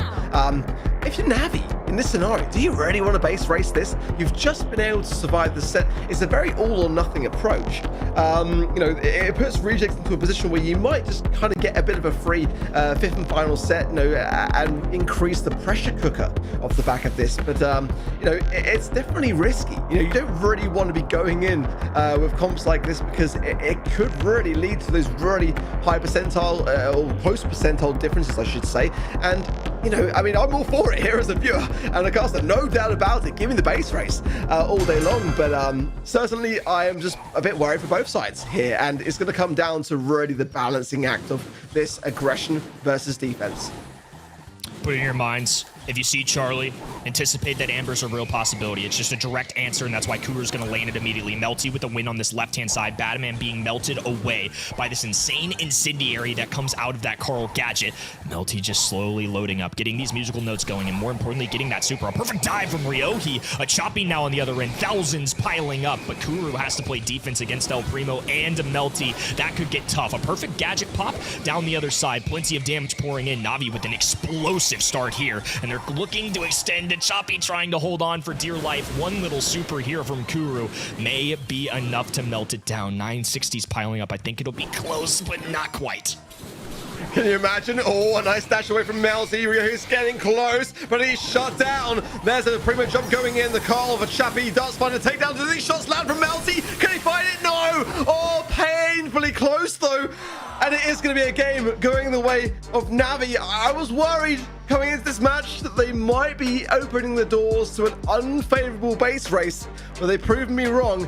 Can they do it again? Oh, but imagine if that Melody shot had connected. If he'd just been a little bit closer. It wasn't by any fault of his own. It was just simply that the Carl had the upper hand there. But if they'd been able to protect that 1% and keep the game alive, it would have been so entertaining. Let's see, though, whether we can see a bit more back and forth, a bit less base racy. But I'm all for it if it comes down to it. Give me a close one. Give me a 1% difference or a tie at 0%. I'm here for that. You drive a hard bargain, Ark. I won't complain either. It's going to be Shu on the Charlie on defense. Kuru certainly got his values worth in that opening game. A great 6th pick and a direct answer. Oh, and the cocoon pops off there too. Now Batman and Shu can line up the shots. Ryohi falls. Choppy, meanwhile, though, getting free damage. He's just been sitting on this top right-hand side corner to the point where Batman has to pop a gadget just to back him away. Yeah, it's good aggression. Good start for Navi. He now has super. He could be able to go in. Prefer to find Batman, who's dancing around his cover. Melty saw a little bit of an opening, decided better of it. The Dancing Flames gadget again for Amber's very, very punishing, so you've got to be cautious to stay well clear of that. Now on the safe, but probably not going to get too much because the shield off, but not too much more than that. Now it's dangerous here for the rejects, especially if Rio can get on the safe, but no, that cocoon again, really warranting that Charlie pick. It's working out pretty well. Rio will go down there just about as well, but that's still a commendable amount of damage early on for Navi. They are in the lead by about double that of what Rejects have been able to achieve, and now a hypercharge buzz coming in. Is it Scary Prospect coming? Oh my word, the connection is there, and a Chappie survives on hypercharge 2, and possibly a gadget on the safe could be devastating here. Just so much pressure from Navi. Left-hand side, right-hand side, Kuru on defense, all around. Everybody is firing. Melty trying to go down the sideline here. Shu puts him in a cocoon, and now going to be moving forward. They have to focus to Carl. It's been tough for El Primo. We haven't really seen him on offense much, and I feel like that's a huge contributor that they're wasting. He gets the kill on Ryohi, but they're just chipping away at this Heist save. Reject needs some serious output.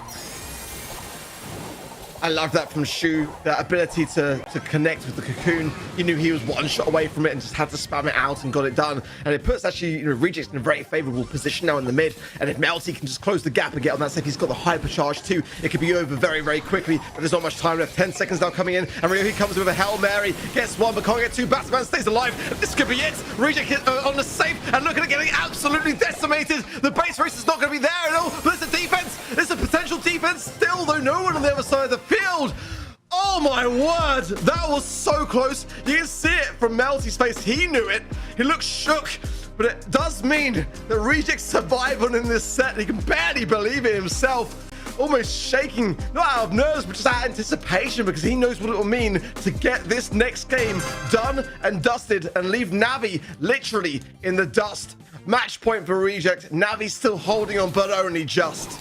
This is the third match point now for Reject. They have to close out. If this goes to a set 5, all the momentum in the world for Navi, and a reverse sweep would be devastating, not only for Brawl Cup, but for the season as a whole. A dive through, but only 5% mustered from that push. Shu has to play defense. Ryohi out of striking distance. Now Shu has a super available. A choppy pierces through, connects a takedown. Bataman and Melty just left standing to play defense. Well, they let Chappie through. That's going to be a heat ejector gadget onto the safe that they're willing to allow. Cocooned out now as well and should be then swiftly taken care of on the defense, but it has actually been a bit of damage going through. So they weren't able to do so quite as cleanly as they would have hoped. 1% in it. Both sides having a decent start here with damage. Spirling's coming out as well. We'll just do very little in that regard, but it's still a decent gadget to, well, pretty much the only gadget that I would consider having on Charlie anyway. Now defense needed here for Reject. It's Navi closing in. A good stun from Ryohi. Doesn't find the takedown though as well, so pretty solid, and Melty could escape through here. Another strong lead for Navi. 3 straight games, but it's a hypercharge. Left-hand side, Melody climbing up the map and taken down rather quickly. Great play from Buzz, and Shu has to play a perfect defense. The incendiary goes through. Bataman dives immediately off the spawn, and this thing is well below 50%. Now Kuru flanking. Shu, Melty, Bataman surrounding him. Ryohi just trying to extend this lead, and Melty once again going to crumble. Perfect shots out of this Buzz here, grappling every which way. Shu goes down as well. Ryohi has the hypercharge available. He's going to buy his time and, more importantly, get Kuru there to assist him. Cocoon available here as well on defense here for Reject. There's a Primo on the safe, I feel, but he may have gone down now. It's still on the safe. Percentages are flying through. 5% left for Reject to hang on. And Ryohi's coming in thick and fast. Is he going to land onto the safe or not? That's the question here, because Rejects are on the safe as well. It's not enough. Navi get it done. They take it to a 5th and final set. They hang on here. And the #1 seed in the region now looking very shaky in what is going to be the last set of this series, no matter what way you look at it. I don't know if you're Reject, how you could not be rattled right now. 3 different match point opportunities, and every single time Navi delivered. I knew this was going to be a tight match. Just looking at the map pools coming into this week, this is one that Reject didn't particularly do well at. Navi have been a very solid team. Their scrim rates have been similar in the past week. I was definitely a little nervous for Reject, but just the eye test, the consistency in the past, I couldn't pick against them. But right now, Navi with all the momentum in the world heading into the set 5. You know, that really just was a perfect example of adaptation for the side of Navi. Round #1, they just ignored any hurdle, just rushed the safe as quickly as possible. They just raided it over and over again and did so much damage with their pretty good combat. It's good at rushing. That's what Boss Carl and Ember are known for. And then round 2, up to a certain point, that worked out as well. There was one moment where Reject take over the control over the map, and all of a sudden Navi loses the game in the very last seconds, where Reject just does the damage that they were lacking up to that point. Round #3 then, Navi adapted and turned things around. They started to defend a bit more, even saw the boss stay back to just defend. So yeah, Navi really just are coming back from their losses in the first 2 sets. Now it's looking like a different team. Adaptation is the big word for this set, I feel, Lark. Yeah, I think that as well, Navi were willing to take a risk. That was something that really shone through for me in terms of the draft and their playstyle in general, because they kind of led the charge with that approach, and they were feeling like that it was going to work out well for them, just based upon the way that the momentum was swinging off the gem grab, and they proved us right. You know, it was risky, but at that stage of the competition, when you've really struggled to get much on the board, you're willing to go to that extra length, because you know it's going to go only one way if you don't. So to get to layer cake, already a really great achievement here for Navi, but it would be really quite devastating to get this far and then fall short when it comes down to it. So they do need to make sure that this draft is a winning one. It's definitely a tough map to get right, I would say. I want to see that Janet banned immediately straight off the bat for me. I think Ollie's a high consideration here, Buster, Juju as well, and wow, a lot of them aren't banned, so this could be interesting. Do we agree with you on that? On those ones, it seems like they also agree with you here. A lot of those are banned out here. Lumi once again as well. No surprises there. Layer cake, we did see that one before from Zeta versus Niwa. We saw Janet, we saw Shade come out here. I wouldn't be too surprised if one of those two would show up here again, Kenny, because I do feel like those just are so good on knockout. With the Janet, you can just get out of harm's way pretty quickly, and with her hypercharge, you can also go in aggressively and get those important kills in the end. Gray's one of my top picks for sure here as well. I just think it makes a lot of sense getting the teleport, the extra security for kills, especially with these walking canes like we saw earlier today. It can be a real problem for an enemy team. Also prevents throwers a little bit too, so I think Gray just a very well-rounded, doesn't lock you into anything, safe first pick. But if I see Gray, you might want to go health points on the other end, because it's certainly going to take him some time to chip away. Buster, one of the most popular ones on this map. Curious to see how early we get him. You know, sometimes teams are a little bit hesitant to draft those tanks early on. Ollie, good choice as well. I think either of those tanks certainly work. Gene was one of the ones that I think would have been really popular alongside this, so instead they're going to pair it with Gus, because Gene, of course, going to be in that ban stage. Solid 2-3 turn here for Navi. I mean, I'm loving what Navi have got, and I'm not sold on the Grey first pick. I mean, it's certainly for me much more like kind of final pick when you can kind of see what you're playing into a little bit more, and not everyone's really thinking about it. It's certainly a brawler which doesn't really come immediately to mind for me in Layer Cake specifically for Bounty, but I don't mind it as a brawler. There's the Buster. That makes me a bit more confident and happy with their choice there, for sure. Maybe Grey was just kind of like a bit more of a safer option, gives a bit less away to start things off, and they can then see what they're playing into. But you know, Ollie first pick, you know, yeah, that to me as well is a big, strong, high, heavy ban really to have considered there. Maybe even more so than the Squeak, but obviously the bans are a little bit catered towards the team opposed from them, so that has to be taken into account as well. Melody is the final pick, very bold one at that. You know, it's a very aggressive brawler. It can put Navi on the ropes, but if you kind of don't get the balance right and you start feeding stars over to your opposition, because you do have to go on the aggressive to get rewarded, and if you're not able to get that balance right, then you can actually be the reason that your team, you know, come short and don't make the grand finals. And for Reject, they have to be in any standing chance of making Brawl Cup. So I feel like now it's a very telling time and the most important set of today. There's no doubt about it. And an Ash final pick for Navi. Oh, this is a spicy one. Zeta Division and CR certainly praying that Reject fall here would help their odds tremendously for this Brawl Cup. Reject 2-0 have not missed a grand finals yet in this 2025 BSC season, and for the first time that is in jeopardy here. Navi have climbed their way back into this match, and what was looking like a dream is suddenly turning closer and closer to a nightmare. Reject need to wake up right here, right now in this set number 5, a battle for Brawl Cup. Reject trying to preserve their lifeline. Oh, she goes down immediately so as well. He's low but surviving on. And immediately now they gain the lead. But let's remember, you know, Reject have been in this position in the semifinals before. They beat Zeta Division 3-1. They beat rival Esports to a 3-2 scoreline, so they were able to maintain composure in that instance.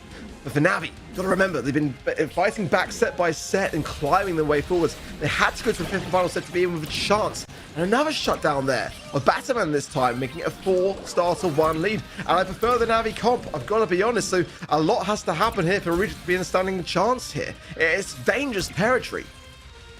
Early deficit, Batman back in action. Right-hand side, Shu super available. Going to be looking to try and march his team forward. Here comes Melty. Batman hovering over that super button, but doesn't quite pull the trigger. Walking Cane goes through, does expose the Ash, but he can just back away. Really well played by Navi so far. A good blend of passive-aggressive. They got aggressive for that one kill, and now they're just trying to hold their territory.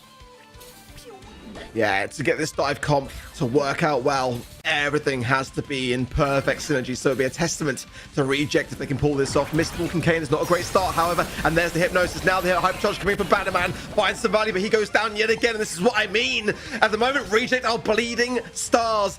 I can see it from the beginning of the draft, and they've got to start to iron out these problems because time is not on their side. Literally 30 seconds on the clock, and nothing to say except for the blue at the beginning of this matchup. Now Rio, he comes in yet again. The Rats coming out as well will force back Reject, and now less time to be able to make up this differential. Shu and Melty both down their supers. Shot clock available, and Navi in the back lines. They have to buy as much time as possible. It's a dive in. Bataman looking for one. Rio, he stuns. Hypnosis goes through, blasts his way down through the enemies, and they only muster one kill, 11-4. And for the first time tonight, Navi will have a match point of their own. This is it. Wow, this really is the crunch time. And for Navi, a result they've been waiting for this season so far. They've not been in the grand finals yet. This could be the turning point, and what a way to do so. You know, they're out of the running now for Brawl Cup. They can't do it. They had to depend upon two other teams to make it to the grand finals, which did not get through the quarters. So for them to relish in this, to really bring someone else down alongside them as well, and no team finer to do so than the number one seed in the region, right? Reject, who have been in every grand final but struggling to make a win happen, landing themselves in the number one spot for this region, but this time round might not even be in a chance of winning. Navi have kept themselves afloat the whole time without motivation for Brawl Cup. We are curious to see how they would handle this situation. And honestly, I thought Reject had the most pressure coming into this month. The legacy is something they're still trying to cement, as all three players have not quite had that international presence like others in this region. They don't have the past like a Choppy. Kuru's made it to World Finals before, and now they have to try and get one of their own. It's 0-3, a dive forward from Ryoki, a Hypnosis goes through, and another elimination on Shu. Reject have just not been able to find a way here. Everything that the Reject throw at Navi just don't seem to worry about in any way, shape, or form. And these missed walking canes now are getting a little bit of a problem. Melty looked a bit nervous coming into this matchup, and the gameplay is reflecting much the same story. You can't mess up those walking canes. It opens up the map, it breaks the bush, it gives your team the chance of coming home with something, and so far all the Rejects have come home with is one singular takedown. Now the hypercharge time is thus.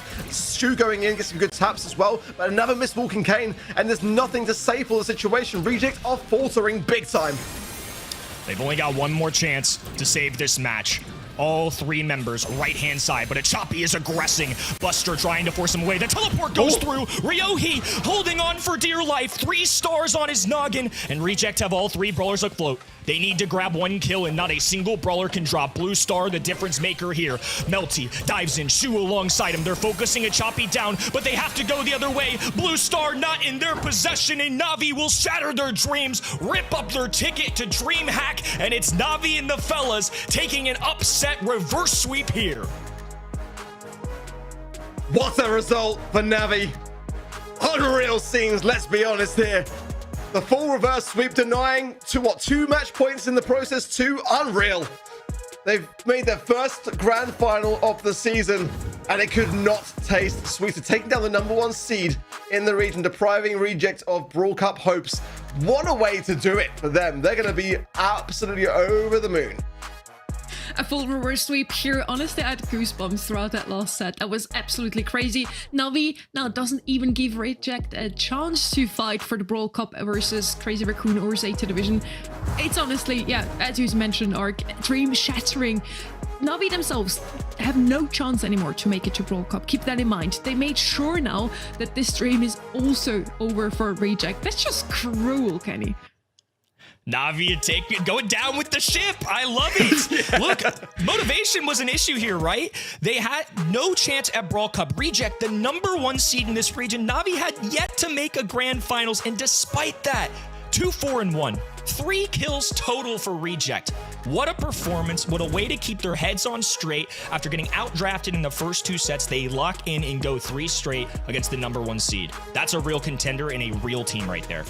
I think Crazy Raccoon and Zeta Division need to thank Navi here now. They owe them something. They ruled out one of their enemies, because we had 3 teams that could still go potentially to the Brawl Cup. One was already out here with Navi. Now also Reject is out of the way. They didn't win their semifinals match, didn't meet all of the conditions of their checklist arc, and have a look at that. We only have 2 teams left that can make it to Brawl Cup. And it might sound harsh to say this, but I wouldn't have it any other way. I think that this is kind of like where Destiny was heading. You know, what finer way to decide it? A match between Zeta Division and Crazy Raccoon. You know, that's kind of where I was hoping this month would go. It's where we're going now, and Yeah, what a match it'll be, and a chance for redemption, of course. Going back to last month, when you consider that Zeta Division, really did turn their chances around against Crazy Raccoon. Yes, it was in the quarterfinal stages, which for all intents and purposes, was a grand finals worthy match. But this is now a chance for Crazy Raccoon to have their say, and certainly the quarterfinals today, kind of what we were pretty much all expecting. I think some scorelines there not as kind for what we kind of saw. Niwa especially, I felt, could have had certainly a set or two versus Zeta. But for now, he's been in the grand finals. Wasn't on my bingo card today. Had them to lose in the semis versus rejects. So I think the way that they did so was very commendable. But now the Zeta Division for Crazy Raccoon. Who was going to make the grand finals here today? Who was going to make Brawl Cup? And again, what a way to decide it. Yeah, I really thought we had to wait until the grand finals to find out who is going to Dallas. May 23rd until May 25th, the Brawl Cup is going to happen there. And we're going to figure out already in the semifinals now who will make it. Our next match is going to be Zeta Division versus Crazy Raccoon. And it's our Brawl Cup decider, Kenny. Should be an intense one. I mean, we already had fireworks flying in our first semifinals. To be honest with you, it feels like we might have up to 3 grand finals worthy matches coming up here. Insane stuff. Maybe Mix is lagging, guys, sorry. Okay, I'm back. Well, back we are with the MVP as well. Achapi made it here. Of course, he played phenomenally, especially on that hard rock mindset. He started to pop off on his stew, so I feel like it made a lot of sense that he is now voted by the people at home. If you didn't get your vote in, by the way, event@brawlstars.com if you want to get some pro rank XP and also a pin at the end of the reward track. Make sure to do that. And yeah, now we're all ready, I think, for the semi-final number 2, right, Ark?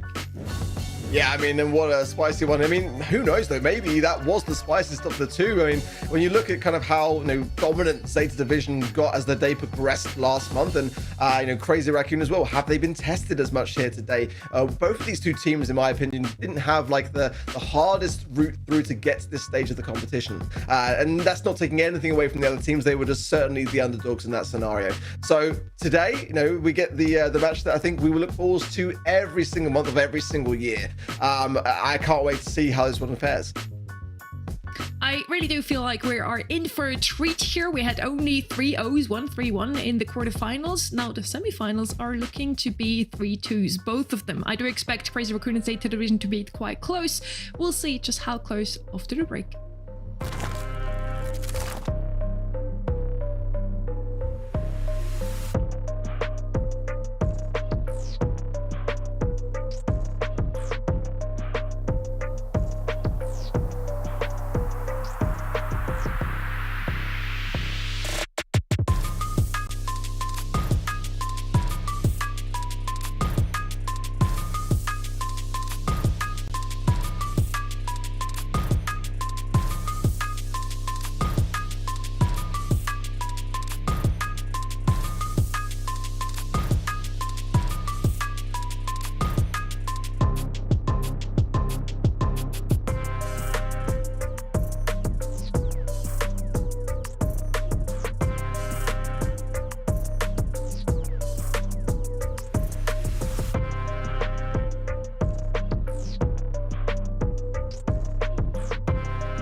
ゼータの強みは雫がまずコーチのように仕切るのが非常に強いと思います。はい、それでこそ言ったら立ち回りとかそのプレー面全部雫が仕切るんですね。はい、その仕切りが強みだと思います。その仕切りがあればその組織はまとまりますと。って感じで、雫さんが俺してたんぽとレビに非常なアドバイスをしながらプレーするのが俺たちの強みです。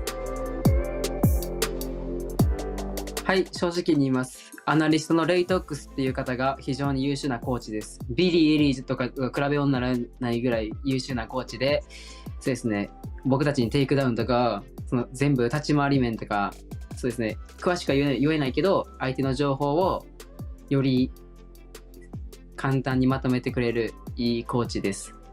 レイトックスのおかげです。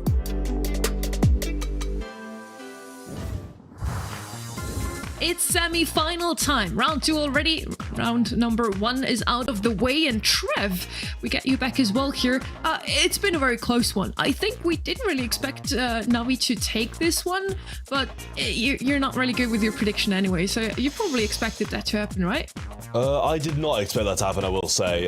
Reject, I think, was the safe bet, if anything, and I know I'm saying that in hindsight after Navi have just won, but I think Reject, like 90% of the time, I'd still go with Reject. If we had to redo this game, I'd probably still predict Reject. And they had so many chances to close it out as well, but were just unable to do so. Kenny in the backlines mentioned that he had some background info for the scrims from Reject. They didn't really play the best on the maps that we've seen. Now heading into semi-final number 2 though, Zeta Division versus Crazy Raccoon. We just saw it, those two that have faced against each other before, Art. Yeah, I mean, this is the match that I was waiting for today. I mean, of all the things that have occurred, this was like the one that I was 99% certain we were going to get to see. So again, the Zeta Division for Crazy Raccoon. So much now at stake. Everything is on the line for these two teams, and they both are the only two teams that have come out on top and won a grand final in the season so far. So getting to the grand finals to be able to have the chance to secure a second would be absolutely on the cards. But of course, the Brawl Cup, getting to that stage and maybe even going all the way there, as we know what is at stake if you can get to Brawl Cup and win the whole thing, or come second or third, LCQ spots and World Finals spots for your region. It's a huge deal, and especially when you look at a region like East Asia and how competitive they are, I think they'd be thoroughly deserving of that kind of spot. We can see how the checklist for Zeta is going. They've got Niwa taken care of. This is their number 2 thing to have to get done here today. Defeat Crazy Raccoon again, like, as if that wasn't hard enough to add to the mix that it's going to happen for the second time in their monthly final this year, and then win the whole thing, which now they don't actually necessarily need to do either, so we've crossed that one off. But I mean, this is now a very exciting prospect for both of these two teams here, and again, what finer way to decide it? I mean, I must say, it's like, I thought I'd missed a great semi-final. I was a little bit jealous about not watching the last one. Then I was like, oh, actually, wait, this is like literally for all the marbles, this game, for going for Brawl Cup. So it's kind of a grand finals caliber semi-final, and all they need to do, it's the same, it's just reversed, is beat Zeta in this game. Whoever wins this one will be going to Dallas, will be going to the Brawl Cup. Obviously, as I said, we've crossed out the win the monthly finals. It's not necessary. Obviously, they're still going to be going for that regardless, because they need to get points for, after the Brawl Cup, for the second half of the year, for the postseason, LCQ and Worlds is where they're all striving to get, regardless of Brawl Cup being an added bonus. I really think we did well, guys. We could not have written a better script for today. We have the two teams that have so far won a monthly final each in this region, facing off against each other now in the semi-finals, and are the last two to also still fight for the Brawl Cup. They also faced off against each other in the March monthly finals, where it was a very narrow win by Zeta Division 3-2 in the end. So it all just played out perfectly that those two teams now face off against each other in the semi-final. I'm really looking forward to this match here. It could already be very well a grand final here. And we had a little chat with Tensai as well, specifically on their matchup against Zeta Division. またゼータと当たる可能性が高いんですけど、ブロールカップをかけて、戦うことにとてもワクワクしています。Very short statement there. I see that he's excited as well, so are we for this upcoming match here. Now, Ark, what happened last month?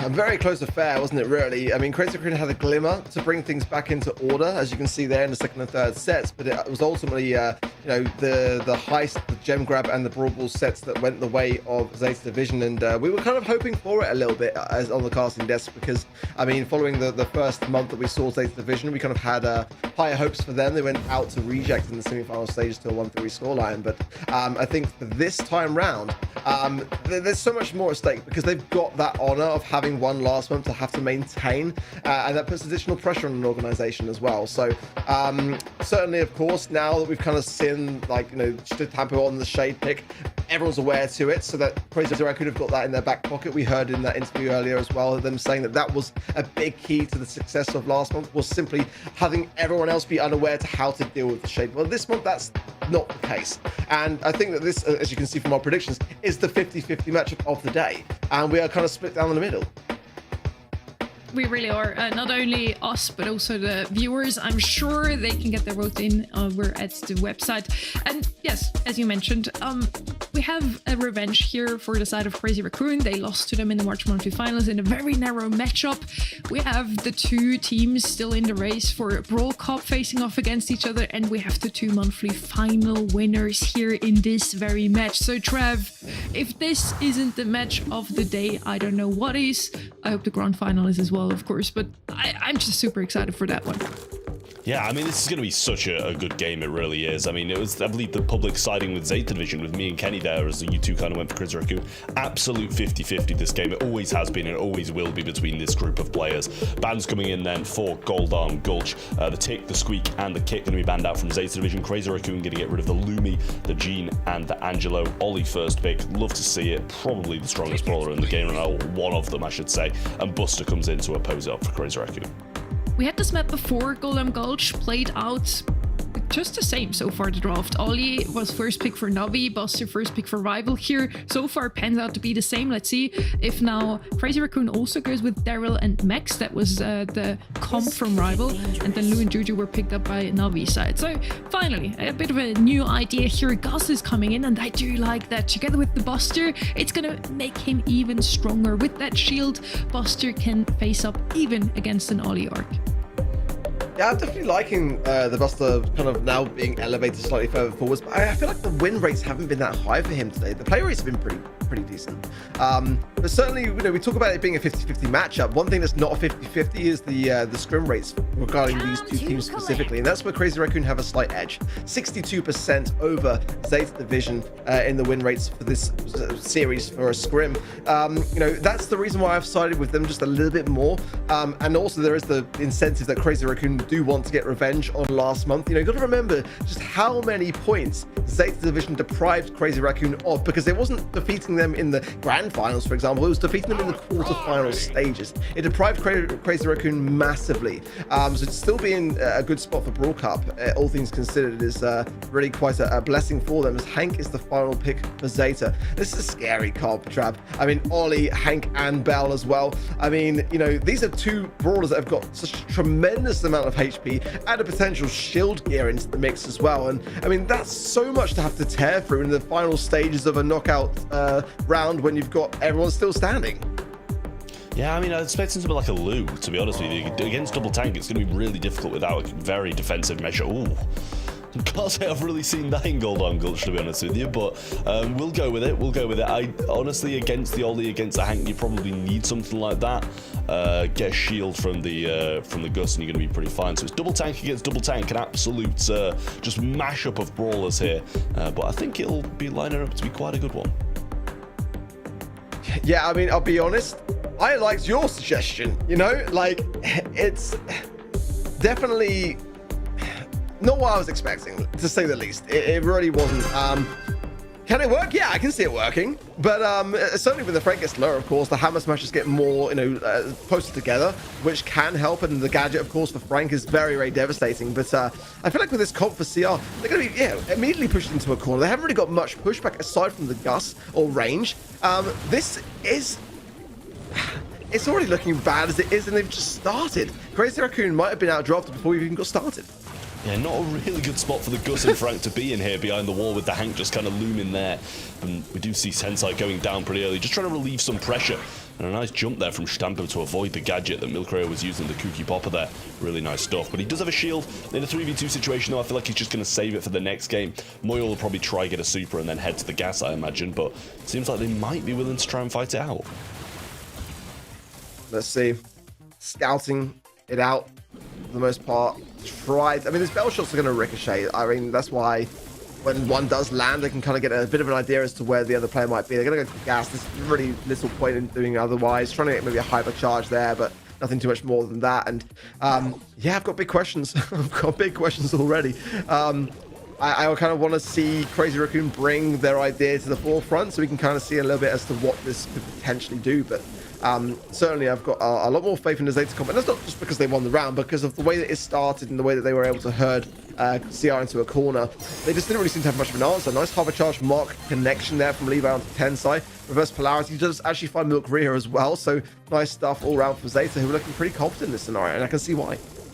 Yeah, and a huge waste from Tensai as well. Tried to bounce that super back, but did it way too late. So completely used all of his kit to try and prevent it, and never actually prevented it. Shampoo going to go in. Moya being dragged all the way back towards Suzuku, and a marked up Tensai awaiting this bubble as well. So low. Should fall, but Suzuku actually missed that one there. Surprising to see that happen. Milkrio is low as well, but the shield keeps him up. Now Stampo goes back in, should be dragging Milkrio straight towards Suzuku's bubble. Does just that, and it's a 3v1 against Tensai, and I'm not sure what hope he has. None. I mean, you know, even if you're, you know, some of the best players in the world, a 3 versus 1 in knockout is a very, very big order. It's a huge feat to be able to do. I mean, you know, this stage of the competition, no less. I mean, it's just an outdrafted situation, I feel. I just don't feel as though Crazy Raccoon really responded too well to the way that Zeta, you know, were going about things. And that was one of the things that we saw from Tensai, wasn't it, in the interview? It was him saying about the fact that we let our opposition do too much what they wanted to do. Well, I mean, this doesn't really feel too much different, I'll be honest. And, you know, if I was able to change my prediction, I mean, I wouldn't... I probably would. Just after that? I just probably after that? would. Yeah, just after that. It's a bit unforgivable, isn't it?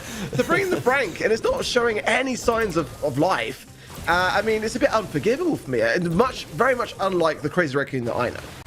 Yeah, I think Frank's only kind of hit a couple of shots in the game, and that's because it was like purposely fed to him by Suzuku or Stampo just to try and get a bit of super of their own.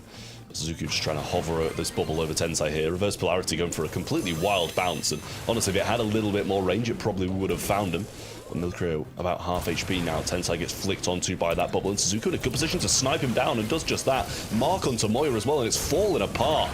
Milkrio the only one alive, and he'll be saving his bubble, saving his shield for next round, and Shitampo will get a super of his own. It's not looking good, bruv. It's not looking good for Crazy Raccoon in this first set. I'm sure that they are well aware of the error, but let's see. I mean, hopefully they can muster something up. They've got a hypercharge for Buster. Moya going in, might find Levi, but again misses, and that's like the only opportunity that he's really had for the majority of this series so far. And the hypnosis there coming in, and it's just, I mean, now that Zeta are all clustered, there's some hope, but I just feel like they're going to recover, heal up accordingly, buy their time, and then separate out and just use their numbers against them. Let's see, though, this is definitely the best opportunity for CL so far, and they've got the Gus still standing, which gives me some hope.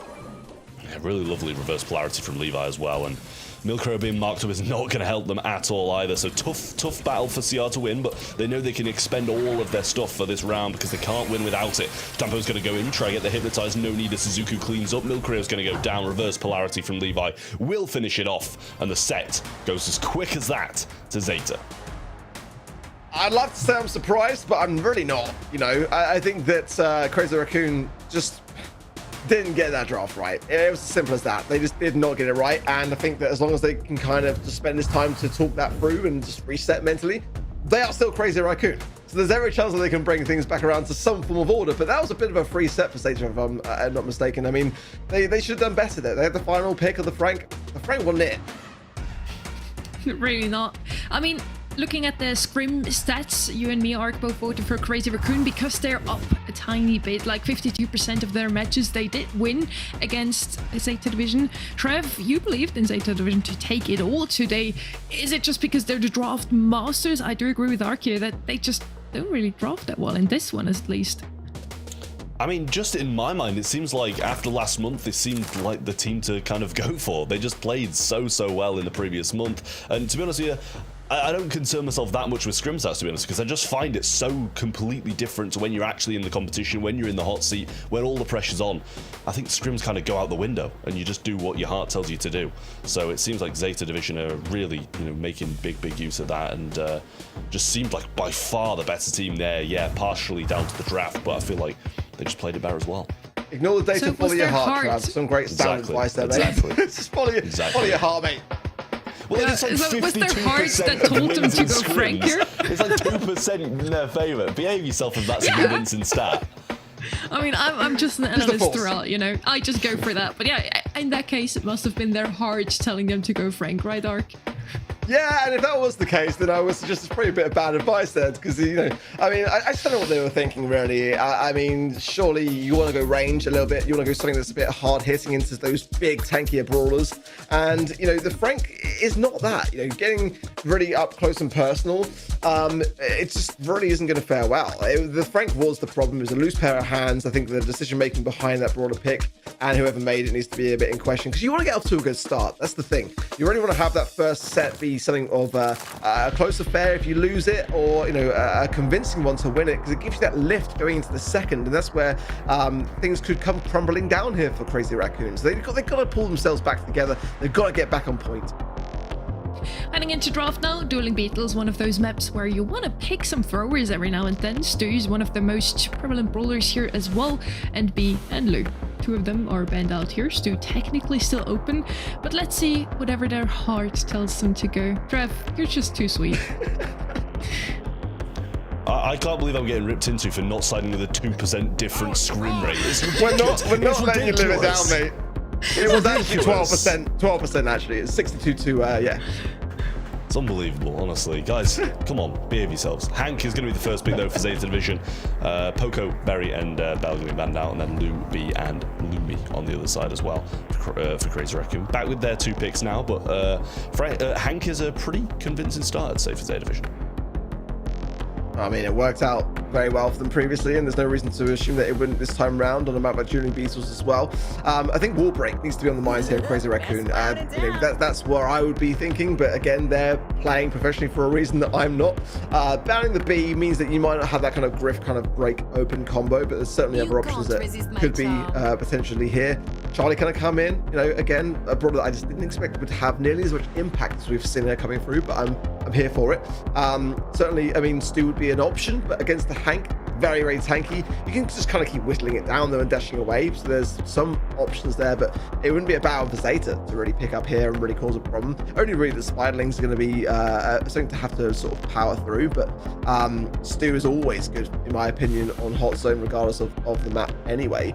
But it's Zeta that are in control. They've got that first set in the pocket. Meeple going to come in for them. Yeah, I don't mind it. I mean, Meeple's very good. But I actually really quite like the Barley pick, though. I think the Herbal Tonic really on this map provides so much value. But Meeple's very good. I mean, certainly with the dice to be able to break the bush. I mean, this map is going to leave no stone unturned, and you know, Crazy Raccoon are going to be fully exposed. Yeah, I mean, this is a big thing for Zeta Division. I love this Barley pick. I like the Meeple as well. If you really need to, you can even box the Hank in to get some progression, to be able to push up onto the other team, hold him in that zone, and, you know, nobody's really going to be able to pierce into that to hold a bit of time towards the end. Ollie's going to come in as the last pick from Crazy Raccoon. I like the Ollie. Really solid pick. Obviously, one of the better brawlers at the moment. The Chester, very good. Charlie, very good at the moment as well. I think this is honestly a great draft from both teams. You've just got to hope for Crazy Raccoon's sake that the thrower doesn't really make a big difference, and the Herbal Tonic will be healing the Hank up a fair amount. So I like this Zeta comp, I will say. Yeah, I like this Zeta comp as well. That's the problem for Crazy Raccoon in this situation. And not to say this draft combo is certainly a better draft than the first set. There's no doubt about that. But yeah, Meeple's not a flashy brawler, but it's just a gadget. It's just that. This dice, the mentions of Meeple's gadgets is just so good. Provides so much value and immediately gives Zeta Division the mid control. And you know, in Dueling Beetles specifically, in Hot Zone, mid control is everything. So already CR are off to a bad start.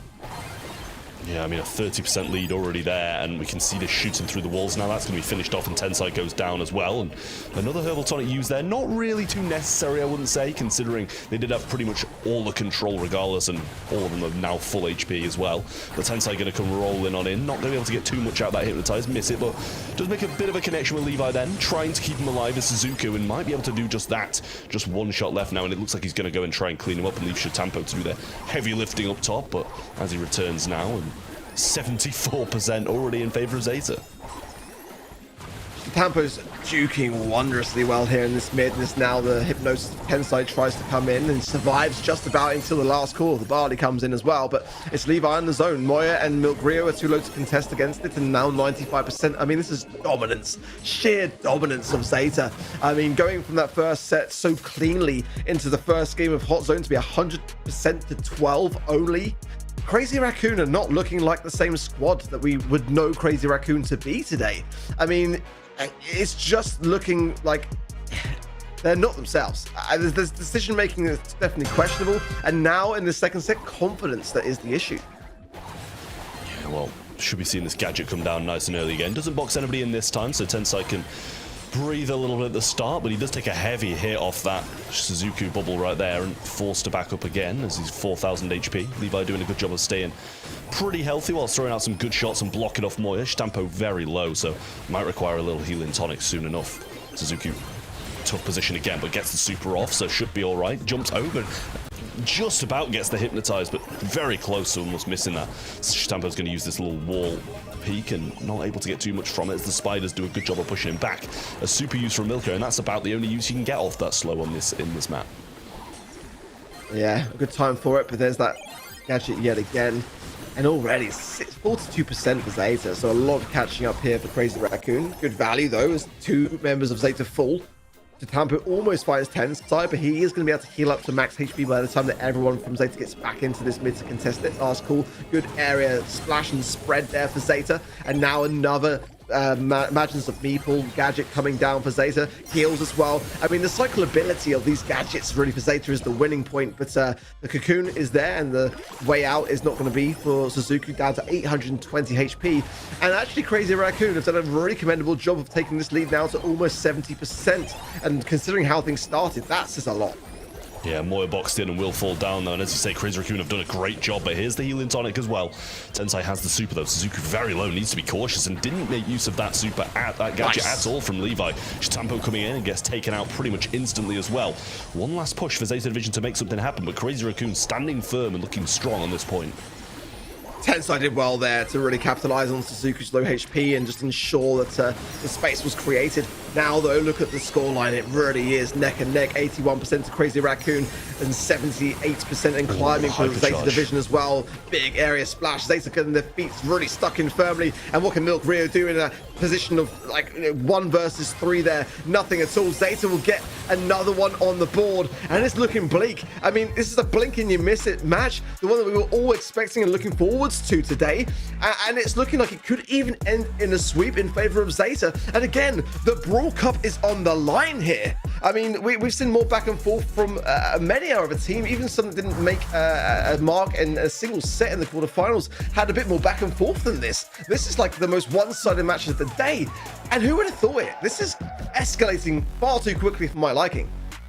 It really is. So far, this is the first time around that all of us disagree with the predictions. We have 2 casters going for Zeta Division, 2 casters going for the prediction of Crazy Raccoon. And Ark, I feel like we have to give it to Trav here. Sometimes heart wins over analysis or over stats here. Looking at the stats now though, it does look like Crazy Raccoon had some more kills going their way, but Dueling Beetles isn't about getting any kills in, it's about getting time in the zone. And even though that second round especially was super close, Zeta Division just executed their comp better. They had the Ollie on their side, the Chester, the Charlie, just 3 phenomenal brawlers. I feel like this time around again, the draft should have been on the side of CR here with those 3 brawlers on that line, but they just didn't execute it well. Yeah, it wasn't a bad draft by any means, but I think the Hank has been the kind of brawler which for me has been the footnote to consider, that it's been allowed through the draft in the first set, the second set, and they just don't seem comfortable handling it on the side of CR. I think they didn't really kind of know what to do when it's showing its face, and they're getting it taken care of sometimes, but it's just they don't really have the answer. In much the same way last month that they were struggling against the shade of Zeta Division, this month it seems to be the Hank. I was just about to say, it really seems like Zeta Division just always have this one ace up their sleeves. Last month it was Shade, as you mentioned. Now they're just picking Hank every single round, and again, Crazy Raccoon doesn't know how to react. It really seems like it's their kryptonite for this month. Let's see if they ban it out now. That could be a solution to that, no, Trev? Yeah, I mean, this is a Shade Hank map, so they're going to have to be pretty careful about what they're going to be banning out here, because both of those brawlers can quite easily be played here. And I feel like this is the map that Shade was played on and won them the entire series last time. So something that Crazy Raccoon are going to have to be pretty careful of. They have banned Shade out, and they're going to first pick Hank as well. So taking both of those things off the board for the Zeta Division side. Shade banned, Barley banned, and Frank banned from the Crazy Raccoons guys. And then Meeple, Berry, and Lumi going to be banned out by Zeta Division. So I think that's a very good strategic move from Crazy Raccoon, and I like that a lot. I think our theory might be correct here, Ark, and it looks like Crazy Raccoon came to the same conclusion. We can't give them either one of those two brawlers. We just don't really know how to deal with it. Let's play it ourselves. Zeta Division, though, as they are usually the ones to pick up Hank here, they certainly know how to counter him, right? Looks that way. Yeah, I mean, that's the kind of exact thinking that I was on the lines of. B is kryptonite, in my opinion, to Hank. Not to say that Hank can't do a healthy amount regardless of it. And again, you know, if Crazy Raccoon can draft around the B and you know, bring in some options in that regard. I mean, maybe getting the Charlie on their side, the Spiderlings are quite a good deterrent of these amplified shot in that regard. And certainly they don't want to be facing into a Charlie with that Hank. So I would be kind of thinking that down those lines, and it'd be getting to the Ollie as well. So that's kind of my thoughts. Ollie, though, certainly still really, really troublesome. You know, on every map and mode, but especially Brawl, I think it's fair to say.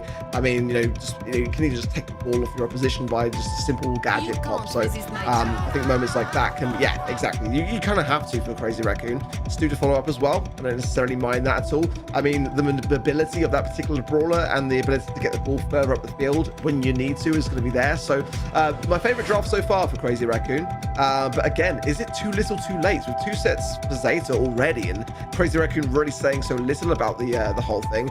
They've got to take this to a 5th and final set. This is just the beginning, Trav, of what they've got to achieve.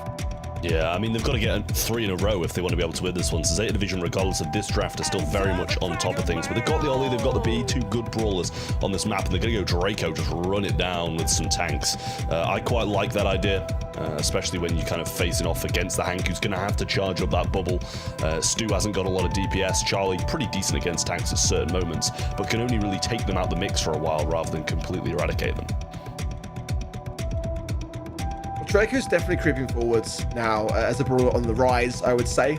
We've seen kind of definitely a higher rate of play for him recently. It's a troublesome thing to deal with, absolutely. So I don't really kind of necessarily know why he dropped off the way that he did, but I've always been a big fan of the brawler. Let's see if it's enough to take Zeta through to the grand finals. Can we see something of a resolve here from Crazy Raccoon? Because, I mean, it'd be kind of weighing about. That's the gap, that's the gap, that's the gap. And Suzuki sneaks it through with just a simple walk-in. I mean, look at that. I mean, what a start in 20 seconds, if that, of play. CR, I don't know what they had for breakfast, but they just might want to just try to maybe reconsider that next time round. We can try and walk this through, passing it through to Nick Rio, pass through potential here to Tensai, and they get one back as quickly as that. This match is going in the blink of an eye, Trav. Yeah, 2 goals within like 35 seconds is rapid. I mean, Chitampo's done absolutely nothing in this, I will say.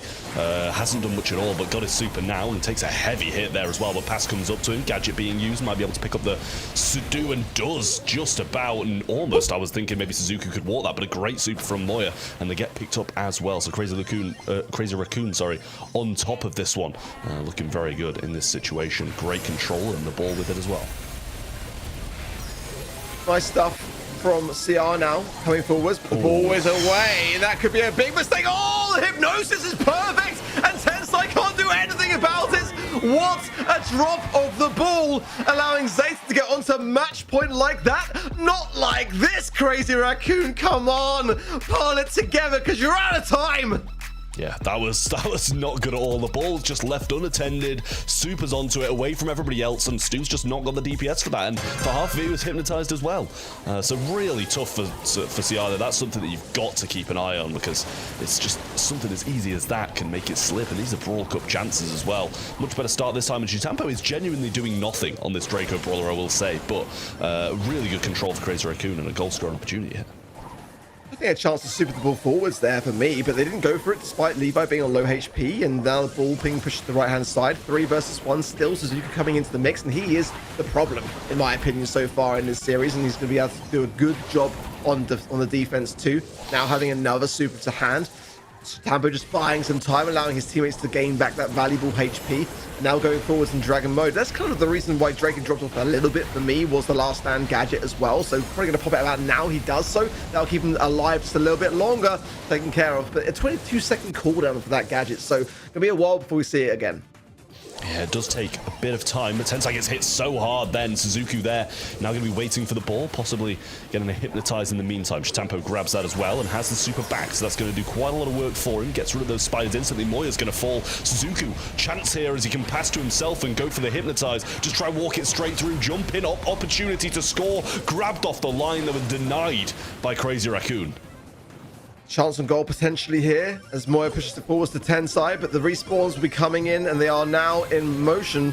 Tampa goes straight into that Hank bubble as well. Speed zone now taken care of, but did provide some nice mobility until that moment in time. Ball needs to come out of the corner. Milk Rear needs the cocoon here as well to pick Suzuku out of the mix and just can't find the shots with the yo-yo now coming forwards with the ball, and Moya's in position still trying to find Tensai. Can Tensai dash to the ball? He gets it, gets the takedown, and there's a goal on the cards. Crazy Raccoon survive on 40 seconds left on the clock. They might be able to deter this match point just for a little bit longer. Yeah, great hypnotize there from Suzuki. Just goes straight in and dives through everybody to try and get that. This is surely going to be a goal here. Tanks the cocoon and gets the goal in. One more required for Zeta Division to be moving on to the finals. But Crazy Raccoon are looking quite good in overtime other than the B. Yeah, wasted utility there for Milk Rear as well. He won't have that cocoon for a while now, but a good, healthy push forwards for CR. A speed zone for Tensai is going to be dancing around it, and low HP for Suzuku now. Shitampo comes in with the Dragon's Breath, gets a takedown as well. The left-hand side is fully open, with the ball pushed down to the wall. Now Suzuku super passes it there to the B, and it should be in! It is going to be so! Zeta Division get the match that through to the grand finals, but most importantly, secure themselves the tickets for the Brawl Cup!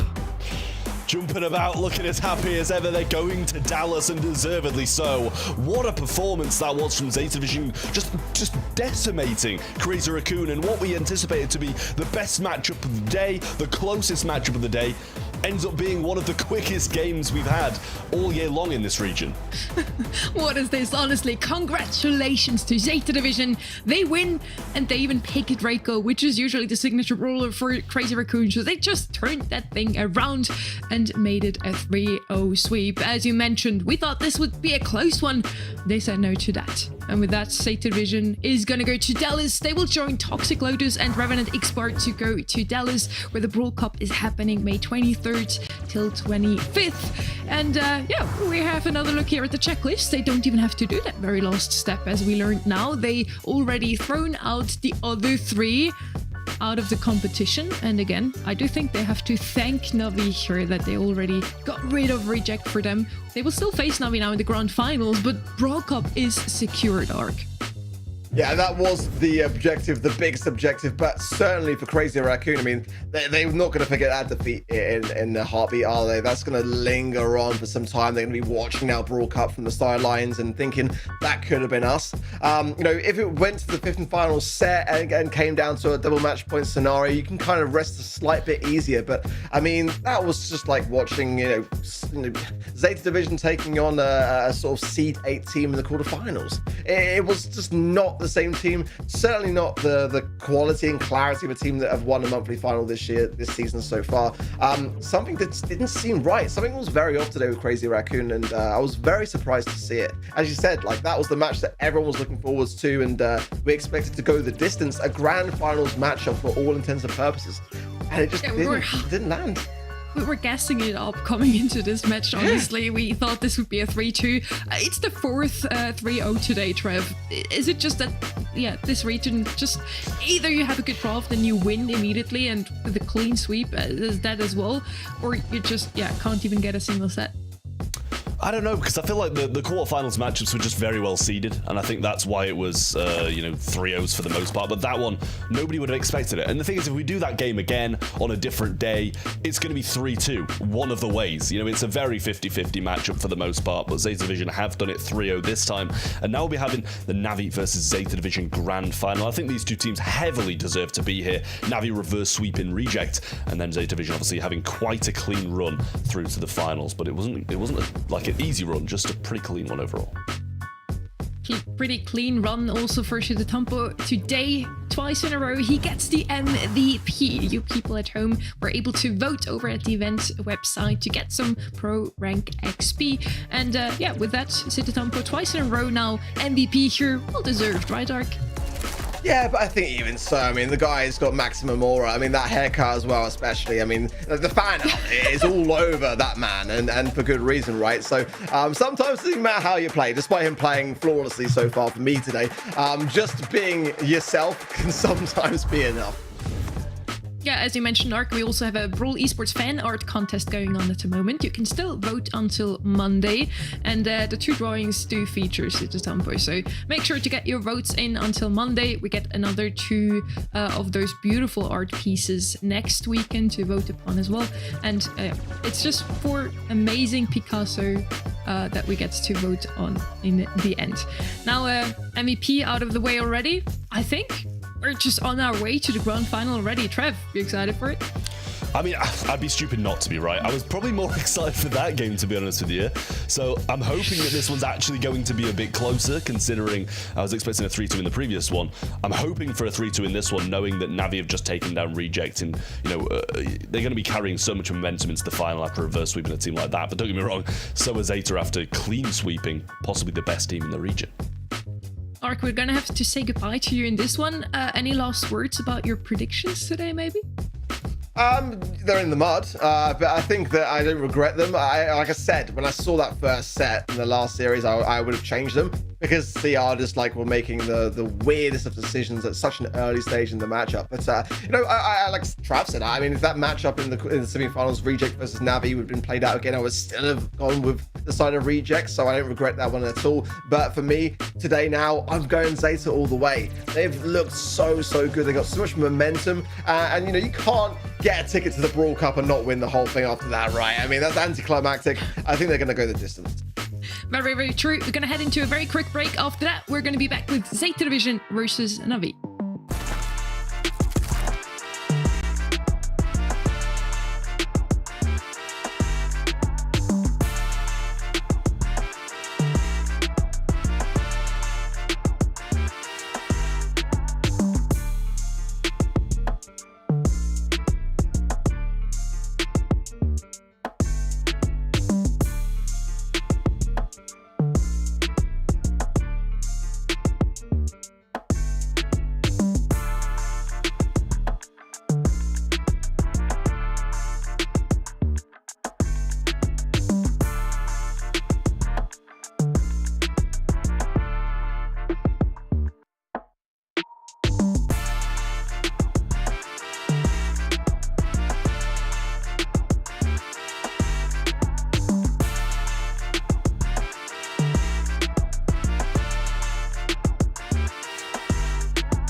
All regions from across the globe are sending their best champions to prove to us, once and for all, Humble, 50%, Crazy Raccoon, and fallen short.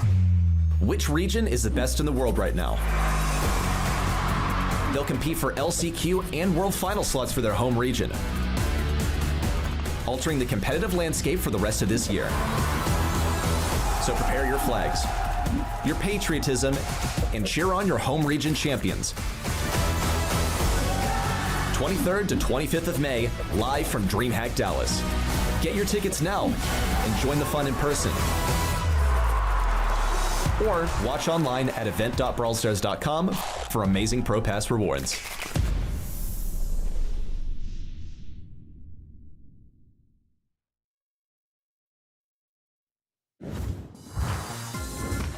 We are still in the East Asia Monthly Finals. We are still here with Trev and Kenny now, and we're ready for the Grand Finals, I believe. Kenny, we have seen the semi-final number 1 going in a very tight match here, 3-2 for Navi, and now the next one was a 3-0 sweep. I'm sure you watched it, but maybe you just blinked and you missed it. Hard one to kind of not see. I mean, honestly, Crazy Raccoon just not meeting expectations. I think especially last month, after criticism on the draft being the issue, in years past, the draft kind of being the thing that I think rightfully people have criticized them for, it just seems like they haven't found their way. I think this is a very different meta than last month too, so now this is a reoccurring theme. This is something that I think is now an issue. It's a part of their identity, and it's something for the remainder of the season they're gonna have to work on. I mean, congratulate you two as well. You both got your predictions right. Mine are pretty much out of the window now. Just like Navi took everything and just threw it out of the window as well. They completely put everything 180 degree into the other direction that we expected. They made it to the finals. Reject, no chance anymore to make it to Brawl Cup. We already have confirmed the Zeta divisions are the ones to go to Dallas. And now Navi has another chance to prove that it wasn't just a fluke. They were meant to beat Reject because they can also beat Zeta division. Yeah, I mean, I just think that it's going to be such a tough game for Navi. Like, they are an incredibly capable team. They deserve to be here after beating Reject in that nice little reverse sweep. But Zeta Division, the day they've had and the past few months they've had as well, are just unmatched by anybody in this region at the moment. And I just can't see them losing in a grand final after just beating Crazy Raccoon 3-0.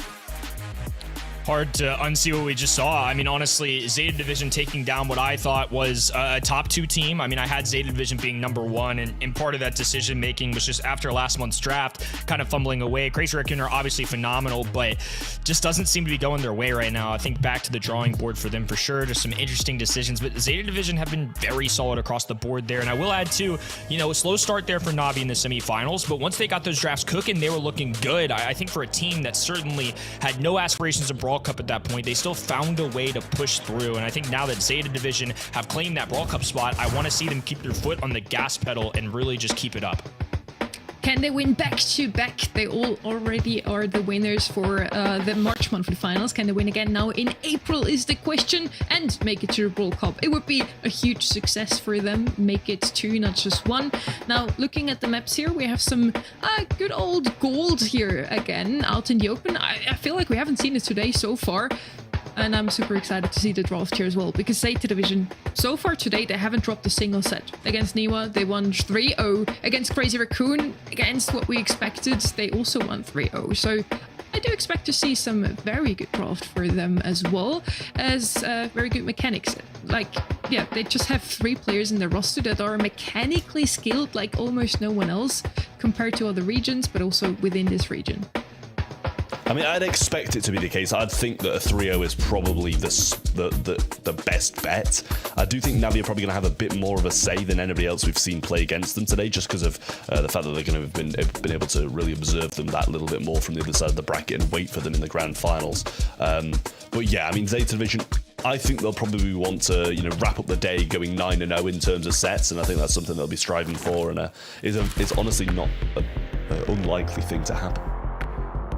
Out in the open, another one of those open maps, as the name already suggests. We have on the left hand side a jump pad that you can use to go in, or some water. So usually you want to pick up either an Eve, an Angelo, Jojo, Shade, one of those that can go over that water, or you just break open the map to go through the mid, because otherwise you only really have that right hand side pathway to get into the mid. Brock. And there he is, the man that is picked up very often, specifically on this map, just to break open the mid. Not usually picked up anymore in the meta. He's not one of the best brawlers, but again, just kind of a necessary evil on this map, Kenny. I think so too. Just having accessibility, especially if you don't have any brawlers that can travel over that water, I think is a big difference maker. So it seems they'd rather have Brock than say go for something like an Eve early on, where that can obviously just cut that corner. Don't have to worry about the launch pad. You just have easy access into the middle area, and just being able to not be pinned in your spawn and such is a big factor, especially on this map when 1 life is all you get per round. You have to make it count. Gene gonna be the player on the left-hand end, and I just think Travis a safe option. It's hard for me to ever be upset with Gene in Knockout or Bounty. It's a brawler that can be pesky with that gadget, has a magic hand for big plays, and obviously does insane poke damage. This is a brawler I'm actually a pretty big fan of in the meta right now, though. Yeah, Squeak is just nasty, to be fair. Like, whichever gadget you're really taking is going to be pretty good, depending on the situation. I imagine they're going to be throwing in that long shot, though, that deals so much damage. It's just such a surprise to see that just coming out of nowhere straight towards you. But yeah, I agree with you, Gene Point. It's been, you know, showing up so much, and you can never really be mad at a Gene when you're looking at a bounty or a knockout or something like that, because it's just so good, so capable of doing so many different things. And I think it's the same thing to say with a Bell. Whatever mode you're in, Bell's going to be very capable of making it happen. Squeak, it does a deceptive amount of damage now too, because I think people forget when you land the first Squeak shot. So let's say you land that gadget that you were talking about. I think that's the better one in general right now. 4k damage, and it cycles every 14 seconds. And if your Squeak shot on the following time connects, well, you do instant damage. It doesn't take that full time to hit. So every time you land a successful Squeak shot, the previous one goes off. You can do about 6k damage in the matter of 2 shots. If you just gun somebody down, auto aim at them, honestly, it works out really well. I think Squeak's kind of fallen under the radar a little bit. He's not an every map kind of brawler, and especially at a pro level, they're very equipped at drafting these tanky brawlers that can kind of run him over. But nonetheless, that guy can put out 3 straight shots, and it does about 8k damage, which is unbelievable. It's a well-rounded composition from Zeta Division. A little something different coming in here from Navi. I think it's a little more well-rounded. It's kind of just sharpshooters all around from Zeta Division. And then we have a little utility coming in from Gene and Gray. They've got the walking cane that they could use, maybe a grand piano we've seen occasionally, and then Squeak honestly does a decent amount of control too. Yeah, I can honestly see both of these drafts working pretty well, to be honest with you, depending on, you know, how they're played out. The Squeak can be very, very dangerous, as you mentioned, like 4k damage just off that. If you know, you get hit by a shot from someone else and then randomly that comes and appears, it's going to be, you know, a killing blow, and it's something they've got to be very, very cautious of, because they surely will be punished. But we see the Grand Piano coming down, instant wall break for a Charpy, so we won't be seeing that walking cane coming anytime soon, which means they can rest a little bit more easy. I think a worthwhile investment in what they use to choose for the utility, just because of the same reasons as Brock, right? But I actually like Gray a little bit better as a brawler. I think it's going to be nice just to cut off things like this right there. Now they have vulnerability. They can have a little extra, visibility in that grass. Just a nice little perk coming in with Gray here. Yeah, we did see Brock getting hit by the gadget, and another one thrown out and makes the connection as well. So just one more follow-up shot and he would have gone down, but Squeak just can't seem to find it. Ryohei backing him up bit by bit, though, constantly just keeping his ammo down and just keeping the Brock back. It's really, really punishing if he steps out of line, but Levi and Stampo not able to do too much either. And a connection, oh, that's lovely. 2 gadgets, one from Ryohei, one from Kuru, and they find the first kill. That's what I'm talking about with Squeak. It was 4,000 damage shredded through him, and then just a slow evil spirit gadget coming in from Kuru to follow through. Now it's a 3v1. Bell knows it's over, gonna go into the fog, and Navi will take round number 1. Well, that was very convincing from Navi. I'm not sure how many shots we even saw connect from Zeta Division, so can't be that close to supers either, really. Whereas we see Ryohei and Kuru having pull and the Squeak super, so that's dangerous things to be playing up against. Stampo does make a rotation over to the right-hand side lane, though, wants to play up against Ryohei, and might give Suzuki more of a chance against the Gray as well. Ryohei's been playing pretty fearless for a Squeak. I mean, it's not the easiest thing to play, especially into the range of something like a Bell, a Gus, and a Brock, but he's holding his own really well, and he's a huge contributor for the amount of damage that they've got. Now he's got a super in his back pocket, too. Good news for Bell is if this team clusters up together, the bounce shot can kind of deter the extra magical puffs and the heals that you get from that. So I think this could work out. Zeta Division finally showing some signs of life and maybe pushing Navi back in their spawn. Great taps from Stamp on this right-hand side. A really good rotation for him to make. The gadget comes out of Suzuki with that rocket fuel and just makes connection with the Sharpie, but it'll be nice and healed up before that happens. TP comes in. Should be a trade here if Gus can get this one, and he does. Stampo looking for the killing blow. Good shield, but somehow turns around and gets the tap on someone else. I thought he was going to be spamming auto-aim, but he might be able to win this one, and does. Brilliant from Shatampo. I would have been absolutely decimating the auto-aim button, but he turned back and got the other kill. In Gus's last breath, he threw down the shield, and it was just enough to keep Shitapo alive in that pull, and then the big dog tapped. I mean, just so clutch. Years of this guy cementing his legacy in the mechanics that he has, and this time was no exception. Brilliant, brilliant stuff from Zeta Division as a whole, and as you say, that shield as well, just incredible. Shatampo getting some good taps and a mark onto Ryohei as well. But the magic hand is here, along with the hypercharge to go with it, so that can be very dangerous for multiple members of the Zeta Division roster. But Ryohei's so low, brought down to 1 shot, has to back up and heal, and that is going to be so annoying for the late game to have that mark on him. Chitampo's kind of finding the confidence here too. He started tapping more and more as this set has progressed. The choppy left hand in, still dealing with Suzuki.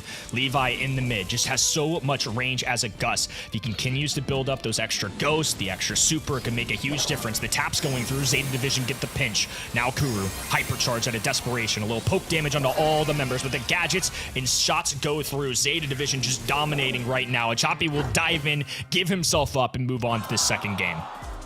I mean, that was such a good turnaround from Zeta Division, to be honest. Really, really nice stuff. The first round went so heavily Navi's way, and then just that one change, moving Chitampo over to the right-hand side, made the biggest of differences. It was just crazy.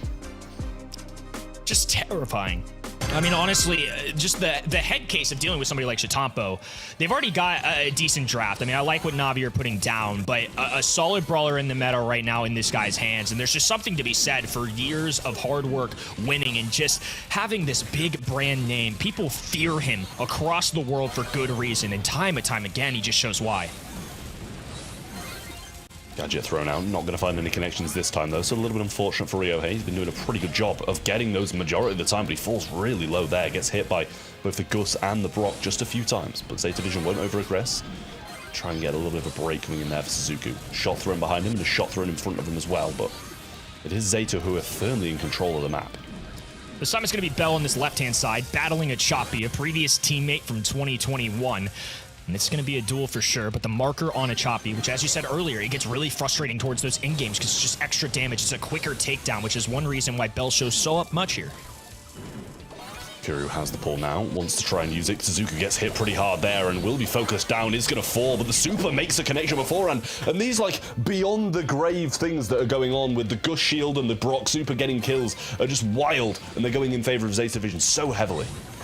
It's just so calculated. Every decision and shot has a purpose. And the fact that they're getting so much value, even from the graveyard, is insane to me. Hypercharge left hand in Chitampo, now marching up the map alongside Levi. He has a super if needed, so if they take some damage, he's got a quick way to preserve some teammates' lives. Ryohei just running for the hills, though. He's marked up, he's on the back lines, and now Squeak is really dealing with the long range that he doesn't love to see. Choppy getting hit so hard now, being forced to run away, and 32 HP before those magic puffs kick in, and the rocket fuel down the right hand side will break up a bit of grass and stop Choppy from really being able to fly under the radar. Ryohei so low, marked up on the left hand side as well, and a shield is available for Levi. I'm obviously just going to try hold it for the later seconds, try use it in a similar fashion to last time, but Choppy goes down without even using that TP. Oh, and now the hypercharge raining in. Kuru diving forward. Nowhere to walk, nowhere to run. Zeta Division showing off the mechanics here in our first set. Incredible, incredible stuff, really, from Zeta Division. Like, they started in such a weak point as well, and it's just so crazy how the tiniest amount of difference, just moving Chitampo to a different lane, makes a massive difference to the game overall. Just him moving there literally won them the set. We did praise the mechanics before from Zeta Division, now also, again, adaptation. They adapted very well to what Navi had to show up against them. Adapted with switching lanes, Chitampo, being on the better side this time around. And they did, after all, arrive with momentum on their side. They just come out of a win, a 3-0 sweep against Crazy Raccoon. So, they're showing up just as strong now in this grand final, especially Chitampo here with 7 kills on the belt. He makes this brawler look like it's top tier in the meta. Just insane. I mean, just reflecting on these highlights, you've said it a lot tonight, Sonny, and it's just adapting. And it's such an important thing at a professional level. To Trav's point, they started on a very low point in that opening round. I mean, Navi had in my head, maybe this team's legit. Maybe it's just their month. And then Zeta Division just close out with several straight rounds. This red roster just looking insane here. Suzuki with the hypercharge raining in, the positioning's good, the shot's good, and honestly, the several gust bubbles that came in from the grave was a big factor too. Just everybody contributing. The drafts have been solid. This is just one thing that I think East Asia in the past has gotten a lot of criticism for, and it's one thing that Zeta Division have done particularly well against their own region. Well, you'd think if Navi can beat the #1 seed in their region, Reject, they can also beat the #2 seeds, which is Zeta Division. Didn't look like that just now. Zeta Division really has the momentum coming out of that match against Crazy Raccoon. Now heading into Ring of Fire. Now, this is another very open map here. I wouldn't be too surprised to see another Bell from the side of Zeta Division here. They showed up a lot with Bell and also Meeple Hank against Crazy Raccoon before. You feel like Hank is gonna have any say in this map? We have seen him often last month banned out or picked up. Now this month, I'm not too sure here, Trev. Yeah, I'm not sure either. Meeple's going to be banned out though, so we won't be seeing any of her. But Chester comes down as the first pick from Navi, so I don't mind that at all. It's been one of the more versatile brawlers today, and they do ban along with the Meeple, the Stu, and the Charlie.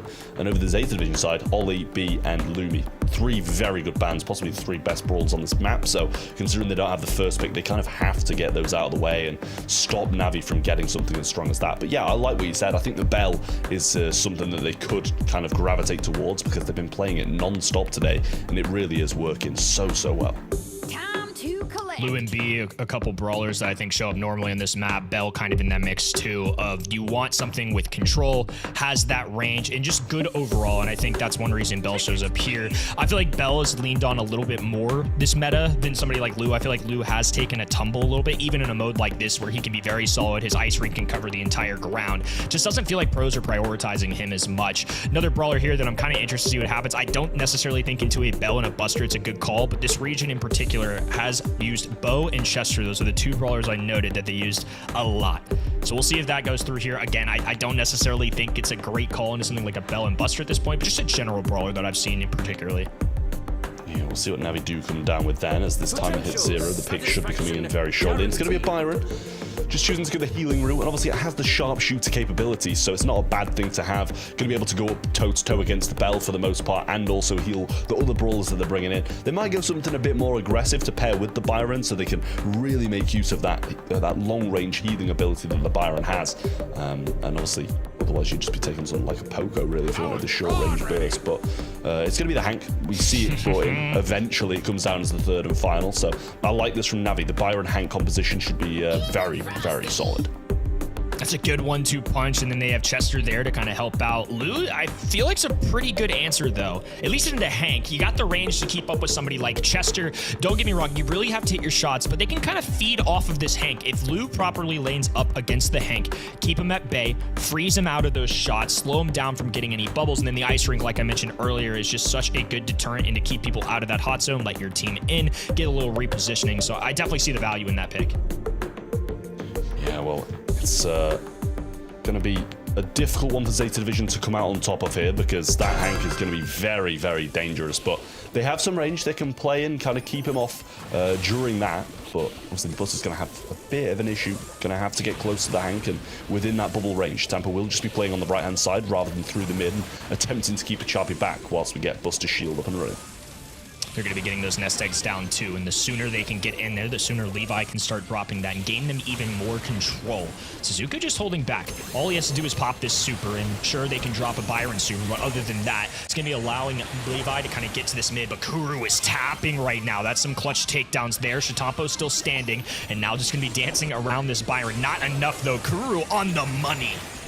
I mean, that is unreal from Kuro. I'm not sure how many shots he's missed at all. I don't think I could count them because they're just so few. Lou coming in now wants to try and get a Charpy off the table. And nice little slow-mo replay pulls him in there and resets that little bubble. Shatampo in a tough position there. Now the super and hypercharge being popped by Suzuki, who does manage to pick up a Charpy there along with the mark. Ryohei gets tapped and Kuru can't find the heals, so he will go down. They do have a 16% lead, but Navi have been playing so well, I wouldn't be surprised if they managed to take this. Kuru's really keeping his team in this. I mean, honestly, this could be much more devastating for them if he didn't grab all these kills. Now they have a Choppy with a hypercharged left-hand end. And Kuru, not even necessarily fully playing the support brawler. He's just making taps right now. Easy connection there for Levi due to the hypercharge, and he's dancing around this mid, trying to stay up. 451 finally melts down, and Kuru getting confident. There's that super from Buster, and anytime you see projectile brawlers on the other end, it's a little tough, but Kuru with perfect patience eliminates him, wait for that super shield to go down, and allows his teammate back in the mid. Yeah, great taps from Levi there. Out comes the hypercharge and only finds one connection onto Levi. Shatampo going to be wanting to look for a super here and does get provided. A hypercharge along with it as well. Catches the Charpy right on the edge. And Kuru went for a gadget to try and keep his teammate alive and also bring some of the opponents low. Now Zeta Division to establish themselves on this zone. Shield goes up as he doesn't get knocked back by that hypercharge. Ryohei get pulled in but not killed as some good heals from Kuru still lingered. This guy has been a problem this set. The heals, the damage, all around good performance. The one thing they're lacking is a lead. They found a way to keep Buster in this. Chitampo has been able to push them off, and even though Kuru is staying alive, surviving, keeping his teammates in the mix, it's just not enough to get any time in possession. Kuru moving forwards now. Hypercharge used by Levi. Should be able to use this super as well. Does get it just in time, but Achape holding firm. It is now even in the mid. Achape's going to get killed though. Ryohei shouldn't be far behind as he is very low. Chitampo not able to find that shot yet. Levi sliding onto the zone. 23 seconds, and this might come down to time if we don't get on the zone soon enough. Not often we see that, but it's 15 on the clock, and Navi have to get this lead. It's so close right now. The ice rink goes down. Achape pops a super just to stay up. Suzuku, hypercharge. Achape, Ryohei holding on. It's 1% being the separator, and Kuru finally forced away. Zeta Division close out at 100 in the final seconds. I mean, that was incredible. Kuru is playing unreal. The heals he's providing, and that's splashing there beautifully as well. You saw the slow-mo replay come in. Buster drags them both in. They get frozen, but the splash is on top of it as well. Unfortunately, Navi didn't get the win because I feel like they did deserve it in that set. They seem to be in more control, but Zeta Division just standing on the zone for longer periods of time, it seems. Just some good Brawl stars all around. And the opening set didn't necessarily feel that way outside of the opening round, but right now, both of these teams are battling. Navi, the past couple months, have been nothing than maybe more than a semifinals team. I know they're 4th in the region, but they really haven't had a grand finals appearance or a big marquee victory until this month. And now they're dueling with this region's best so far. Zeta Division well on their way to a second grand finals, but Navi certainly doing what they can to contend. Yeah, I mean, Navi have just been consistently decent all year long, whereas Zeta Division have been at the pinnacle of this region. Achape's so low, almost gets frozen just about now. Suzuki's going to start to move in, maybe be able to bring down Achape here, but the shield is there. Super goes off as well, will be frozen a second time and brought to his knees eventually. Kuru trying to get some shots through the back. Nice kills there as well. Splash comes through, he's playing so well. Gets Suzuki low and resets that healing. Needs his teammates to step up too, though. He's been phenomenal to support role and a little hybrid of damage in there too. But Ryohei outranged by this Lu and this Bell. It's not the easiest matchup, especially when you face down a Buster Shield. Tough to make the moves into the mid there, but he's just hitting every single shot. Gadget made the connection as well. Suzuki will go for the slow-mo replay, but burns down before he can find the move around the corner. Another few taps and Levi will fall as well. Shampoo going to take the time on the mid, and they just keep on cycling this out, and that's why they're getting so much percent. Shampoo comes in with his hypercharge, eventually going to get Kuru down. It's been a while since he's been back in the spawn as well. Achape should be falling. Just about got his super in time, but didn't manage to get it off. Hypercharge coming into the mid. Suzuki gets affected by it as well. Gets the slow-mo replay and brings Kuru low, but can't get the kill. Ryohei cleaned up top, and now Navi are in control. They didn't bring any of the 3 Navi brawlers down. Achape had gone down before, but Ryohei and Kuru survived. A super going down, another kill, and Kuru immediately follows it up with a shot onto the other end. Chitampo now going to have to stay up. It's going to come down to one final fight again, Trav. Well, we see this super coming in with a hypercharge from Suzuki. He gets the kill, but we do see a lead for Navi. Levi needs to find some taps onto Kuru and then manage to get the pinch onto Achape, but Chitampo will go for it himself. Achape not finding the connection there. Now, even in percentage, 86-86, and Achape getting pinched. Heal comes through Ryohei, and the mark is missed. Suzuki dragged back. Slow-mo replay will get the kill. 93-90 as Achape goes in. Freeze from Chitampo, though, and 2 of them still live. Kuru moving in, but he'll go down as well. And 99-100 as Zeta take the set. Oh, Kuru did absolutely everything in his power. Maybe a half second away from keeping that set for them. And nonetheless, Zeta Division find a way. So close in that set. That's one of the closer sets I think we've seen all year. I mean, both sets were really, really close. Round number 1 as well, 10 seconds left on the clock, and it was still an even playground, an even number on that counter. Now the second one, yeah, as you mentioned, probably the closest one we casted all year long. And still, Zeta Division takes it 2-0 in the end. It's just crazy how they managed to win again and again and again. It's very interesting to me that this time around, Hank is going to be picked up by Navi instead of Zeta Division. They really tried to make it this new signature brawler of the East Asian region after Shade last month, but it didn't really bring them any luck. It really seems like it's only good in the hands of Zeta, Trev. Yeah, I mean, 1 kill is all that it got, and that was brilliant from Kuru there, almost keeping his team in the mix. They got dragged in, they got frozen, but the splash on top and the heal team really tried to keep him in. But yeah, first game, I think it was about 4% in it. Second game, 99-100. I mean, you've got to feel for Navi, as good as Zeta are playing.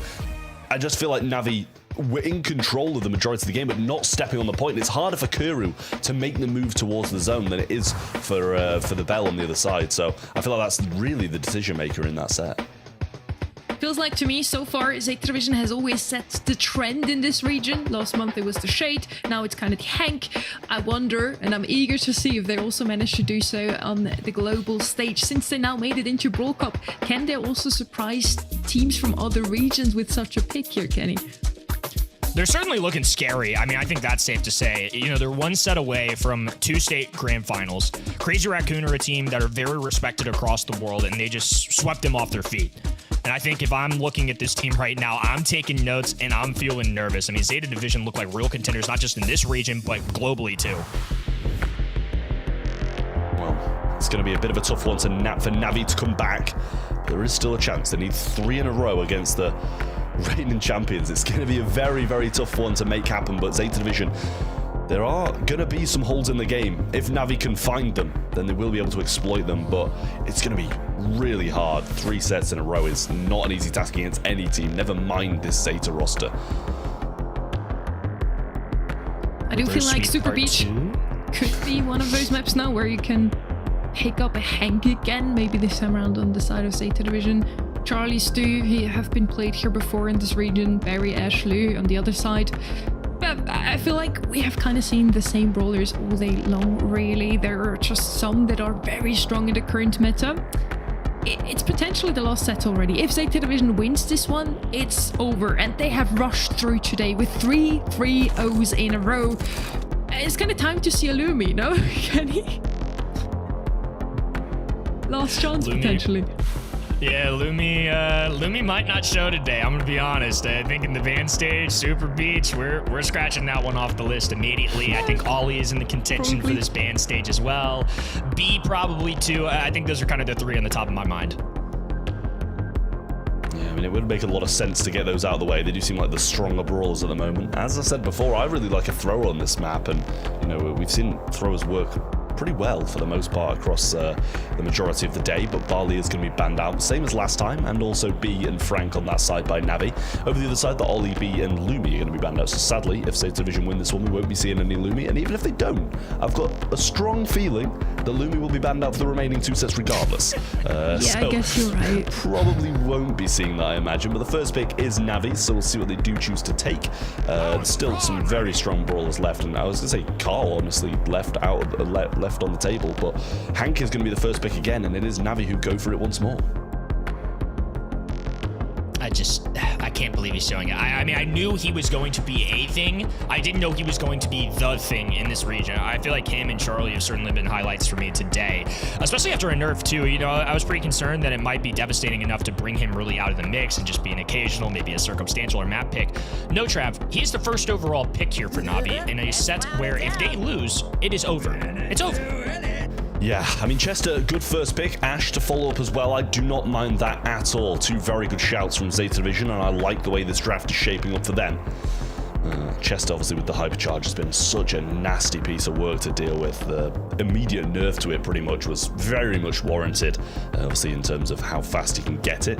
Ash can still get his very fast, don't get me wrong, but a little bit of a less influential hypercharge, still very good in terms of that kind of raw stat boost, as well as a few more rats to come along with it. If they don't have a brawler to deal with the rats, then it can be very, very annoying. Charlie will come in, and it's another one of those brawlers who's been around a surprising amount for me today.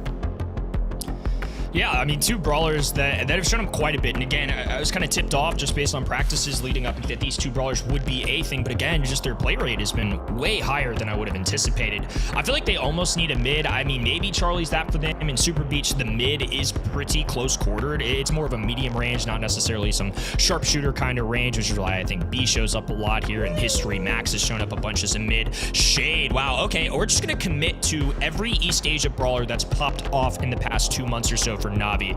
Maybe that's the play. Maybe we just pick the brawlers that everybody's winning with and we go with that. I mean, that usually seems to work, to be honest with you. Shade is a very dangerous brawler to be playing up against, and it's honestly a good job they didn't leave it for Zeta Division. I'm not sure if it's kind of they're in the mindset of, okay, we really want Shade, or if it's just we need to stop Zeta from getting that brawler. They go with a Jackie, so they have, you know, some kind of level of being able to fight inside those walls against the Shade. So I don't mind this pick from Zeta Division, and we've seen a lot of Jackie in Brawl Ball League, surprisingly. The double tank on the right-hand end. We have a Charlie on the left. We have Shade playing as an assassin and then a Hank. I mean, what a world we live in 2025, folks. Navi putting a lot of faith in these brawlers that have worked some, especially for Zeta Division in the past 2 months. Then a Jackie on the other end. And it's going to be a Choppy taking on Shitampo here, 2 previous world champions. And Shitampo, oh, he gets it through just in the nick of time. 9 seconds and a goal already for the red side. I mean, that was maybe a little bit too fast for Navi's liking, because they're going to have to fight back pretty... Well, they've got a while to do it, but they're getting absolutely decimated. Suzuku trying to get a goal of his own now as well. Using the chill pill to stay alive. Shitampo's just going to go for it. Honestly, I thought he was just going to commit and go for a hypercharge super there, but he is going to be coming back out of this right next to Ryohei, but they clean him up nice and quickly looking for him. Levi's going to use the heal and keep himself in a good position to maybe try and deal with the Charpy, but he gets the super off just in time. Buys himself maybe a second, but not much here. A pass forward, Shitampo able to intercept, taking some damage. Just doesn't have the range to keep up here. So unless Shitampo's really pressed up against these walls, maybe fighting something like a Shade or just a Choppy trying to encroach, it's not going to be very easy to play this brawler. Yeah, Rats will take him down and reset the other 2 as well. So low, Suzuki powering through a Charpy. Having to use Hypercharge now to try to stay in the mix. Shitampo should be waiting for this pass, but he goes for the goal anyway. Levi ignores the pass and the run from Shitampo and puts them on match point. I mean, these fellas are putting on a highlight reel, Trav. Something about Brawl Ball these past 2 months for these guys, it's just clicking. Even with an unorthodox pick, and like you mentioned, in Brawl Ball League, Jackie's shown up a good bit, but just a brawler in the BSC that we're not used to seeing every day, and they get a goal in the first 9 seconds, get another flashy bucket down the line, and Suzuku once again winning his lane. 3v2, now down to 2v2. A Choppy, low HP, and Shitampo has a super available. He's going to be looking for the pull, and it's just enough. He punches it through. 3 straight buckets for Zeta. I mean, brilliance from Zeta, looking to go on the perfect 9-0 day. Shitampo trying to stop Ryohei from going forward here. Should be able to get the kill. Pull back Kuru and Ryohei both so low. They can't aggress. And Achape doesn't want to go it alone. Suzuki will go for this now, and Achape pretty low. Super available for Levi, and this is something that Suzuki should win and does with his hypercharge. Now moving on to Kuru. Should be able to pass this one straight through, and that's going to be everyone going down. 1 goal is all Zeta needed, and they get it. And they're the multi-final champions for April. Zeta Division, stand alone at the top of East Asia. The only team to take 2 grand finals, and now they set their sight on the Brawl Cup and the rest of the world. They have instilled fear not only in this region, but for everybody watching. They're going to be ready for Dallas. Back in with the sunglasses as well. Last time they're going to do the same thing, same celebration as last time, and honestly another deserved win for Zeta Division. They're going to be the champions. They're going to Dallas to fight it out there at the Brawl Cup. A huge month for them, and pretty much secured everything they want to secure. They listened to their hearts with their draft, and it worked out once again. Sorry, Trev, for that. They doubled down, not only making it to Brawl Cup, but also winning their 2nd monthly final in a row. Congratulations to Zeta Division once again. And as you said, not a single sept dropped along the way. In fact, they only dropped a single game, and that to Niwa. Crazy day, honestly. Like, yeah, basically unbeaten all day long, Kenny. 4 goals to 0. 3-0. I mean, Navi had a few moments, I would say. That second is easily one of the most competitive I've seen all year long. Outside of that, I mean, pretty smooth sailing for Zeta Division. Sure, Achapi's the one highlighted in purple, but it's safe to say the bold pick from Shitampo and the Jackie, Suzuki winning his lane early, Levi just having hypercharges ready to go. These fellas are firing. Something special right now, and I think easily considered to be, for at least me, one of the better teams on the entire planet right now. They truly seem to be at the top of the world right now. As you mentioned, Kennedy only wants to have 1-2 monthly finals in a row right now. Let's see if the other regions can follow up with that as well. And also joining Revenant X-Spark and Toxic Lotus in the Brawl Cup. So great success for them all month long so far. Let's see if it's going to be just as good for them next month when they are playing on the global stage, Trev. Yeah, I mean, I think Zeta Division is a huge one to look out for. You know, the East Asia region, looking at Worlds, looking at some competitions in LCQ, you know, the postseason, East Asia is not what they were, or at least in 2024 they weren't. So I think Zeta Division is a good look at what we should be expecting in 2025 because they are really good, and I think East Asia might be back as a region. I mean, it would also be the 4th Zeta Division title if they manage to make it to World Finals and win that as well. Just putting it out there. For now, let's get Ark back in here. There were 3 of you, right? So let's bring him here. And Ark, I'm sure you followed that grand final as well. Not one to miss, I'm sure. Did you expect the 3-0? No, I did not expect a 3-0 to be completely honest. I was putting the pup in the garden, but nonetheless, I had it on my phone the whole time, and that hot zone set, honestly, that was probably my favorite moment of the weekend in this region for sure. I mean, just a really unexpected day. Let's be honest. I mean, you know, the first month of Reject didn't make a grand finals for Crazy Raccoon versus Zeta. For it to be so one-sided, did not see that coming at all. You know, some things were kind of a little bit more certain in my mind. I'm looking at you, Gen.G. But nonetheless, it was a very exciting month and definitely has made my sort of myself rethink this region somewhat and moving forwards after Brawl Cup, where we could be standing. I've just realised as well that I have only casted sweeps today. I'm not sure if it's something going on with me, but You're the problem, they really wanted me to have a nice fast cast today. They wanted me to reserve my voice. Thank you so much, guys. Shout out to Reject, shout out to Zeta Division, Crazy Raccoon. All you guys are getting it done fast because my voice is, you know, it's feeling nice and smooth and buttery today. Zeta Division going to be on 161 though. Reject 132, 121 for Crazy Raccoon, 117 for Navi. So still pretty built up in that third to well, second to fourth spots, I should say, but not much movement around the bottom side, to be honest with you, other than effort result dropping down that little bit more.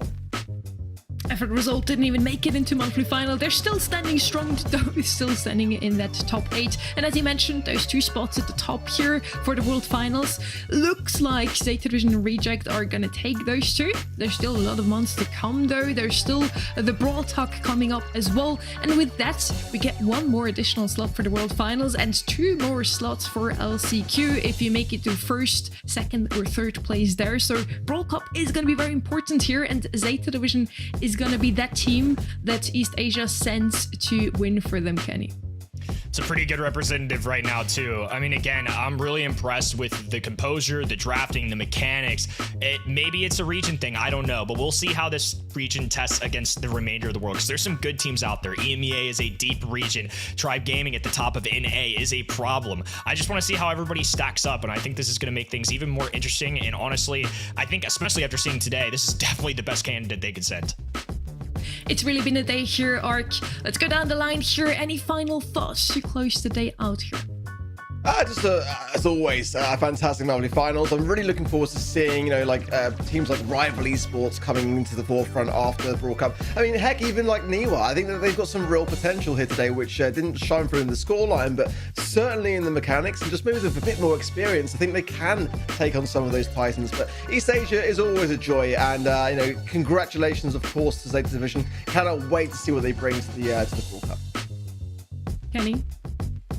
I mean, honestly, a great day overall. I had Zeta Division winning before this started, just not in the fashion that they did. And now I think when coming into the future months, not just Brawl Cup, but East Asia, Reject, Crazy Raccoon, they're going to have to sit with this for well over a month before the next monthly finals shows up. They have to accept the fact that they were not good enough, that Zeta Division is in a tier of their own right now. They're going to have to watch them compete in the Brawl Cup. They're going to have to cheer them on because they want the World Finals LCQ spots. But nonetheless, that's a hard thing. How are they going to adjust in the second half?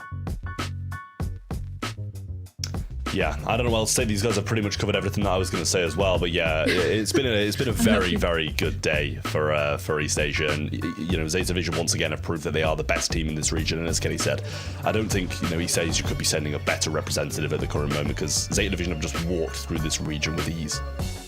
Yeah, what a day of Brawl Stars it's been, and what a statement from Zeta Division. A 3-0 versus Crazy Raccoon and the 3-0 versus Navi. No one really saw that one coming, but Zeta made it look clinical. They'll be packing their bags for Dallas, and if today's performance is anything to go by, they're gonna arrive there with momentum. We're not done yet though. Tomorrow we're gonna continue with EMEA. There are 2 more slots we can give away in that region for the Brawl Cup, and you won't want to miss it. Catch you then, and as always, thanks for watching.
Never wasting time, 1, 2 check on the mic.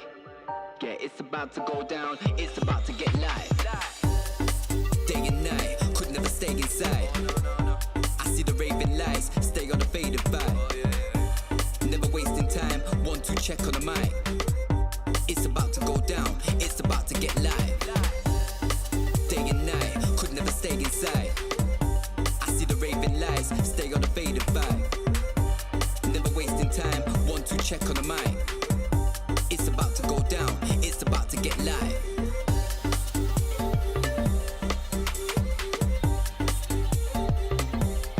It's about to get live.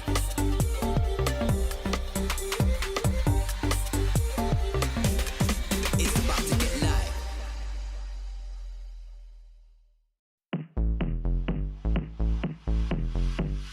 Sauvage et libre, je me lance, sauvage et fier, je danse, personne ne peut m'arrêter, sauvage et libre à jamais.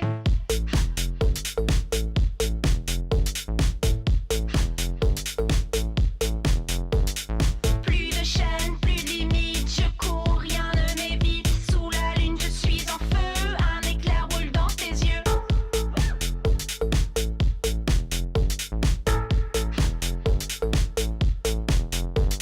Je mords la nuit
1, 2, 3, make this look easy. On the highway and I'm feeling breezy. Going beast mode, yeah, another species. I'm the top one cause they cannot beat me. Foot on the gas in another gear. Can't slow me down, this is our year. I'ma say it loud, I'ma say it clear. We run the world, get a whole sphere. Now wait.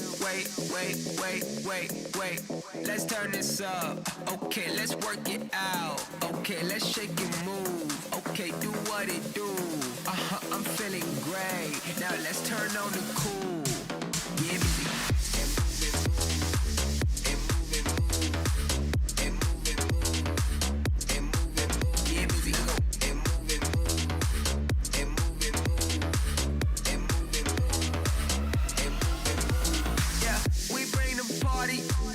We making noise, balling's our hobby, don't disappoint, making the party jump, time to make your body bump, let's light the dance floor up, and do it like we want. Now wait,